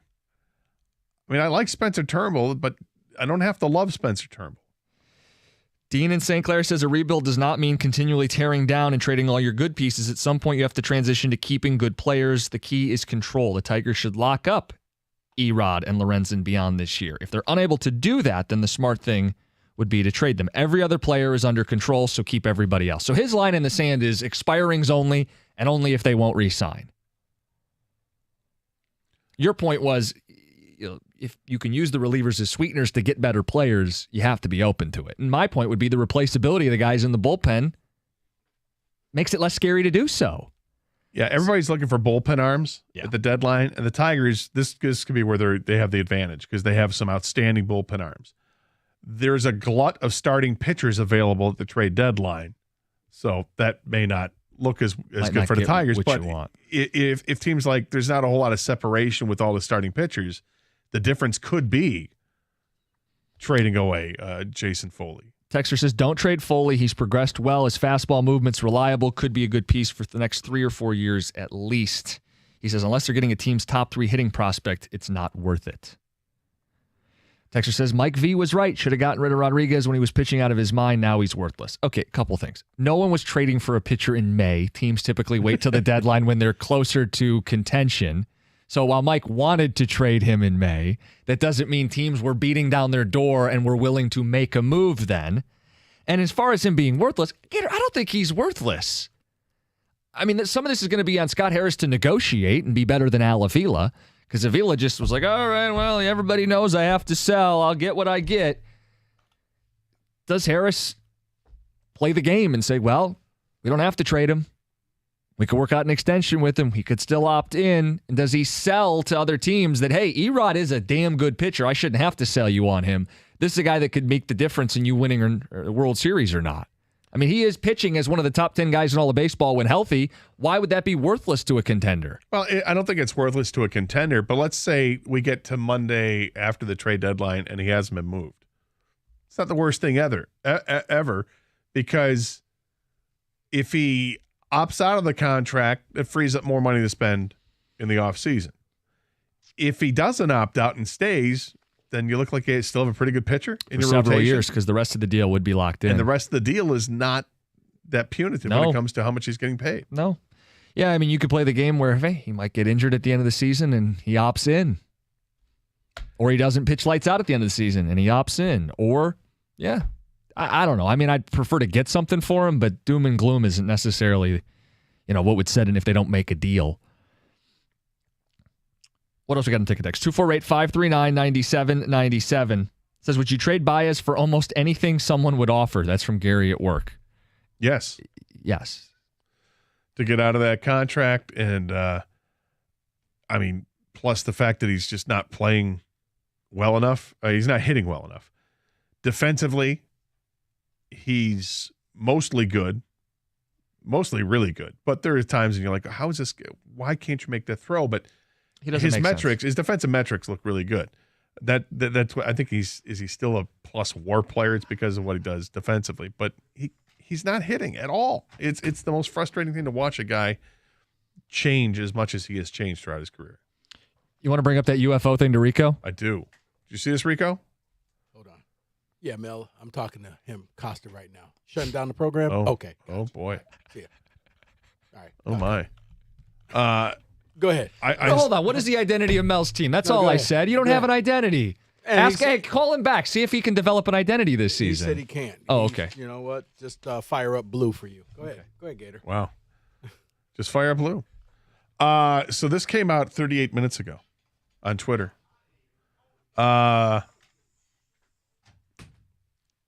No, maybe I shouldn't read that because it's a parody account. Damn it. I don't want to get fooled by this. So I'll just read it, and you can look at it as you will. UFO whistleblower David Grush confirms under oath that the United States government has non-human bodies, meaning aliens and UFOs, in their possession. Under oath. Yeah, I mean, Trump came out, I think, while he was still president and said, yeah, and released stuff. And Mike's not convinced. I mean, no, I'm staying out of it. That's I'm saying this. It's from a parody account. You guys were the show that was breaking down UFOs earlier in the summer, right? Mocking it. There's a difference. Well, it's a deep dive. One was mocking, one was not. You guys had testimony and sources and. Leave it alone. Okay. One of us can expand the thinking. Just like you lower the bar with MSU and I raise it. So there, we'll call it even. You always say that, but you never tell me how I lower it. Because you make excuses. I don't make excuses. And your comeback is shut the program down. No. See, we both listened to you. Oh. You two were getting at it. It was entertaining. And I actually side with Cookies on this. Makes me sick, but I side with him. No, I just say they can't be 5. You want to shut the program down too? No, pretty much. No. Say the whole reason why I said shut the program down, because I want to extend his life some years, and it brings him pain. So I'd rather shut the program down and extend his life.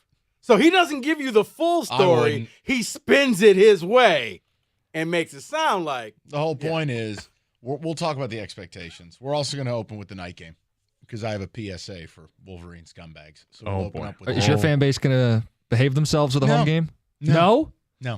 Play stupid games, win stupid prizes. So your fan base can't conduct themselves as adults and welcome guests into your building? No, I'm just telling you that would be a game if I'm a Michigan fan I wouldn't be at. No, you can, but it also requires your fan base to. It is yours. Jim, it is Jim. You have to accept Jim, it is put it yours. this way. I'm looking to see if somebody else is in the room. No, It is yours. You're going to be is Wojo looking behind the curtain You're over going to be there? at Michigan State twice this year, okay, for 2 night games. First game and that game. Yeah, I was going to ask you, are you going to the opener? I don't know what the schedule is. It's CMU. I want to. Friday. What do you mean? Jim, it's called PTO. Use it. You went up and watched a garbage Wednesday night game in a 2-foot snow. That was a rivalry. That was a rivalry game at night, by the way. Yeah. A night rivalry nice game. Play calling. I thought about you. That was a cash-the-ticket disaster. Blood on your hands. He was an honoree. Watching all the snowfall. He was in the Ring of Honor that doesn't exist. Like, is Costa still there? And there you are. You posted photos. You're still there. All right. Icicles dripping down. He's up there with Herb Duramity. Real exciting. Like, I wanted to say, you could just tap out and go home. Poor bastard. Okay, so Spartan fans aren't going to be welcoming this year. No, what it's else you guys got going on? We're going to do the expectations because I think you're spot on, and I'm sorry. No, it's not. At a certain point, we're paying for more. If they go 5-7 again, sound the alarms. Period. 5-7 is the equivalent of going 1-7 in real games. Man, Ishby is paying for more. Sorry, I just wanted to take it off me as a fan. Then you know what? Maybe he ought to take a page out of John Ruiz's book and start buying some better players too while he's at it. I'm not allowed to agree with that because I I lowered the bar. So, 6-6. 6-6 is the cutoff point. Also, Scott Harris is Flash Gordon. Okay, it's all coming up. Because the pricing is unbelievable on pitching, and Scotty Harris, he's floating along in space on a little space scooter. Oh, boy. All right, guys, coming up next, Valenti and Rico, 97.1.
Wow, what a piece of theater Roberto has produced today. You know, we felt John's commentary on the Harbaugh situation needed a backing track, and, well, we felt there was a real parallel to what John was saying and North Korea. So thanks that's to what we the did. North Korean men's choir. Thank you so much to the North Korean Army for pairing up with the 9 a.m. propaganda we heard where Michigan does everything right.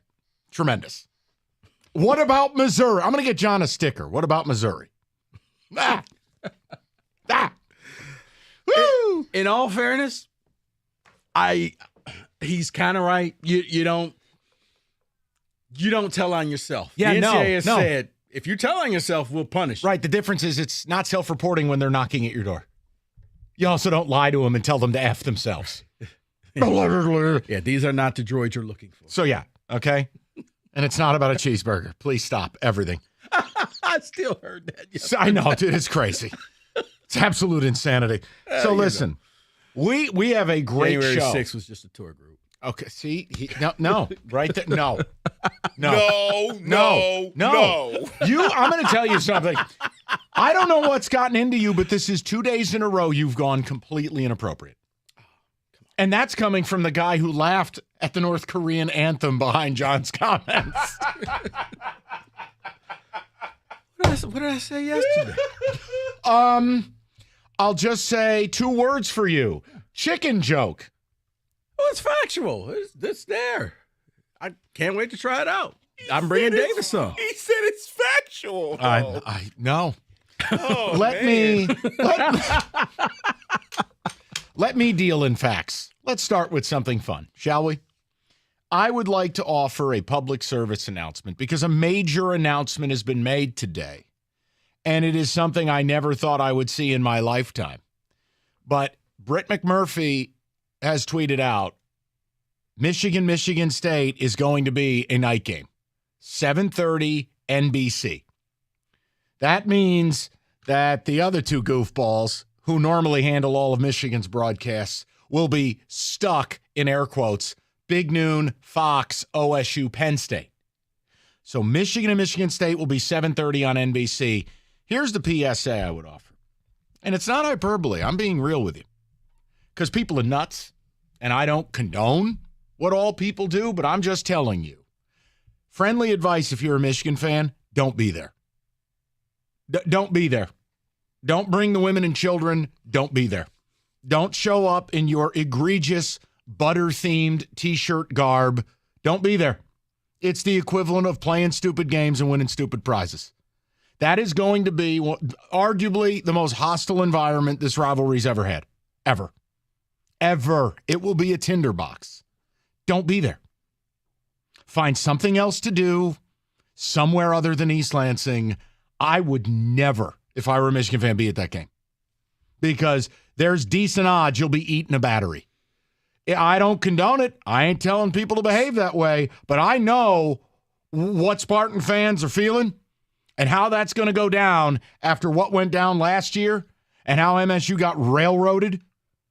Yeah, that is not a place to be. Don't bring the kids. So you're saying it's going to be the equivalent of a Philadelphia Eagles It'll game. be the equivalent of a late 90s Florida game in the swamp. Oh, okay. I thought minus Ziploc bags filled with human fluid. I thought it was like the Eagles game. Well, that used to be, Kenny, that's what Florida fans used to throw at Tennessee fans. Mm-hmm.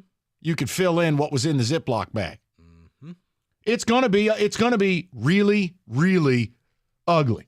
Now, that's just straight help. up. Right. It doesn't help that it's going to be later in the day, which means a lot of fans are going to be liquored up. It's going to be crazy. Not condoning it, but it is a PSA. Yeah, don't be there. Because you know what going to that game is the equivalent of if you're a Michigan fan? Doing dirt cheap Coke. You run into some fentanyl, that's on you. Don't be there. Find something else to do. I'm telling you. There are going to be fights. There's going to be nastiness. There's going to be stuff you don't want your kid around or your wife around. Right, unless you're talking about just going to the game, wearing normal clothes. Earthy tones. And sitting there and enjoying the game. What if I bring a Michigan State kid with me? Nope. Wouldn't do it. But right. Do you know what it is? Shout out C.J. Gardner-Johnson. Do you know what this night game's going to be? Being an opposing fan and going to see an Eagles game. That's what I was saying. Don't do Eagles it. Game. Yeah. Don't do it. They have a jail at the vet or whatever it's called these days. Don't do it. Because when you first brought this up, I'm like, I mean, they're going to have security in the tunnel. Like, I can't imagine. There'll probably be like a 20-minute thing. You're like, I'm not talking about on the field. I'm talking about in the stands. Oh, yeah. Like, The safest place to be would be on the field. Yeah, the tunnel. Because, right, it's going to be armed guards all there that you heard singing to start the show off, making sure nobody's going to do anything. But, yeah, on the field, probably not the best time to wear your favorite Woodson jersey and sit in the crowd. And I would compare it to going to a Raiders game and wearing opposing garb and being in the black hole. Don't do it. Don't go to a Red Sox game wearing Yankees stuff in the playoff. Don't do it. Either that or make sure you're seated right next to the usher. And I'll be very upfront with you here now. Like, look, I love the fact it's a night game. I think it gives MSU an increased chance of winning that game. I think if you're a Michigan fan, you don't want any part of it because, let's be real, you don't play anybody. Correct me if I'm wrong, but on the schedule now, your first real road trip is going to be against a team that wants to burn your ashes. Michigan is going to sit here in a bubble bath the first 6 weeks of the season. Go look. It's why the Harbaugh suspension is not a big deal. They play no one. UNLV, Colorado State, or ECU, or the Miners Club of Denver, or whatever. Rutgers. Yeah. Their first real game is at MSU, which is now at night. And before you do your little Mr. Bubbles bubble bath routine, you can lie to yourself, which is what you're best as a fan base. When that game's in East Lansing, that's a coin flip at best. You know it, and I know it. Now, you want to go back to 1930 when people didn't wear deodorant and indoor plumbing was a luxury? Do whatever you want. Start when MSU joined the Big Ten and go look at the games in East Lansing. I don't think we need to go over that pre-roll. So I think it sets up great. I'm thrilled with it. I even think last year, Michigan fans, if you're honest with yourself, you won the game, but it was a little frustrating because you didn't beat State the way you wanted to beat State. That's why they ran a trick play on us at the end. Right. You kicked a lot of field goals, but you weren't scoring touchdowns. It wasn't as satisfying to you. Correct. So here's what and by the way, yes, we do realize that Michigan is on the road at Nebraska and at Minnesota, but you're not counting that. What does that mean? But just before we get to text saying, well, we do go on the road at Nebraska and Minnesota before we play. Who cares? When has been going to Nebraska? Well, I'm sorry, is Tom Osborne walking out of the tunnel? Yeah, I don't think Tommy Frazier's going to be lining up. Right. No. So my point is, this is like, does anyone think Nebraska's going to win more than 6 games? No. Does anyone think Minnesota's going to be that good? No. Okay, so your hated rival at night at their place in a place that you've never wanted to play them at night. Ever. Now, I love it. I had no problem playing the night game last year, playing the night game in 17 in Ann Arbor. I've always thought Michigan and Michigan State should flirt with the night game kickoff thing. Is this their first night game with Michigan at Spartan Stadium? Yes. Because I know some ended in the night, but they didn't start in the night. Right. No, they've never had a night game against U of M. So, look, I think it adds to what, look, it was already going to be a powder keg of a game. And if you're a Michigan fan, you wouldn't understand. You don't need to. But for Spartan fans, you know exactly what I'm talking about. You've sat for a year. You watched 8 guys get railroaded. You watched your school get thrown under a bus. All the while, Michigan knew they had a kid on a felony gun charge. All the while, hired a racist. All the while, had the OC's house get raided. All the while, have the coach under a first-level violation. And we've had to sit back. Oh, and all 5 the while. and 7. No. And all the while, as soon as the season ended, all charges were dropped. Correct. Sorry, no harm, no foul. Railroaded you completely. So, yeah, Spartan fans, they're going to be foaming. So all I would tell you is you can go. Do whatever you want to do. But F around and you'll find out. It's not going to be a good place to be. I wouldn't do it.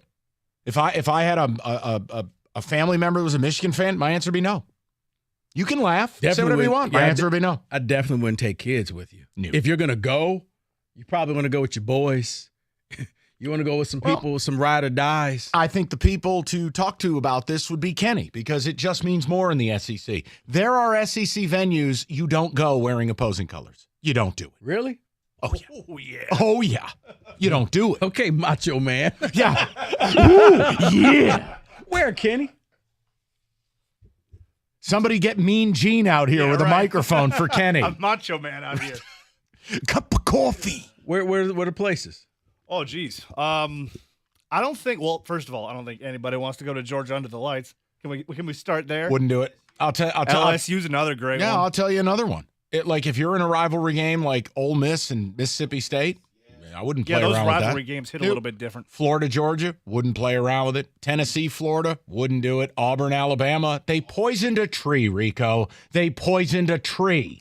Trees don't even talk. What has the tree done to you? You win. Mike's going to take you to 6 o'clock. No, folks. I wouldn't Tiger do it. baseball's next. But here's my You Tiger fans are the greatest. Okay, thanks, Ernie. All right, so here's my question. I just want to know from the people, does it add to the sizzle? What is the hype meter for it? Look, I can tell you, no, State will not be favored. No, we don't have this amazing, overwhelming chance to win. But do I think it helps our shot? Yes. If I were a Michigan fan, look, I don't think you need to be scared about playing the game. If your team's as good as you think you are, you know what? This is a good litmus test for you. It's good to be tested because then things like TCU don't happen. But overall, going to the game is different than being excited about the game. No, I would not go. Like if you bring a family. And again, the experiences I used to have as a season ticket holder, the problem is the people that generally want to go into opposing territory and wear loud colors and then start yapping, those people weren't hugged enough as kids. They're asking for it. And generally they get it. And that's unfortunate. But guys, newsflash, before you make this a MSU thing, look at NFL games every weekend. NFL brawl videos every weekend. This is society's issue. Because, normally with the road games, the people who walk in there are the super fans who want to experience the victory and talk trash and send everybody away and wave to them. And this probably is not the year to do it. This isn't probably not the year to do it. This is not the year to do it. Because Thank you. You have a frustrated fan base that went 5-7. That, you missed 8 players in those final games that could have possibly gotten you that bowl berth. And even if it was a dog crap bowl game, you would have gone to one. You could have extended your season. They don't like you. They don't like that you had all the success. And it'll be problematic, especially if you walk in there with, wearing your colors and pointing and doing a whole lot of stuff. And oh, by the way, I'm quite sure some people are going to have some alcohol in their system. Not a good mixture. 248-539-9797. So I'm just asking you, what is your reaction to knowing this is a night game now? Now, you can lie to us, or you could be truthful. It's up to you. I'm amped about it. And I actually look, I have no holy clue what MSU is going to be this year, but I like the fact they're playing a bunch of night games. It's easier on my life. I dig it. Night games, it just makes football more fun. It clears out my day. And obviously with the amount that I travel in the fall, allows me a little bit more wiggle room to get back in case we're delayed. Think about that. So no, I'm good. I love it. But if something happens, you don't have all day to be angry. You go to sleep. Bang! Rico wins. Tigers coming up next. You Tiger fans. 248-539-9797. Let's get into it. And even though Jim Costa is a thief, we are going to re-gift the gift he took from us and do it at 3 because there needs to be a conversation about expectations. Boy, oh boy, he was lighting Gator up. And we're going to have that conversation at 3 o'clock. And I think Rico and I have a disagreement. It'll be exciting. It'll be rewarding. 97-1. All right, guys. You've heard me talk about specs at LTU. Why? Well, the fall is coming up. We're talking football right now. You're about maybe 4 or 5 weeks away from the fall semester starting. If you're looking to get into radio and do what we do, Jeff Rieger is a specs grad, or you want to go into television or graphic design is your thing, specs at LTU can help you achieve your goals. It's very simple. You got to be curious. You got to go to the website, ltu.edu/specs to learn more. Once you're there, you can read about the broadcast media arts program, the digital media arts program, and the graphics communications program, all through Specs at LTU, and then enroll into the Specs at LTU certificate program today. Remember, the fall semester starts in just a few weeks. So what are you waiting for? Head on over to ltu.edu/specs. Do that today.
And I guess I'm telling you about the D again, right after an ad.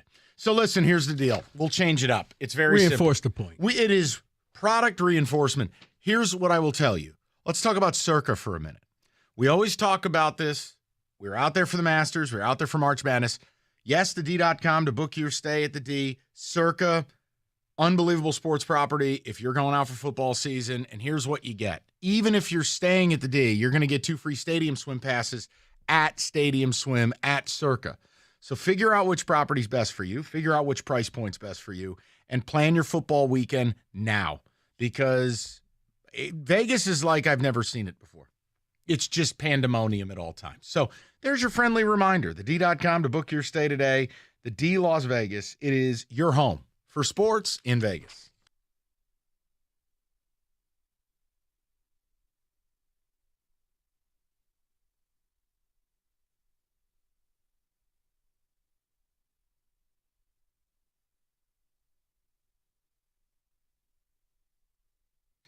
All right, David, ticket text, Michigan State, 7:30 NBC. I'm excited. I'm excited because I'm in the interesting business. Night games equal hype games. I'm just telling you, if I'm a Michigan fan, I wouldn't be there. You got kids, leave them at home. I would not. That is going to be, I think, the most tense environment MSU Michigan has ever had. And it's going to be 364 days of like pent up rage. I wouldn't be there. I'm not advocating it. I'm shooting you straight. Michigan State has been waiting to get a piece of you for a year, ever since you railroaded us. So, yep. And it kind of goes with what you always say, when you play stupid games, you get stupid prizes. And it's not to condone anything that State fans are going to do, because I know that's all some people are hearing right now. But I would also say, if you are a Michigan fan going to the game, this is probably not the game that you want to get up in your neighbor's face telling them how bad the team sucks and this, that, and the other, because it's not going to end well. No, it's every reason. Around, it's every reason. You're outnumbered. As many times as I've been invited to Giants and Eagles in Philadelphia, I always say no. Right. Yeah, I don't want any part of it. Because this is one of those old Chappelle skits when keeping it real goes wrong.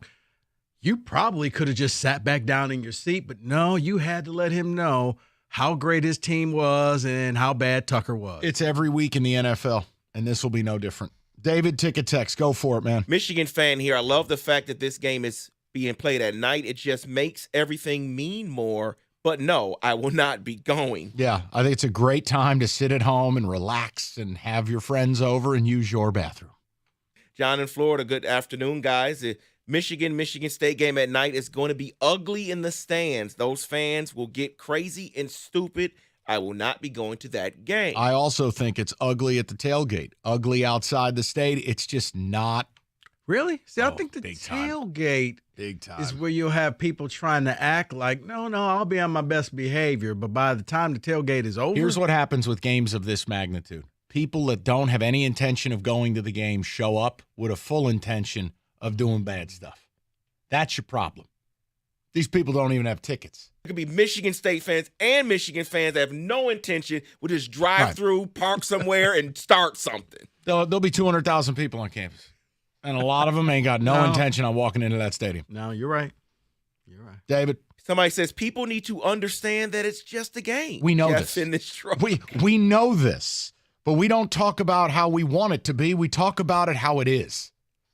Didn't Whitmer legalize alcohol sales at college stadiums? Alcohol and upset fans don't mix. Quan's in Detroit, batting leadoff on a Wednesday. What's up, Quan?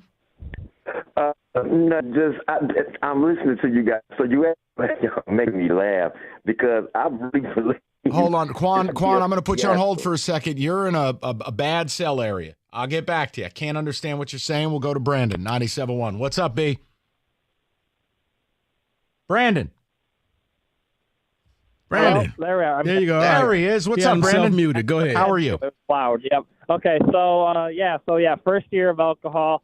So that's one thing. Two, I really don't know. I've been to because I'm a Michigan fan. I went to the Notre Dame Michigan State night game, and I know when Michigan State teams are bad, I know that there aren't a lot of your guys as fans there, and students try to sell tickets, to make more money. So I feel like it's going to be a lot more Michigan fans there, and I feel like it's just the more problem for more fighting and everything else, because I'm not saying that Michigan State, won't try because they will, but, Michigan probably will win that game, and I know Michigan fans will probably talk, and I think after the games when on the walk back is when you're going to see most of your problems. Yeah, I think it's a recipe for disaster. Brandon, I'm not arguing at all, buddy. I'm telling you, it's a different tenor. It's not like Rico and I have popped out of a cave and said, the rivalry's toxic. This has been the last few years where we're like, you know what? This is at a level. This ain't fun anymore. This is really ugly. And last year's game was the cherry on top. Because I would simply say this, Brandon, if the game was in Ann Arbor and it was at night again, I'd tell State fans, you probably just want to watch it at home. You don't want to go there. I remember your bet, Rico, you did is maybe holding the game off or something, but, we should have known that all this drama that happened, that some TV brand was going to take it for a night game spin for views. I'm surprised. I got to be honest with you. I thought Fox would put this at noon based on the Michigan brand and the road show that they've openly covered, and you'd put Ohio State, Penn State at night. I'm very surprised. No, I think, Mike, when you really think about it, it makes sense because for Fox, they know they can always put Michigan on, but Michigan State, they're not buying into the Spartans, but Penn State, Ohio State has the feel of, okay, the loser of this game is probably done. This is like the Big Ten semifinal because both teams will then have to play Michigan, and the winner of that game goes on. So it makes more sense. Now, if I'm Penn State, once again, I'm angry because you always want to play Penn State at night. And if you're Ohio State, you want to play that game at night because I love watching that. That's one of those that, no, I don't have a dog in the fight, but, man, it's fun to watch. But Michigan State, Michigan, I don't think had the same sizzle for Fox, and that's why they let it go. And that NBC picked it up. I'm good with it. Believe me, I'm happy the way it played out. Spartans are going to be 6 times on NBC night games this season between NBC and Peacock. God, we're like a government cheese Notre Dame. I just like to think that. What happened to Notre Dame? Who are these idiots in green? There'll be a lot of Notre Dame games promoting Michigan State games coming up afterwards. Right. I mean, it kind of goes to the fact that even though they're bad, they draw fans. This is Rico's world. The world of TV deals. Somehow MSU's on night national games 6 times. What a world, I man. had nothing to do with this. Go to Quan. We'll see if the cell cleared up. What's up, Quan? Nothing. I'm just sitting here listening to y'all, but you know what? You guys are actually right. This could be a horrible game. Really bad. Really ugly. And Michigan State is not a good team. And they're more than likely going to lose the game. But I want to know what's going to be the aftermath of the game. That's my whole concern because I'm not going there. And I'm an avid State fan, and I love Michigan at the same time. But this is not right. And then you're going to sit up here and tell me, oh, Michigan State got literally 6 evening games? Oh, my God. Let's see how that's going to work out for you. It's going to get real ugly. Oh, I mean, Quan, listen, here's the deal. I mean, the night games, if you're just watching them on TV, are one thing. Okay? For the people that go to games, that's a much different deal. That's a much bigger undertaking. I don't want to get into it. I don't go to games anymore. I don't tailgate anymore. I don't have tickets anymore. I don't need it. That's a part of my life that's done. But yeah, I mean, it's a lot for people versus, hey, I'm watching it at home. I don't care. That's great for me. But yeah, night games, all day tailgating, people get a little bit more wild, a little bit more aggressive. And this rivalry, as toxic as it's been, the fact that after last year's game and what went down and the aftermath of that, and now it's going to be in East Lansing, I would not want to be a part of that one. You can do whatever you want, but don't come crying to me. You've been warned. Let's go to Mike in Oxford, and then we'll move it along. Mikey, how you doing, buddy? Good, guys. Good. You know, I don't mind it. I would still go to the game, but the thing is I'm just glad Michigan doesn't have to play at Penn State at night because that would be a game I'm worried about. Yes. But Michigan State at night, you know, these were the players beating each other up in the tunnel. It wasn't like the fans. I mean, I'm sure you had your scruffles, but I mean, you can't live as they say, you can't live scared. And as far as taking kids to a game, I don't know. I don't see the problem. Like, you think someone's going to go after like a kid or something? Like, I think people are pretty disgusting. So you're not going to like my answer on that. So yes, I don't think they'll go after a kid, but kid may have to place a phone call to mommy to come pick up daddy from. Yeah. And you know, I know we think Michigan State's going to be bad, but is there any possibility, Rico, that they might surprise? And I'm a Michigan fan, but I just want to know, like, do you think there's any glimmer of hope that they might actually have a pretty good record by the time they play Michigan, and this game could be a bigger game than we suspected it could be? Because I think Michigan has problems with them anyways, and being at night, you never know. It's given them problems the last 15 years regardless of records. But do you think this could be a better team than we expect? No, Mike, because that would mean that I would have hope. So, no, they'll probably be 0-7 by the time they play. We'll get to it at 3 o'clock. I love throwing you curveballs. Try to reach the plate next time. That was terrible. What? No matter what I say, you're going to make fun of it. No, so I'm not. I'm going to wait to 3 o'clock. Okay, fine. I'll wait to 3 o'clock, Fine. Mike, to answer your question. Fine. Old Nation, independent brewery in Michigan, one of the only ones. Great brew pub in Williamston. On your way to MSU. They have every beer they produce on tap, a full menu, and it's a hell of a good time. So whether you are an M43 dyed-in-the-wool fan or you want to try some of the new stuff, get out to the brew pub. And obviously with football season on tap, stock up now. The shandy will be disappearing, meaning get it now before it's gone. You want to find it, you want to see who sells it, go to oldnationbrewing.com. That's oldnationbrewing.com. They've got it all, 21 and up. And as always, please drink responsibly.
All right, David, let's get a little bit of football in the mix here. Now, is this the NFL bold predictions? Yes, it is. All right. This I don't mind because this is, this will give this guy over here ample opportunity to keep those receipts he likes to keep. What receipts? You damn well know the ones you keep. This for isn't that one of damn my- segment you do called Make Everyone Look Stupid. No, you sometimes come off looking great. I know. David looks great. Kenny looks great. This is scary. Let's go. Let's go to the poll predictions, please.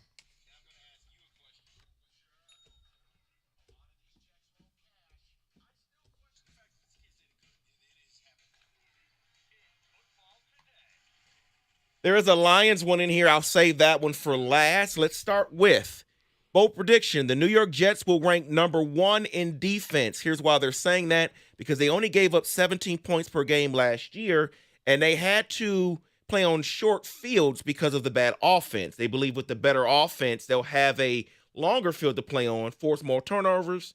That way, they'll be the number 1 defense in the NFL. The other problem, though, is if you're scoring a bunch of points and you're ahead by a lot, you play soft coverage and teams move the ball up and down on you in garbage time. I'll say no. They'll be good, but I can't say number 1. Yeah, I'll say no as well, because normally when it comes to defense, it's rare that you get a team that's a top defense one year and then they're a top defense in the following year. Just like for quarterbacks, teams get taped. They figure out how to dissect that defense. So, no, I don't think they're going to be number 1. The Tennessee Titans will embrace a full rebuild by the trade deadline by trading Derrick Henry, they say. I buy it. Look, they tried all offseason to completely tear it down. They did. Derrick Henry is going to walk out that door in a year for nothing. I think it's the best piece they've got. You're not trading Jeffrey Simmons. I'll buy. I think they want to, but I'm not going to buy because I don't think that they're going to have a partner to trade him to. So they're going to probably want a first-round pick. They may even say, well, give us a second-round pick, and teams will be like. The Detroit Lions after David Montgomery gets hurt. Or we could third-round pick, Derrick Henry, Jahmyr Gibbs, Super Bowl. And I'm saying, I think they're going to try to hold fast at a second-round pick, but no. I don't think they're going to. They'll want to, but they won't have the fire. Derrick Henry to Detroit. Line it up. We're going to play 7 running backs. And then cut them at the end of the year? Yep.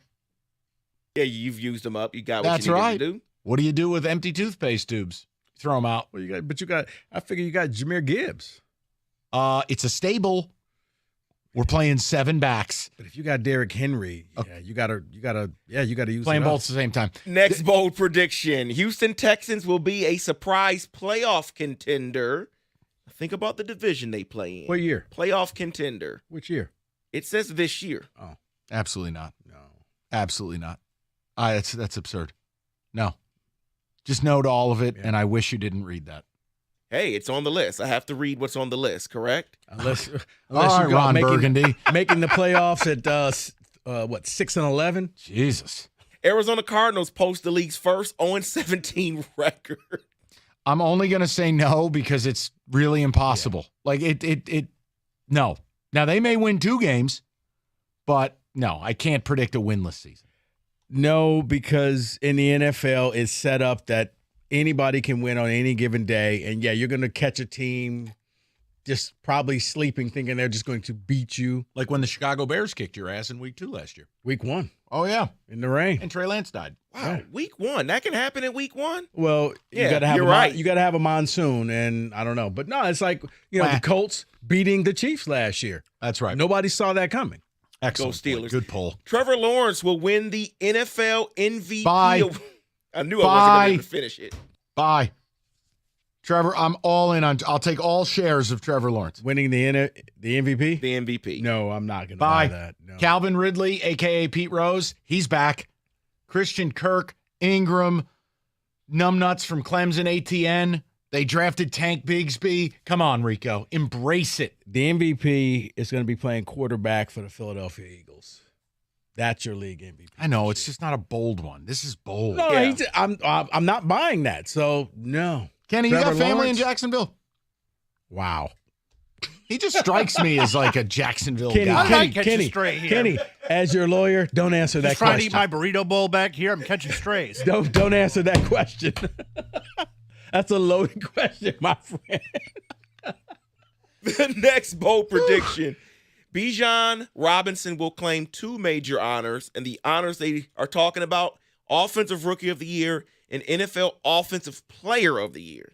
The Rookie of the Year, I was fine. Look, forget about the whole we don't draft running back. Arthur Smith and Atlanta's running scheme is so awesome. I mean, Bob Algiers, or whatever his name is, had 1,000 yards last year. I think Bijan landed in a wonderful situation. I do. But Offensive Player of the Year, see, then you get to where Rico's at, where you just start naming these MVP caliber players. I can't go there on that one. Rookie of the Year, sure. I'd be surprised if he wasn't. Rookie of the Year, I'm tempted to say yes, David, but I actually look at, Ben Johnson and what he could do with Jahmyr Gibbs here. I love it.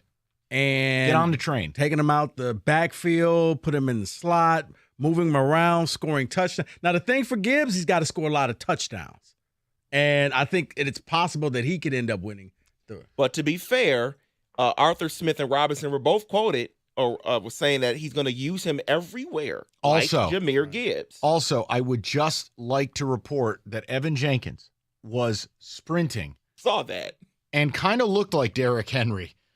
Super upright, just motoring. What was he in a rush to get to you for? I don't know. He didn't even come in the room. Yeah, it was amazing. That was interesting and something to see there. But I just look at with Ben Johnson, how he's able to scheme people wide open. I mean, look at the tight ends after Hockenson left. That they just not only made catches, they were open. Like the one in the Jets game. Yeah. It was like, okay, everybody forgot to cover. So this one's about Tyreek Hill. I'm going to read it in a second. Let me give you his stats from last year first. Recorded 119 catches, over 1,700 yards. The bold prediction that he will break the single-season receiving record. Sell. You got to remember something, and Rico will vouch for this. Mike McDaniel was the run game coordinator for the Niners. And as much as they threw it, and as much as video game stats as they have, they want to balance it. They want to run the ball. You got to keep Tua upright. I cannot predict a man is going to catch 120 balls for 2,000 yards. I can't do it. No, not only do they want to run the ball, Mike, but the reason why they balance it is because they drop the safeties that you can throw it deep and you hit the one pass for like 60, 70 yards, and that's where all the air yards come from. Air yards. I'm going to put the next two together before I get to the Lions. The Washington Commanders will make the playoffs. The Buffalo Bills will miss the playoffs. I think no on both accounts. I think no. I think the Bills will make the playoffs. Making the playoffs and winning the Super Bowl, two entirely different things. The Commanders, no. Sam Howell? But then again, you know what? I'll take that back. The Commanders they got a defense. And that's one of the reasons. They have a defense, and you play in a division that after the Eagles, I don't trust the Cowboys. Mike has sold me that the Giants are going to take a step down. So, yeah, maybe they claim one of the final wild card spots. And then to close it out with the Lions here, Rico, you've been talking about Jahmyr Gibbs, how he'll be used in the offense. Well, the Detroit Lions will boast the NFL's #1 offense. Bye. F it. I think they have all the makings of it. We like Ben Johnson. We believe Goff will play well. They've got weapons all over the place. And who knows? Maybe J-Mo walks in week 7 and just adds to a cup that's already full. Screw it. I'm in. I'm all in. Yeah. I'm going to say no, but it's not that I don't think they can be #1. I think they're going to be one of the top 4 offenses. But I look at Philly because I got Hurts winning the whole thing. I know. And everything that they have, I think that Philly can probably be a little more explosive there. So I think they're up there, but in the end, Philly is going to be just a little bit too much machine, man. Philly is an or as Kenny puts it, they're a wagon. And that you know what that means? Me neither. Can you explain? That is in football let him eat his today. Lunch. All right, so even though it's a little late lunch, if you're already planning on dinner, Hungry Howie's celebrating the 50 years of flavor this year, the 50th anniversary, creating delicious pizza using real ingredients. You can't say that about some of their competitors. You can't say a lot of these places use real mozzarella. They don't. Whatever the hell Wisconsin brick cheese is, it ain't Italian and it ain't mozzarella. They use toppings that don't come from cans. Again, some of their competitors can't say that. It's Hungry Howie's. Anything on the menu, the mix and match, $6.99. You got dinner on the table in 20 minutes. It's going to be pouring rain tonight when you leave the office. You don't want to cook. You don't want to stop at the grocery store. Hit a button on your phone. It's much easier. Also, new menu items all summer long, including right now the Bee Sting Pizza, Hot Honey Drizzle, 2 toppings of your choice, $12.99. It's a limited time only. It's Hungry Howie's, the 50th anniversary celebration.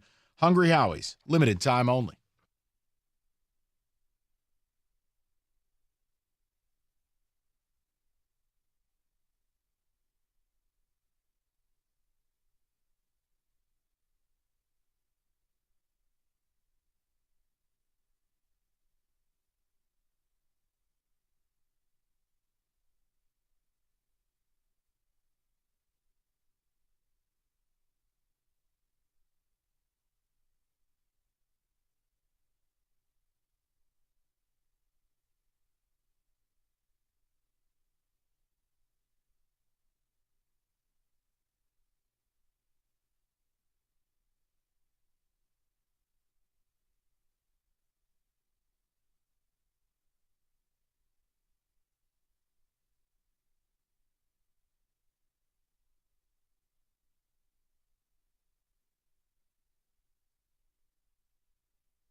David, a couple of ticket texts. Top of the hour. I thought Cookies and Gator had a really interesting discussion. And outside, Jim was just hitting Gator with haymakers. It's Big Ten Media Day today. Mel Tucker was at the podium. And I'm not doing this whole ridiculous article on CBS about the hot seat, but it is, what are the expectations? What is acceptable this fall for Michigan State football? We spend a lot of time talking about U of M, rightfully so, one of the best teams in America. But for Michigan State, We have not broached this subject, so we're going to do it today on Big Ten Media Day. And I don't know if it's going to cause a fight between Rico and I, but we'll go on the adventure together. David, some ticket text first. Maybe we even get Revs in to call in. The Rever. No, I don't want to lose ratings. Someone's asking you, Rico, do you know what typically happens to team that lose the Super Bowl?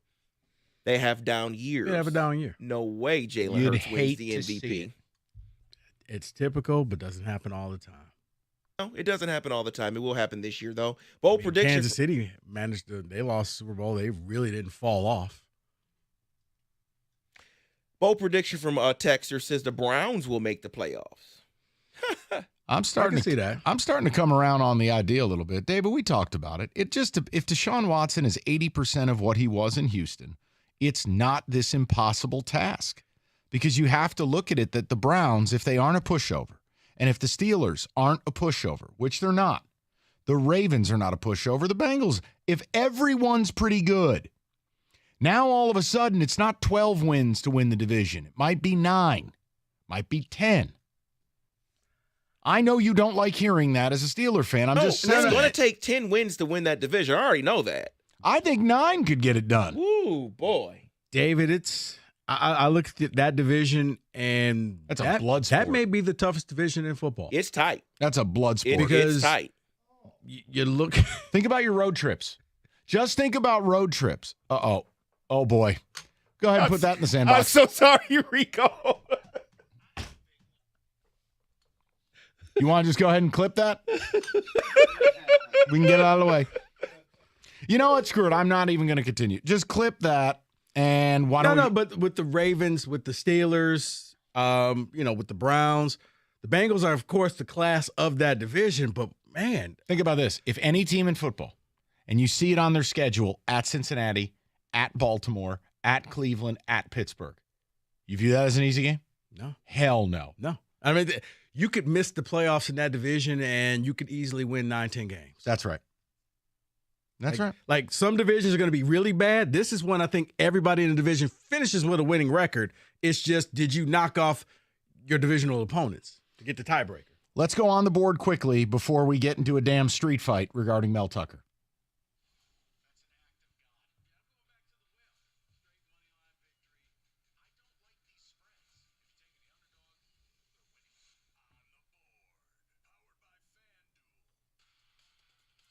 All right, so we made it 2 in a row. Gave you a winner last night, plus odds. Angels, by game time, I think it was plus 110. So hopefully you had it. No one said it'd be pretty. Nobody said it'd be easy. But there you go. Nothing for me today. I'm going to be selective with the baseball plays. I'm trying to give you wins. I'm not trying to just, flutter money into the air. So I will. No Yankees, Mets?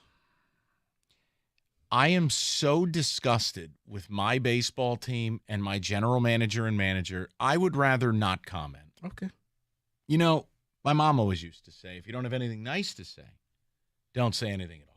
And I like your mother, so you should listen to her. Yeah. Not a bright comment, Mom. I wouldn't have a career. All right, let's go over. Is that why she always just shakes her head when she looks at you? the slow mom golf clap of disapproval. Big G, we failed. What did we do wrong, Jerry? All right, let's. I never heard that before. Oh God. Go ahead. All right, we'll go to Kenny. We've lost Rico. Jerry. I'm looking at the Toronto Blue Jays tonight. They got Kikuchi on the mound against Gonsolin. What did you just say? They have Yusei Kikuchi, their pitcher, on the bump today. Between yours and his? Wow. Plus 110. You know what, Rico? Why don't you make a pick? I'm sorry, kid. Go ahead, kid. They just beat him. They can beat him again. That's the analysis. There it is. Kenny, succinct, to the point, confident. It's all we could ask for. David, what do you have? We have the Women's World Cup tonight. The United States, they're playing tonight. They're playing Netherlands. The Netherlands is a really, really, really good squad. That's the team that the United States beat in the championship. In the Are you final. preaching value? No, I am going, plus 260 for the tie tonight. That's what draw. I'm going. Yes, we'll have a draw. You know, that's got to be the saddest bet you can make. It probably is. Like, I'm rooting for a tie in soccer. No, that is the ultimate no fun bet. It's like the under. Like, You're the guy betting the don't pass line at the craps table. Right, that's what I'm saying. When you bet the under, don't watch the game because you are literally yelling at both teams. Defense. Okay, now you get defense. No, don't score. Take a knee. Okay. Field goals are good. No, don't go for it on fourth down. Another interception. A fumble. Yes. God, it is a sad existence. But a tie? But unders are necessary. They are. They are necessary. I realize it just means you're rooting for no fun whatsoever. The fun is when the bet is coded green. Correct. That's it. Correct. It's a sickness. I'm hoping the Braves bounce back against the Red Sox. They got destroyed.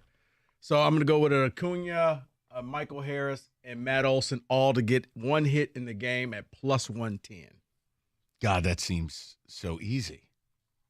Yet we know it's not. All right. That's why it's called gambling and not winning. Let's talk acceptable expectations for a man that was at the podium today in Indianapolis. A little Mel Tucker discussion next, 97.1.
We're brought to you by National Benefit Plans. Tonight's Tigers-Angels game postponed due to pending weather. There will be a straight doubleheader tomorrow beginning at 1:10 right here on 97.1 The Ticket. Then the second game will begin 40 minutes after Game 1 ends. Both games here on The Ticket.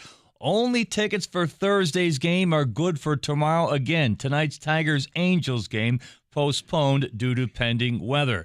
Meanwhile, Lions training camp day 4, rookie linebacker Jack Campbell seeing reps of the first team D today.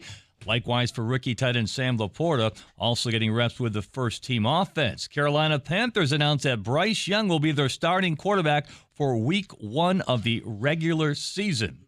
Big Ten Media Day. Mel Tucker speaking today. Jim Harbaugh will speak tomorrow. He just might be asked about the potential 4-game suspension due to recruiting issues. Michigan will play at MSU October 21 under the lights. At the Ticket Update Desk, I'm Jeff Lesson. For more 97.1 The Ticket or Odyssey.com.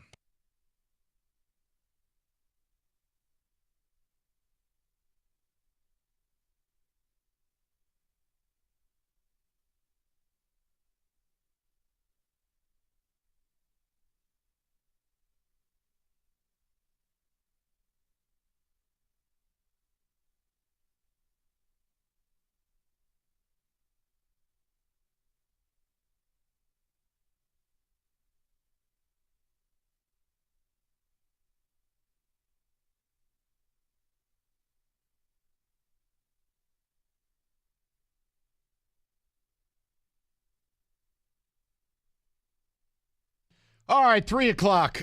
If you missed the news of the day, Michigan State, NBC has picked up the game. It's going to be 7:30 at night. We talked about it. You can rewind to that. Also, a hell of a song to start the day. I wanted to bring this up. It is Big Ten Media Day. Harbaugh tomorrow, Mel Tucker today. And shout out to Cookies and Gator. I thought the conversation was interesting. And it should be. I mean, Cookies ripped it off of us, off of our show sheet, but I digress. The point is, what is acceptable this fall for Mel Tucker? Look, we've spent a lot of time with Blake Corum's comments and Michigan football, and look, we know they're going to be good.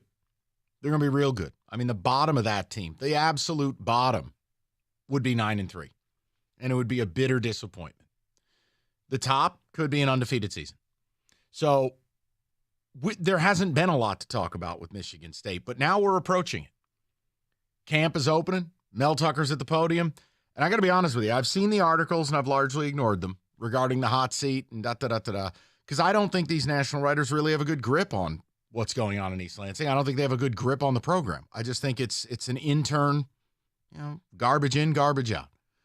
But when we start talking about this topic now, this is different. This is about what is acceptable this fall. Because acceptable means if you don't attain it, there has to be a cost to it. And that cost would be one of the warmer seats in the conference in 24 if you don't attain X. So now you get to a discussion of subjective, individual, or if you want to make this broad-based program-wide deal, go for it. What is acceptable this fall for Mel Tucker?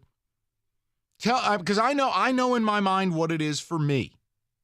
And I take into account situationally where they're at. I take into account a level of realism.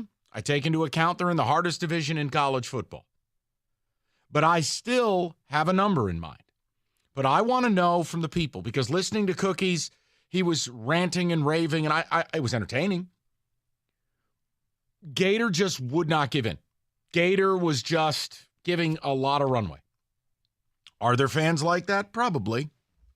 But I want to know where Rico is, David, Kenny. I mean, tell me, people, for all the conversation about Mel Tucker, COVID year is COVID. You do what you want with it. Right. You know, they had 2 top 25 wins, 1 problem. Those are only 2 games they won. 11, I mean, it was COVID. It made no sense. 11-win season in 21, top of the charts, win over Michigan, really nice year. Last year, total dog bleep. 5 fell out. 5-7, and honestly, it was a low quality 5-7, if that makes any sense. Mike, it was very low quality because earlier today, before Media Day started, they did the BTN in 60. and you forgot how frustrating last season was. It was the game, it was homecoming where they beat Wisconsin. But that game was so frustrating of all the stupid penalties, and Wisconsin has 3rd and 89, and they just picked up 90 yards, first down. It's like, wow, it was horrible. Bad. Horrible. So the question is, what is acceptable this fall for Michigan State football? Now, I don't want to poison the jury. I want to let Rico go first. David, Kenny, I'll tell you straight away where I'm at, because if they don't attain what I believe is acceptable, I'll be the first one to tell you he's coaching for his job in 24. Mm-hmm. So go ahead. Let me hear it. Lay it out in 248-539-9797. Mike, I would say to me, acceptable for this upcoming season to bounce back from the 5-7, acceptable is 8-4. 8-4 means you're beating the teams that you should beat, and you're winning the 50-50 games that you have on your schedule, like the Minnesotas and the Marylands and the Iowas. And it means you probably end up losing the Big Four, which is Washington, Penn State, Ohio State, and Michigan. Now, that's acceptable. That's not what I want. I'd rather see them at least go and win 9 games, meaning you beat a team you were not supposed to beat, because I think that's how you get off the hot seat. Just beating the teams you're supposed to win, it's cool. It's okay. Yeah, not when you're one of the highest paid coaches in college football. You get to kick the can.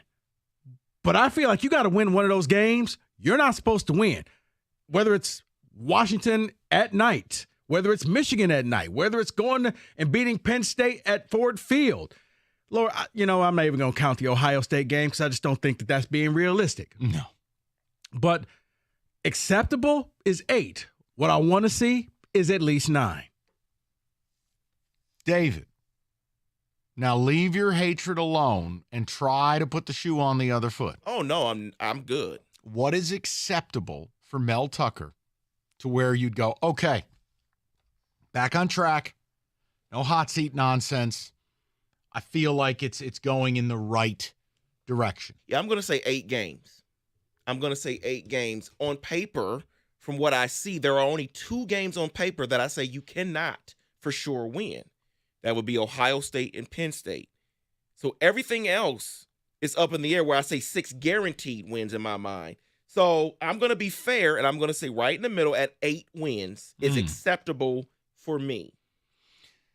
Kenny Cott, SEC ambassador, Georgia superfan, purveyor of all things college football. And thank you for participating in this. Oh, yes, fight. of course.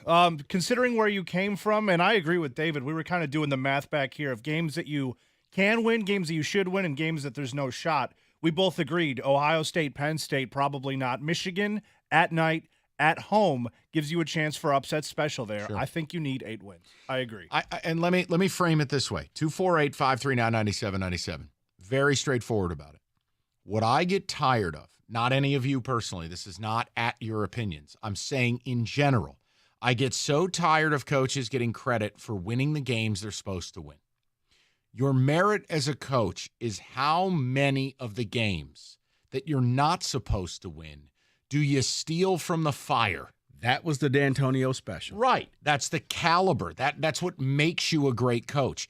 I don't give bonus points. When I look at college football, great example. So take state schedule. CMU and Richmond to start the year. I'm sorry, you don't get credit for winning those games.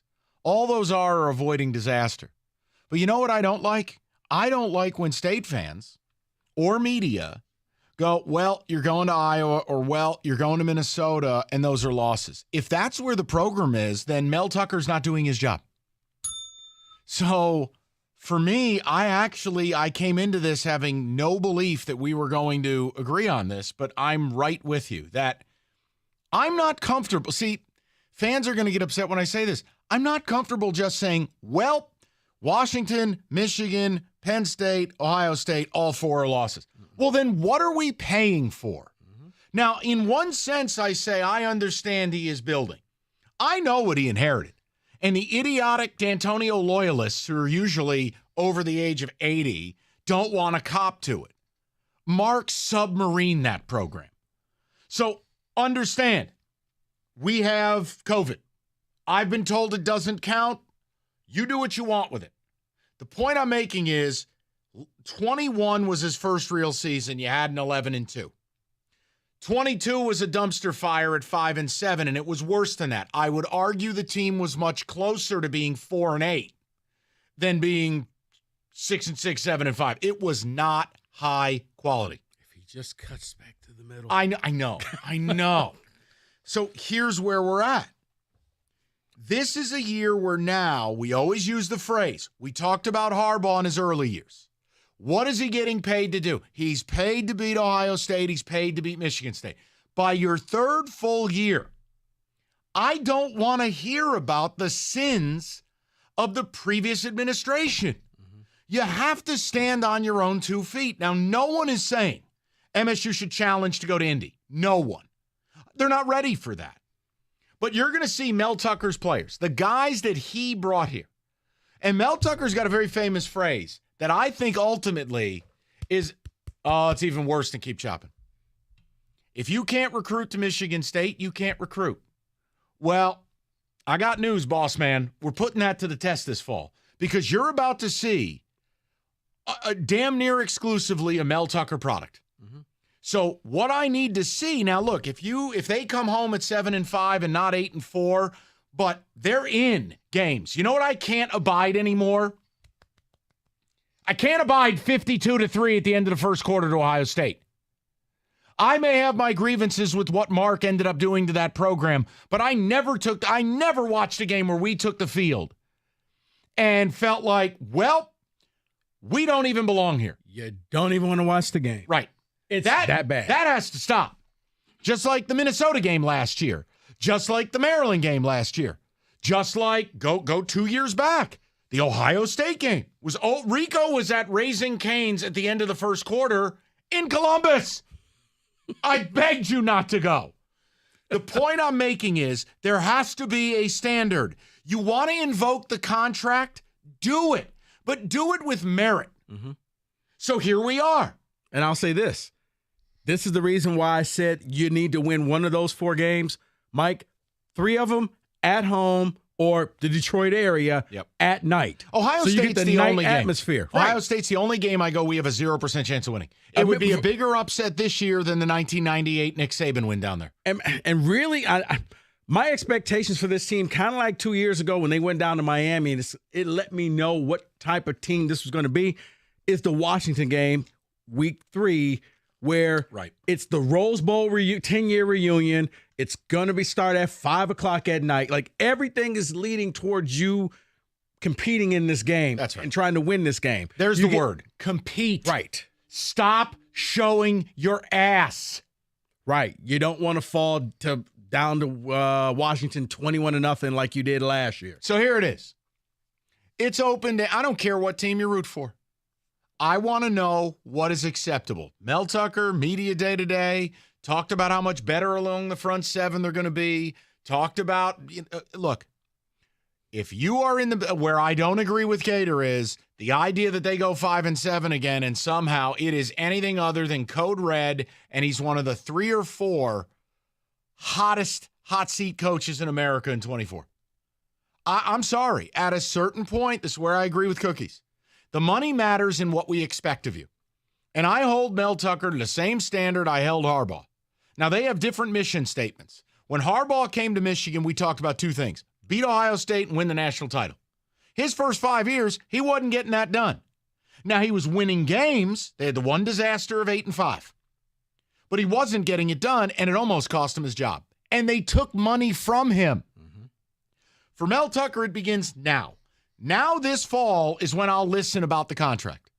Because if they go out and it looks like a poorly put together team with bad assistant coaches, looking at Jay Johnson, looking at Hazelton. Yeah, if it looks like you didn't prepare at all for Washington and it's just wash, rinse, repeat. Right. Having the 130th ranked defense. No, not acceptable.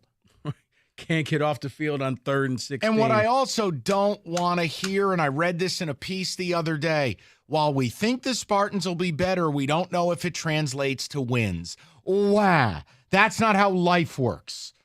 That's not how it works. Oh, this radio host was trying harder, but it doesn't result in ratings. Fired. This is a results business. So I want to know where you're at. I happen to agree with Rico. 8 wins. If you disagree, come to the table. Tell us. And remember what 8 wins really means. That when we file away Rutgers, Richmond, and CMU, it means you went 5-4 in the rest of your games. Remember that. Yeah. 248-539-9797. We'll get to the people. We'll get some ticket texts. Guys, don't make me do it. Don't make me tell Kenny to list his favorite burrito toppings. We're talking football. Get your life together. Northville Lumber. We talk about them all the time. Oldest company in the state of Michigan. Largest Trex decking outlet in the country. Nobody stocks more. Nobody sells more. It's Northville Lumber.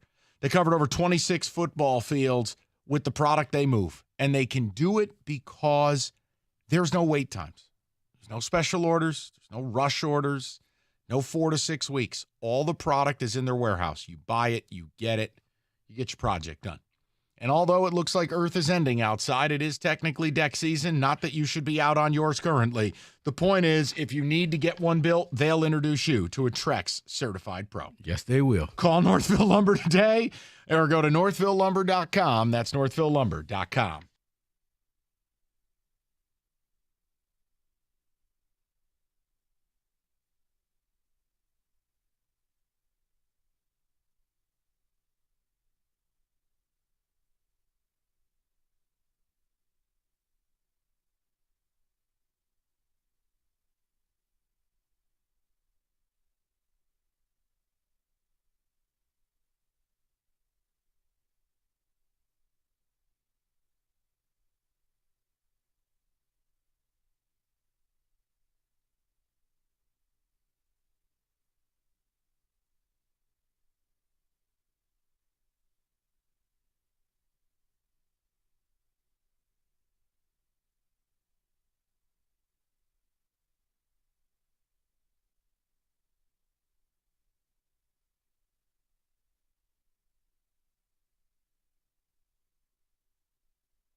Guys, if you're like me, you're tired of every time you go online looking for something, searching it's a trip, or you want to buy a gift for someone, all of a sudden that item keeps popping up in your timeline over and over again. That's why I got sick of it. I downloaded DuckDuckGo to my phone and to my computer, and guess what? It blocks trackers. Why? It's a private browser. It's very simple. You could do the same. All you got to do is visit DuckDuckGo.com, or you can just download it free in the App Store today.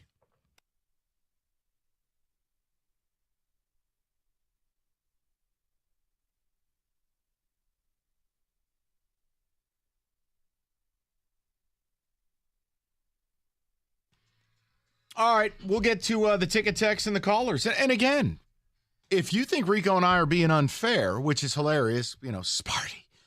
Look, there's just a reality to it. It's the same reality I held Jim Harbaugh to his first few years, and I don't see why I wouldn't treat Tucker the same. Now, situationally, it's different. Harbaugh inherited a ton of NFL talent, and, well, Mel did. Yeah. But at a certain point, you got to bleep or get off the potty. Yeah, and Mike, so let's go. As we're sitting here talking, I'm really starting to lean more towards, to me, acceptable is 9-3. You got to win one of those 4 games that the automatic losses. 3 of them are at home at night. Ohio State is a night game in Columbus. These are primetime games, which means the world will be watching.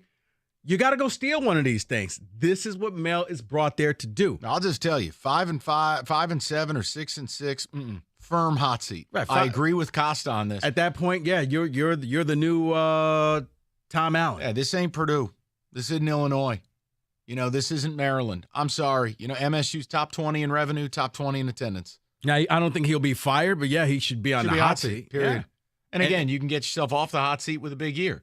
But the bottom line is, they didn't go to a bowl. That's a complete embarrassment. Washington game, I think, is the biggest game of the season. And that's not to overlook the first 2, but let's be real. Setter. Yeah, I got That's the Miami Hurricanes going down to Miami at noon and winning that game. Everything changed when they won that. Maybe Spartan fans are scared. Could be. Maybe they're just scared. They are. Well, yeah, because if you set expectations and then they fall in their face, now you got to double back and say, no, there's no doubling back. No, not you, but I'm saying for Spartan fans, it's, well, I just want to go and enjoy the game. And it's like, guys, that's not how it works. No. Because honestly, after what happened last year, and even watching a win this morning, like, this is painful. It's exhausting. They won the game, but my goodness, I remember sitting there just like, you can't lose homecoming. Look, like this is going to be his 3rd real season here, right? Mm-hmm. They have no identity. I don't know what they do. No. I don't know what the offense is based on. Great